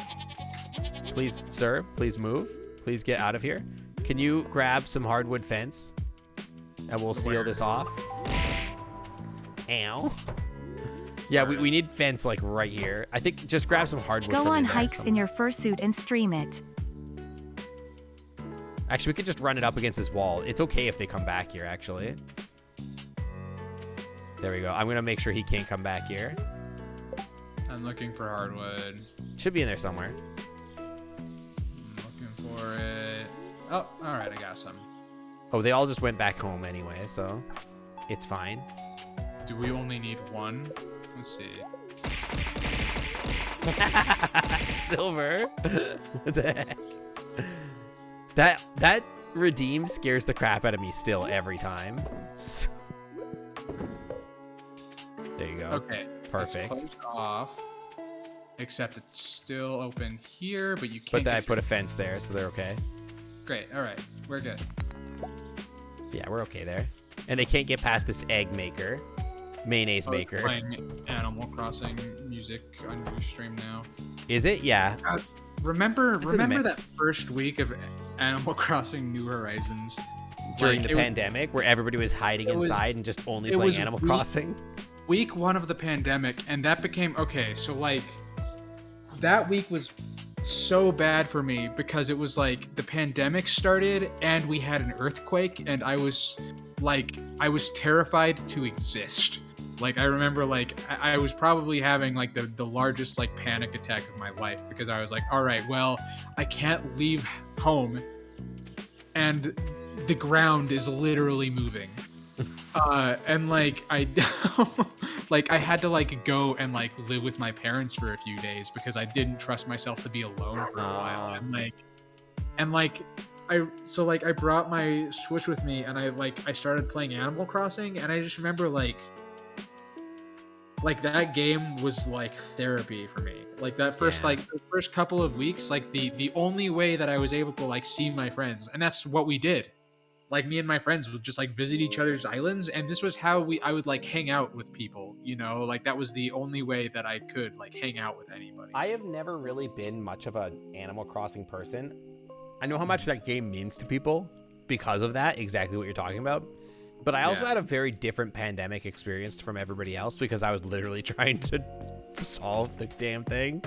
Yeah, I guess that's true. Like that became like a part of your... Yeah, that became my entire life for like 2 years, was just like doing COVID stuff and COVID research, right? So I never stopped being on site because I had to be on site. I just don't have millions of dollars worth of equipment at home to work on my stuff, right? Mm-hmm. So my pandemic experience is like the opposite, where I'm like, I'm out there every day.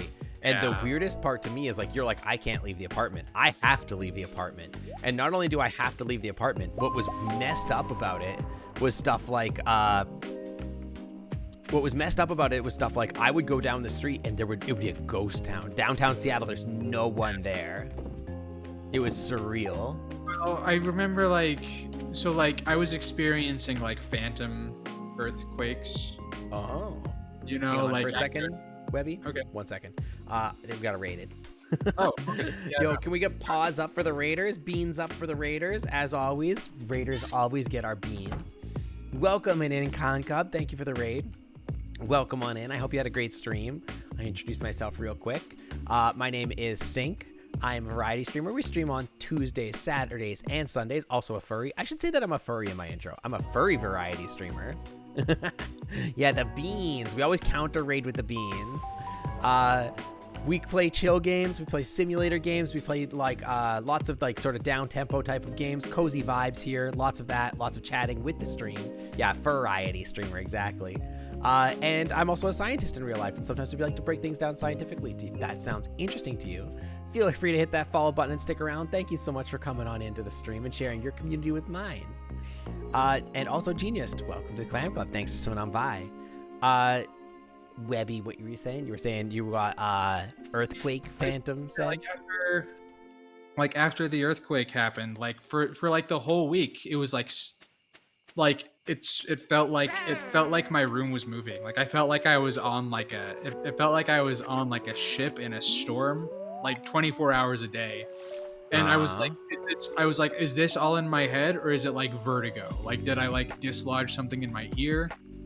You know, like trying to figure it out. But like the fact that it happened like immediately after like a big earthquake kind of just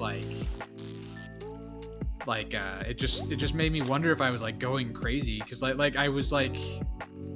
would be sitting in my room and I would feel sick because like it really felt like it was like rocking back and forth and it was happening like all day.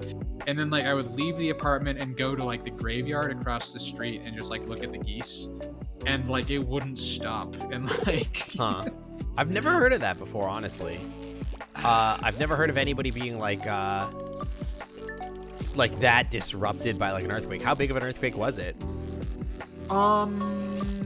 It was like a magnitude 5, so like not that much. But the thing is, like I've been like nervous about earthquakes for a long time because like supposedly we've been overdue for like a really big one, like a very very long time. You got gaslit by nature. and like after it happened, like see that's the thing is immediately after it happened, it was like fine, you know. Like do you want to leave the game so time doesn't start once we get in here? It's fine. Yeah. The you know like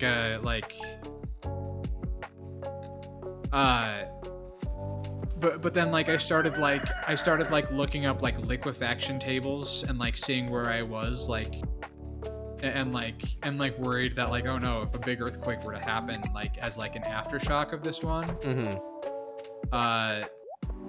then like in the liquefaction table, like my building might just like fall over, which I don't think is actually the science.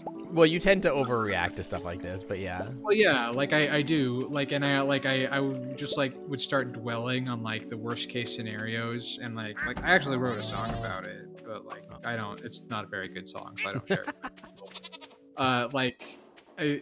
it. So yeah, for like a week, maybe 2 weeks, like even still, actually, sometimes I still experience like little bits of it, but like I've never felt an earthquake in my life. Even when like I've been in an earthquake, I have not felt it because like the earthquakes I've ever been in have been like basically non-existent, and I don't know how better to say. Like they were like 2s or something like that. The thing is like all of civilization in Utah is like along the Wasatch Fault, so it's like we're like in an earthquake zone, but we don't really feel them very often. But they say that we've been like overdue for like a huge one for like 500 years, you know. Yeah. It's like there's like a 50% chance that like a massive earthquake will happen in my lifetime, supposedly, and like. You know, so it's like something that I think about a lot and have thought and had been thinking about a lot, and then like it happened and it just kind of became like real to me. Like it stopped being like a hypothetical situation, and so like I was really behaving like a crazy person. Like I remember like finding like some pieces of rope, and I like tied like all of my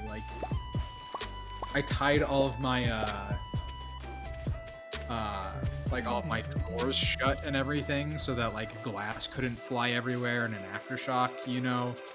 And like I remember like starting to Google like how do I take care of the birds. I quit the game because I thought you quit the game. Okay, that's what I thought we were doing. Oh, I thought you hadn't yet because you were still there. Okay, hang on, I will pause then. I can pause. Okay, good. Go back. I wasn't sure that you were there. No, you're good. Yeah, no, it's so yeah, like I was being like really weird and unhinged, and it was really frustrating because of the COVID panic buying that was happening at the time. Oh yeah, like, yeah. Limiting my ability to like prepare for more by like going and like buying like water in large quantities and stuff like that. And you couldn't find it. Like I it just was all sold out. Oh, yeah, you got pulled the up my gold. browser because I was gonna go check for someone to raid, and then I'm like, oh my god, this friggin' bird. So yeah. Anyway, like the point of that So whole good. conversation was just that like Animal Crossing was kind of my guiding light through that whole experience, which is silly because like I don't play it like at all anymore, and like I'm not even sure I'm convinced it's an amazing game unless you It was are- an amazing game for what it was, and I think it was a very important game for like a lot of people, to be honest.